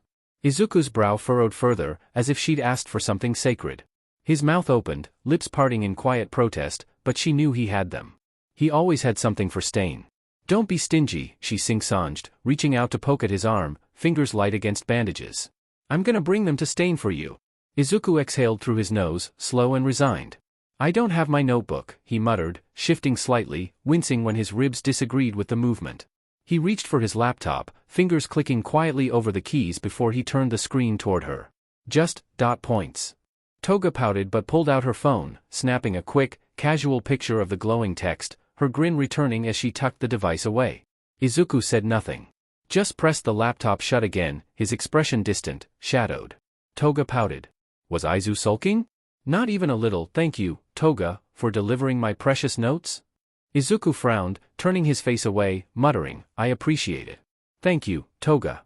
She beamed, and hopped up. I can't wait to see them, she sighed dreamily. All those bloody heroes. Toga laughed, twirling on her heel. I'll let you know how it goes, Izu, she sang, prancing toward the door. Izuku said nothing. He just stared after her, quiet, lost in something sad. Oh well. She'd just have to have fun for him tonight. She skipped into the warehouse, light on her feet, a tune on her lips. She stepped inside, a grotesque iron pungent in the air, light catching every gleam of steel and dark splashes on the concrete floor. Dabi was there, leaned against a crate, shoulders still steaming, a faint curl of smoke trailing from his cigarette. He was holding a notebook, just lazily, like nothing important. Stain stood near the back, finishing the last swipe of his blade against a cloth, slow and deliberate, before tucking it away. They turned at her entrance. Toga just smiled. Hard at work, huh? She hummed, her hands clasping behind her back. Busy, busy. Dabi snorted. Always something to clean up. He gave a lazy wave toward the blood drying in the grooves of the floor. You should have seen it, pretty messy. Toga pouted. I can't believe I wasn't invited. Stain only exhaled sharply, unimpressed. She grinned wider, rocking forward onto her toes, letting the moment stretch. Hey, you're with the league a lot, she chirped, tilting her head at Stain, but you never come to see little Izuku anymore. That's so sad, you know? I think he misses you, even if you've forgotten him. Stain's eyes narrowed, his expression warning, but Toga wasn't done. Two sets of eyes, both different but equally intrigued, looked on as she pranced forward. So, can I come with you tonight? No reaction. She pouted. Not even a blink? No flicker of curiosity? She dug into her pocket, pulling out her phone and holding the screen toward him, tilting it so the blue light caught his face. I even have something for you. Izuku still wants to help out, see? Stain's eyes barely flicked down, scanning the picture, Izuku's notes. Stain's gaze lingered on the screen for a long moment. Then, slowly, he looked back at her. Toga's grin only widened. She let her limbs shift, the transformation sliding over her like melting wax. With a borrowed body, a borrowed voice, she leaned forward and pleaded. Come on, take me with you tonight. Dabi let out a low whistle. Creepy. Stain's fingers twitched against his blade, his expression sharpening into something dark, his mouth pressing into a thin line. Toga, Izuku, held out the phone again, tilting it so. I'm still working so hard for you, she pouted. No, a hiss of steel. Toga blinked. No, she echoed, voice light, surprised. Her head tilted, a feline gesture. But dash. No, he repeated, more clipped, dismissive. Like it wasn't even worth discussion. Toga stared at him, lips pursing slightly. Stain looked at her, even like this, but it was different from how he usually looked at Izuku. Disdain, disappointment, something stern in the way his mouth set, the furrow of his brow. She met Stain's gaze through Izuku's. But you know I can fight, she said, voice dipping into his familiar cadence. I want to help you out, Stain. I can do it better than Izuku can. Stain's expression did not change. Not even a sliver. Don't waste my time. Immediate. Unwavering. Without hesitation, without even a moment's consideration. Dabi let out a snort from where he sat. She gave him a glare, then snapped back to Stain, who was already turning away. Just like that. Like it wasn't even worth discussing. Toga's lips parted, something frustrated chewing on her lips. She wanted to press, wanted to needle, wanted to rip an answer out of him, why not?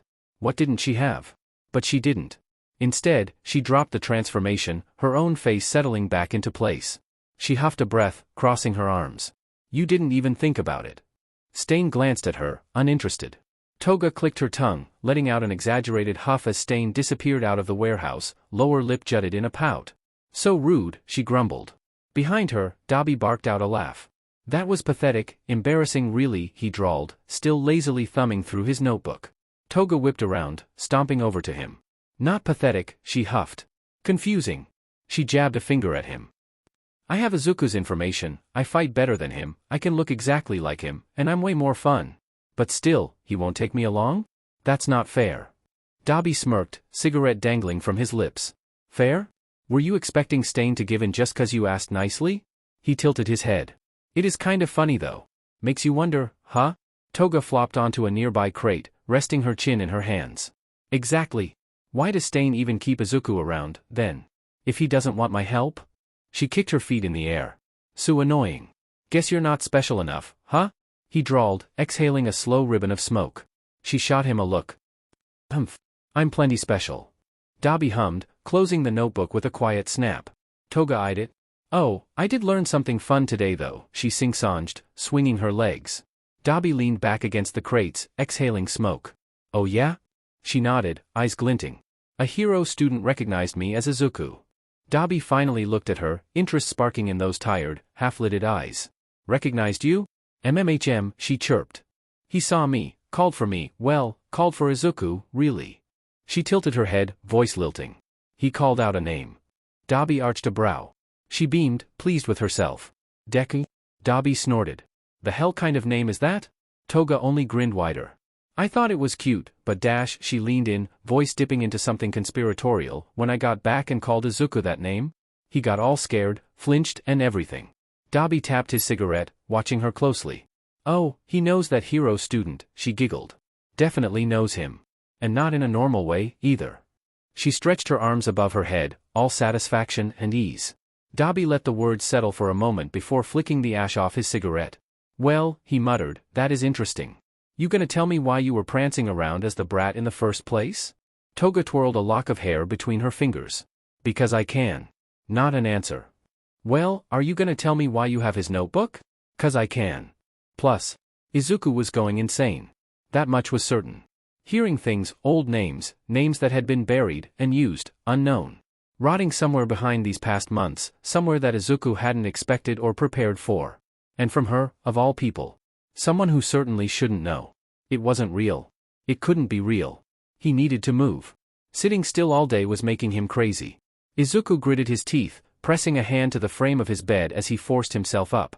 Agony flared in his ribs, an ice pick dragging through the muscle of his side, sharp and merciless. His breath stuttered, catching, and for a moment, his vision threatened to black out entirely. But he stayed up. Pain was nothing new. His feet pressed against the cold floor, barely steady, knees threatening to buckle as he balanced his weight.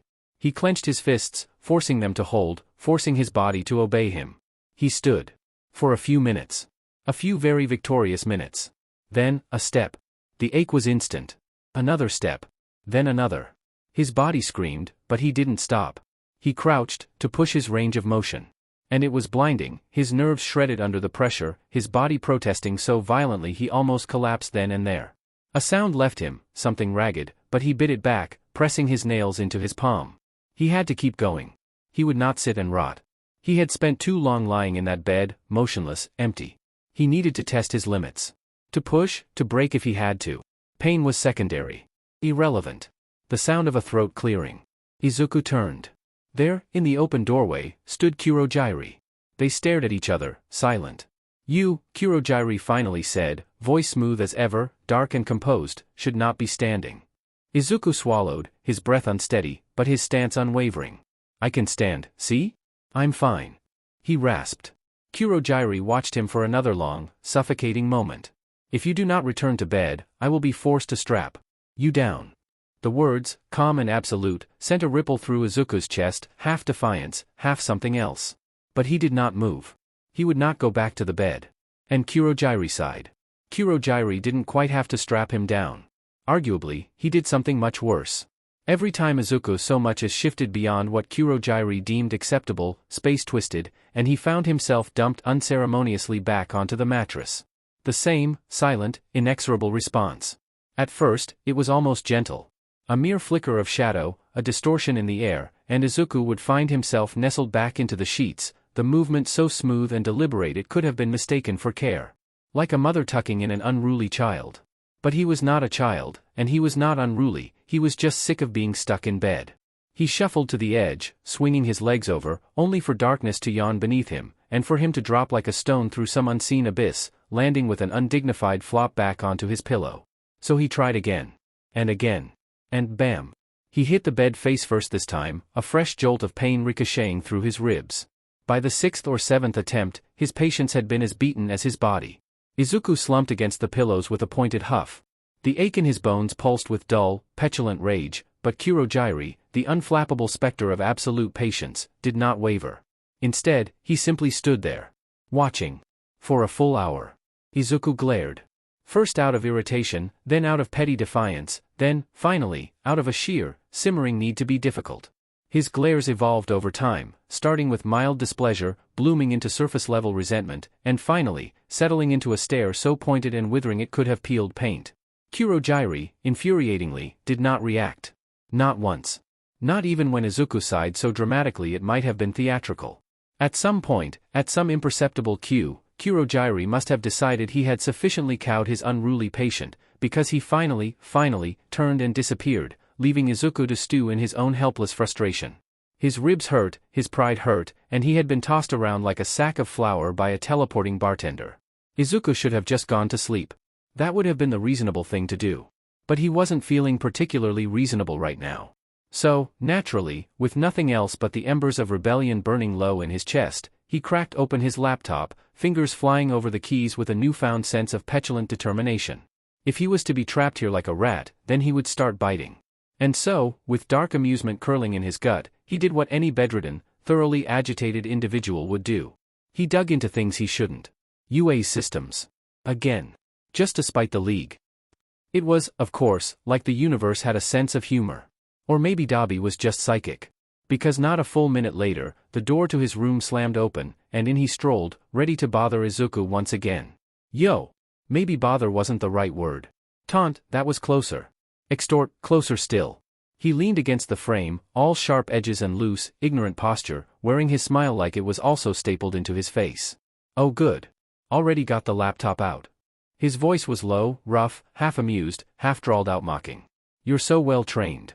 Izuku, still simmering with frustration, only flicked a flat, sidelong glance at him. Dabi made a low, throaty noise that could have been a chuckle or a scoff. It was always hard to tell with him. He slumped into the room with the slow, easy gait of a man who owned the place, flopping into Izuku's chair with zero regard for personal space, and promptly kicked his feet up onto the edge of the mattress. Got a problem? He asked. Izuku exhaled, long and slow. What do you want? Dabi stretched, his neck popping with an exaggerated roll of his shoulders.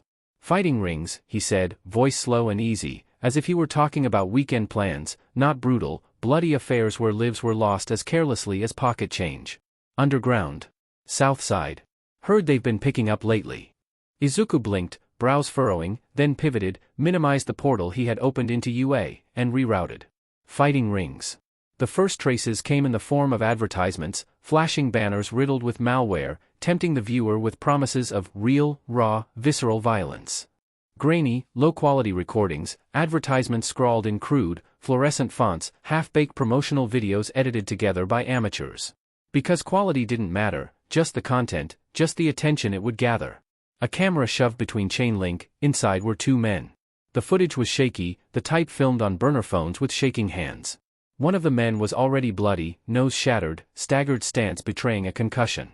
The other moving forward with slow, deliberate cruelty. Izuku muted the audio, and paused the video. He didn't need to see more, just get what Dabi needed, and leave it. Tonight. Southside, old tenements. He rattled off the details, voice clipped, and Dabi hummed in satisfaction. Perfect. He rocked forward, standing in one fluid, lazy motion. Thanks, bunch, and just like that, he left. Just as quickly and abruptly as he'd arrived. Izuku was about to close it, shut down the whole thing and forget what he saw, go back to UA, but then something caught his eye. A small, flickering pop-up in the corner of his screen. A schedule of fights, names of competitors listed alongside brutal descriptions, each title more salacious than the last. But one stood out. Mutation Mayhem, Mutants Brawl to the Death. Izuku's stomach turned. Those, he had heard of before. One of the heroes Stain dispatched had been fond of them. They weren't just cage fights, they were more similar to human trafficking rings. Entire networks built around people with mutant quirks, people whose bodies were too different, too alien, too monstrous in the eyes of society. People whose pain was turned into a spectacle for the sake of others' entertainment. That's what this one obviously was. He clicked, intending to scan the audience, just in case there was a face there that shouldn't be. The video was low resolution, pixelated with static and digital decay, but the details were clear enough. Two figures locked inside a cage. At first, Izuku assumed it was just the lighting, the distortion of the footage, but then one of them moved, and he saw the way their limbs congealed, twisting into unnatural angles. Their eyes were bloodshot, too wide, too reactive, like an animal pushed beyond fear into something else entirely. Fur sprouted where there wasn't any before, bloody, ripping through follicles. He paused the video, confusion mixing with abhorred sympathy. He looked at the description, the comments, the tags attached. Death was the primary tag, the XPLCT point of interest, then, enhancement. There were names attached. Atsushi Kintaro, his quirk gave him leonine fur rather than hair, a distinct facial structure, and clawed, padded hands. In the video, his body was mangling itself into a hulking mass of bloody fur, exposed muscle, and teeth. He wasn't in control, he was in blinding, raging agony. A rapid, painful development in what should have been a simple physical quirk. Then, Kuchu Mamoru, labeled as a previously popular underground champion. His quirk gave him a chitinous exoskeleton, something that surrounded the back of him, wrapping around his chest and forearms too. A natural armor. But in the video, Izuku could see that his outer shell began to consume him entirely, covering his mouth and airways, restricting his movement, mandibles slicing through his own jaw. He was stunned, down. Unable to focus on the fight when his own quirk was betraying him. He screamed as Kintaro lunged, mindlessly ripping at whatever was left exposed, Mamoru being gutted against the cage's iron bars. The crowd was screaming wildly. Izuku's stomach lurched, his eyes squeezing shut. It was odd, the both of their quirks mutating, becoming uncontrollable like that. Enhancement. It had to be a drag. Something that wasn't a steroid, wasn't a plain enhancement. It looked like it was targeting the quirk factor. Mutating it exponentially. A drag like that, Izuku hadn't heard of at all. Nausea was writhing in his throat, but his hands didn't stop moving. Something like that, the police, officials, would surely know about. They would definitely have more on it. He switched tracks, rerouting his search away from the underground circuits and into official records. But, the police reports were scattered, buried. Most were tucked beneath layers of sludge, miscategorized as gang-related violence, as overdoses, as unknown quirk failures. But there were cases, so many cases. People with mutation quirks who'd collapsed in alleyways, their bodies grotesquely distorted. Muscle tissue engorged, bones splintered from the inside out. Skin split like overripe fruit, riddled with lesions, like something had erupted from within. Reports from coroners, their findings strangely similar. Extensive tissue degeneration. Rapid onset necrosis in extremities. Quirk mutation, uncontrolled proliferation. Mutation. Not enhancement.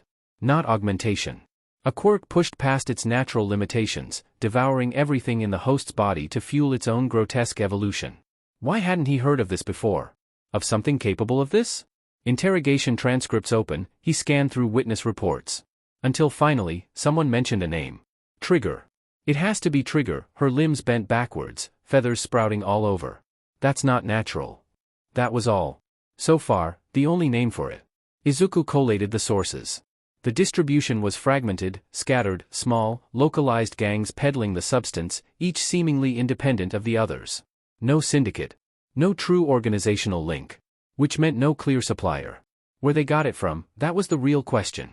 He doubted anything useful would be available in the digital realm, not in the databases he could access. If Trigger was this secretive, then the real dealings wouldn't be conducted online. No records.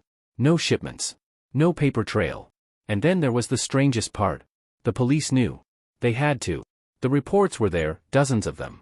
Bodies found warped beyond recognition, public incidents that ended with monstrosities collapsing in the street, their quirk factors cannibalizing them from the inside out. And yet, no major investigations. No task forces. No follow-ups. Not even an official warning to the public. Why was it all so quiet? Strange. Very, very strange. Izuku tapped his fingers against the keyboard, a restless motion, his mind racing ahead. The omission wasn't incompetence. It was intentional. And that piqued his curiosity, made him itch to know more, know why. He turned his focus. Trigger wasn't widespread. Not yet. It wasn't a mass-market drag, not something flooding the streets like cheap amphetamines or black-market enhancers. It clearly wasn't about profit. It wasn't even about public disruption. It was almost like it was still being tested. No, it was definitely just being tested. It wasn't being produced recklessly, wasn't being spread to whatever hands could grab it. It was being refined. This wasn't just some gang's attempt at a new street drag. This was research. That made it worse. Much worse. Because research implied a goal. A final product. What the hell were they trying to make with this? Izuku clenched his jaw. A faint thought surfaced, nagging at the back of his mind. Sensei should know about this. The League was probably playing in the same criminal sandbox as whoever was behind Trigger. If another group weaponized it, it could be a problem. A very big problem. But then. He hesitated. What exactly would Sensei do with this information? If he handed this over, if he told Sensei about Trigger, there were only two possible outcomes. Sensei would use it for himself. He'd track it down, seize control, and mold it into something that fit his own vision. Sensei would ignore it. If it wasn't a direct threat, if it didn't serve an immediate purpose, then it wasn't worth the effort. Either way. Would that really help? Or was Izuku just thinking too hard about all of this? He exhaled sharply, fingers pausing on the keys. No. He wasn't overthinking. This was bad. And the only way he really could figure out more, was out there where it was being circulated. But he was stuck. Stuck in this DMN bed. He exhaled sharply through his nose, scowling at the ceiling. He had to focus on what he could do, what he could find. It seemed to be new, all the reports indicated as much. Anything he could find to do with it, would most likely exist within the past 5 years. Realistically, every illicit operation needed logistics, supply chains, transportation, money flow. No product existed in isolation. Even if it wasn't obvious, there had to be something. He looked at tracking. Shipments, anything that moved quietly, with strange or vague labeling, anything that fell off legitimate manifests. The first oddity was a shipping company flagged for financial irregularities. It had been in business for decades, but its sudden uptick in freight over the last year didn't match its reported revenue. A company that had multiple routes funneling into a specific set of districts, each with a notable lack of hero presence. A particular warehouse that received shipments on an inconsistent but persistent basis. He'd look into them. Each of them. He had to find something. It had been 2 weeks. 2 long weeks of confinement, of stagnation, of staring at the same cracked ceiling and breathing the same stale air.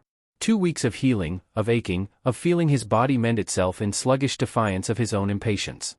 Now, finally, he was permitted to leave the room. To walk on his own. To move. The moment Kurogiri had given his approval, Izuku nearly jumped for joy. His ribs ached with every breath, his lungs still burned, the stitches where his own bones had punctured through still pulled with most movement, and his legs betrayed him, tiring quickly under his own weight. But none of that mattered. Because he was allowed out. He could walk. Freely. Izuku had hit a dead end with Trigger. His searches looped back onto themselves, threads fraying into nothing. No new data anywhere he could look. But now he wasn't confined just to his laptop. He could go get information for himself, personally. His first steps were uneven, his muscles still traitorous, reluctant to remember their purpose. His breath hitched, too shallow for comfort, but he gritted his teeth and kept going. Izuku maneuvered down the hall, pulse thrumming in his ears, each footfall a victory. The dull hum of conversation ahead led him to the bar, where Twice and Spinner sat, deep in discussion, their words dropping into a hush the moment Izuku stepped in. Izuku swallowed, dropping his gaze to the floor, and kept walking as if he hadn't noticed. A beat of silence. "Aren't you supposed to be on house arrest?" Twice suddenly blurted, eyes wide in exaggerated shock. "Prison break." Izuku exhaled softly, forcing a small, tired smile. "I am all right now." A lie, if a harmless one. Actually, Twice might know something. He was a villain, wasn't he? He might know of it at least. He hesitated, shifting his weight before gathering the nerve to speak. Oh, actually, Twice, can I ask you something?" Twice perked up immediately. "Huh? Oh yeah, go for it." Then, in a conspiratorial whisper, he added, "But don't ask me who my crush is, I'm not telling." Izuku blinked, caught off guard. "And no, that's not Dash," he shook his head, pressing forward. "Have you heard of something called Trigger?" Twice hummed thoughtfully, scratching his chin. "Ah, Trigger. Nope. Never heard of it." "What, like a gun?" Beside him, Spinner stiffened. Izuku didn't miss it. "Trigger?" Spinner repeated, his tone lower, guarded. His eyes flickered toward Izuku with subtle suspicion. "Why were you sticking your nose into that?" Izuku's eyes widened. "Ah, you know it?" His voice rose slightly, betraying his excitement. Do you know where I can find it? I mean, where it can be found? Where it's coming from?" Spinner's expression turned strange. "I only heard about it," he said after a long pause. "Dunno any of that." The words rang hollow. A dismissal, a refusal, a door shut before Izuku could wedge it open. Izuku bit the inside of his cheek. But Spinner's reaction confirmed something. He knew about it, something at least. Izuku's thoughts spun, reworking his approach, reevaluating what he should say next. Hey! Twice suddenly piped up, cutting through the tension. "I feel left out." "What's Trigger?" Izuku barely had time to answer before the air in the room shifted. Kurogiri entered with his usual quiet. Izuku turned to him immediately. The question had been sitting heavy in his chest for days now, pressing, rattling now more so than it ever had. It was simple, so simple, but he knew it would not be taken lightly. Could he leave the base? Not just with Stain. But of his own volition. On his own. He could do so much more, get closer to the subjects of his research, targets. He could do so much more. Izuku inhaled deeply, controlling the tension in his own body before he spoke. Kurogiri, he began. "Can I want permission to leave the base. Not just when Stain takes me." There was no immediate response. A pause, deliberate and heavy. Kurogiri's gaze didn't budge even an inch. "You are already aware of why we have kept you confined." His voice was smooth, even. "Absolute. If I were to allow this, there would need to be precautions." Izuku nodded immediately. "Of course." Another beat of silence. Then, to his utter shock, Kurogiri inclined his head. "Very well." Izuku's heart leapt. "You may go out, Kurogiri continued, his tone shifting, "but do not mistake this for complete freedom. You will need to return within an hour. Izuku barely heard the rest, barely cared. Because he could go out. He could walk the streets again. Could trace Trigger to its source, could piece together everything that had evaded him. Could do anything. Yes. Yes, yes, yes. You are microchipped. Anywhere you go, we will know. His voice was calm, measured, absolute. And I will be informing Sensei of your request. Izuku only half registered it. Because he could go out, leave, walk. His lips curled into a bright, surprised and beaming smile. Izuku barely heard the words over the rushing pulse in his ears. He could go out. Self-governance was a beautiful, beautiful thing. It was strange, stepping out into daylight. For months, the world had shrunk to only darkness really, only ever leaving the base at night, with Stain close by, tugging him along. The world was wide again. It stretched, sprawling before him in its mundane vastness, and Izuku could do nothing but stand there for a moment, the soles of his shoes pressed against pavement, the sun warm against his skin, the air clean and full of life. He inhaled deeply. Car exhaust, the scent of fried food wafting from some street vendor. But it was air. Fresh, open. Not filled with blood or damp concrete. How long had it been since he felt the sun? His skin prickled under its touch, sensitive after so long away. It made him feel human. Not something hidden in a darkened room, but a person. A boy. Just a boy walking down the street. And no one looked at him. No piercing gazes. No assessing stares. Watching for weakness. The people around him were normal. Average. A man pushing a stroller, a woman balancing a bag of groceries, kids running ahead of their parents, voices blending into the noise of the city. Not villains. Not heroes. Just people. Izuku moved through them like a dreamer walking through a memory, eyes wide, soaking it all in, the distant hum of the world as it continued without him. A hero fight broke through the normalcy. The sudden surge of noise startled him, the crack of pavement splitting, the roar of a battle, civilians scampering. Izuku froze. Then, as if pulled by some old, instinctive force, his feet carried him forward. Through the crowd, past heads and shoulders, the bodies pressing too close but his mind not registering it, his gaze was locked forward, toward the action, toward the figures moving like clockwork, a dance of strength and skill. Like an old, rusted music box, he was lulled forward, drawn to the melody of something he once loved. The brightness of quirks flashing, the cheers of the crowd, the familiarity of it all. But then, a familiar face. Death Arms. A hero from before. The memory struck him sharply. Just a few months ago, himself, trembling, soot and sludge covered, standing small beneath the frame of a man who had scolded him after trying to help. Stay out of the way. You could have been killed. Izuku's chest tightened. In an instant, it was too much. Too bright, too loud. His hands curled into fists, nails pressing into his palms as he stumbled back, spun on his heel, and walked away. Quickly, quickly, before the memories could sink their teeth in. The crowd blurred around him. His breath felt too thin. Izuku ducked into the space between two buildings, into the quiet, where the sun didn't reach, where the air was still, where the clamor of the world dulled to a manageable hum. His hands shook. He clenched them. It was fine. He was fine. Just overwhelmed. Too much too fast. He sucked in another burning breath, felt it settle deep in his lungs, and forced himself to exhale slowly. It was okay. He was outside and everything was okay. Death Arms didn't even see him. He pushed his shoulders back, steadied himself, and stepped out. Only to collide with someone. Pain exploded through his ribs as the impact sent him staggering back. Too hard. Too sudden. A hand caught his arm. Whoa, man. Sorry, didn't see you there. The voice was bright. Casual. Izuku blinked, looking up. Red hair, a cheery, sharp smile. A UA uniform. His stomach plummeted. A hero student. A student from UA. Oh, no. He had to go. Quickly.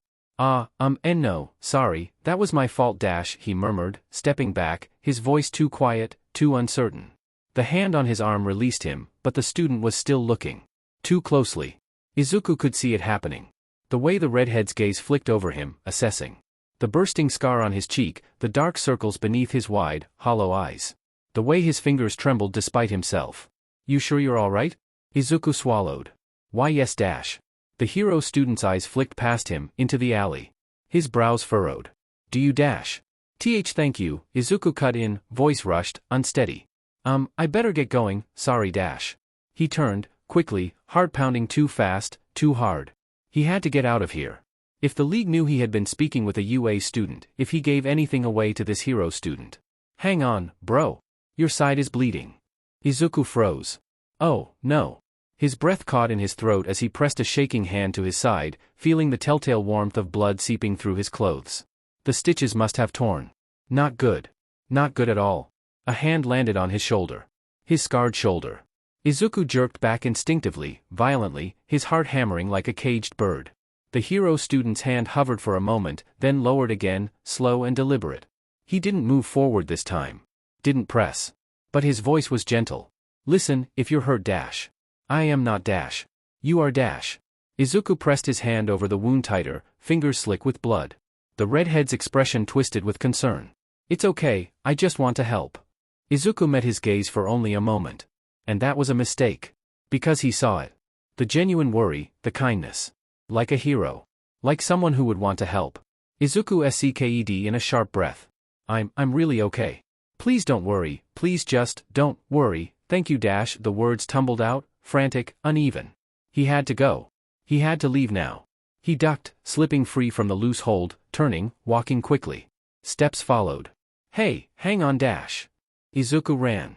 He didn't look back. Didn't check to see if he was being followed. He just kept going, through the winding streets, back alleys, away, away, away. Away from the bright streets, from the normal people, from that hero student. Kurogiri couldn't see the blood. If Kurogiri saw, if he even suspected that Izuku was still hurt. No more walks.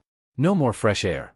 He'd be pinned to that bed again, tucked away like something fragile, something breakable, something unfit to even move on his own. Izuku swallowed against the panic climbing up his throat, his steps staggering as his lungs heaved for air. His side was on fire, the wound aching deeply. He needed to hide it. Needed to make it back without anyone noticing. The noise of the city faded behind him, the voices becoming distant, leaving him with only the sound of his own footsteps, his own racing pulse. He was close. A familiar, worn-down street stretched before him, the shadow of an abandoned bar just beyond. He slowed his steps, forced his breathing to steady. The blood, he had to hide it. Izuku shrugged off his jacket, wincing at the movement, and tied it around his waist, wrapping the dark fabric tight over the wound, over the red patch soaking through his shirt. It would be fine. It would stop soon. He'd clean it up in his room, and no one would. A portal of mist curled open before him. Izuku's chest seized. Kurogiri. There was no time to adjust himself, no time to fix his posture, no time to do anything before the man's golden eyes locked onto him. Izuku's breath caught, every muscle in his body going rigid. You were moving quite quickly. The words were even, calm, but they carried weight. Izuku forced himself to nod, biting the inside of his cheek. Sorry. I just wanted to try running again. B before I came back. Kurogiri's gaze scanned him. A pause. Come inside. Izuku swallowed. Nodded again. And stepped forward, through the mist. The contrast made his head swim, the shift from too bright to too dark making his body waver for half a second. He clenched his fists. Focused. The others were around, somewhere. He could hear the faint murmur of voices, the occasional sound of a chair scraping against the floor. If he was lucky, if he moved quickly enough, he could slip past them, get to his room before. Did you enjoy your outing? Izuku flinched. Kurogiri's voice was closer now, steady and unreadable. Watching him. He forced his shoulders to relax, turned his head just enough to meet his gaze, but not too long. Never too long. Yes. It was nice. Another pause. It stretched, heavy. Izuku's pulse pounded in his ears. I'm glad. Kurogiri moved away, tending to the bar, returning to whatever task he had been doing before Izuku had arrived. Izuku exhaled slowly. Good. Good. He turned toward the hallway, toward the safety of his room. A footstep. Welcome home. Dabi, the casual, low drawl of the man's voice sending a cold shudder down Izuku's spine. He didn't turn. Didn't stop moving. If he just kept walking? Why are you walking like that? Izuku's throat closed. Don't look. Don't react. Don't. You hurt? Izuku forced out a breath, forced out words. No. Just tired. Silence. Then, a quiet, amused huff. Aha. His steps quickened. The hallway was right there, the door to his room just beyond, he could make it, he could. A hand landed on his shoulder. Firm. Not tight. Not cruel. But enough. Izuku's whole body went rigid. Dabi leaned in slightly, just enough for his voice to drop, low and mocking. You know, if you were trying to hide something, you probably shouldn't look like a kicked puppy about it. Izuku's fingers curled into his sleeves, nails digging into his palms. Don't react. Don't react. Don't react. Dabi hummed, almost thoughtful. Hope you didn't do anything too stupid out there, bunny. The nickname dripped from his tongue, dry and lazy, as if he weren't watching Izuku too closely. As if he weren't already seeing through him. Izuku squeezed his eyes shut for half a second. Steeled himself. I didn't do anything. Another beat of silence. Then Dabi let go. Sure you didn't. Izuku moved.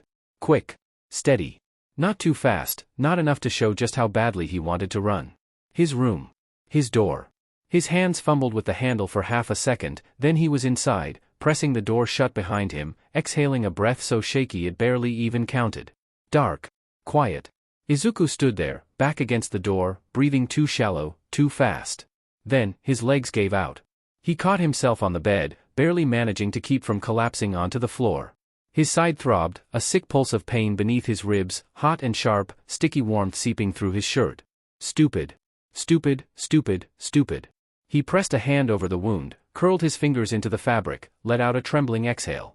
How did he always manage to mess things up?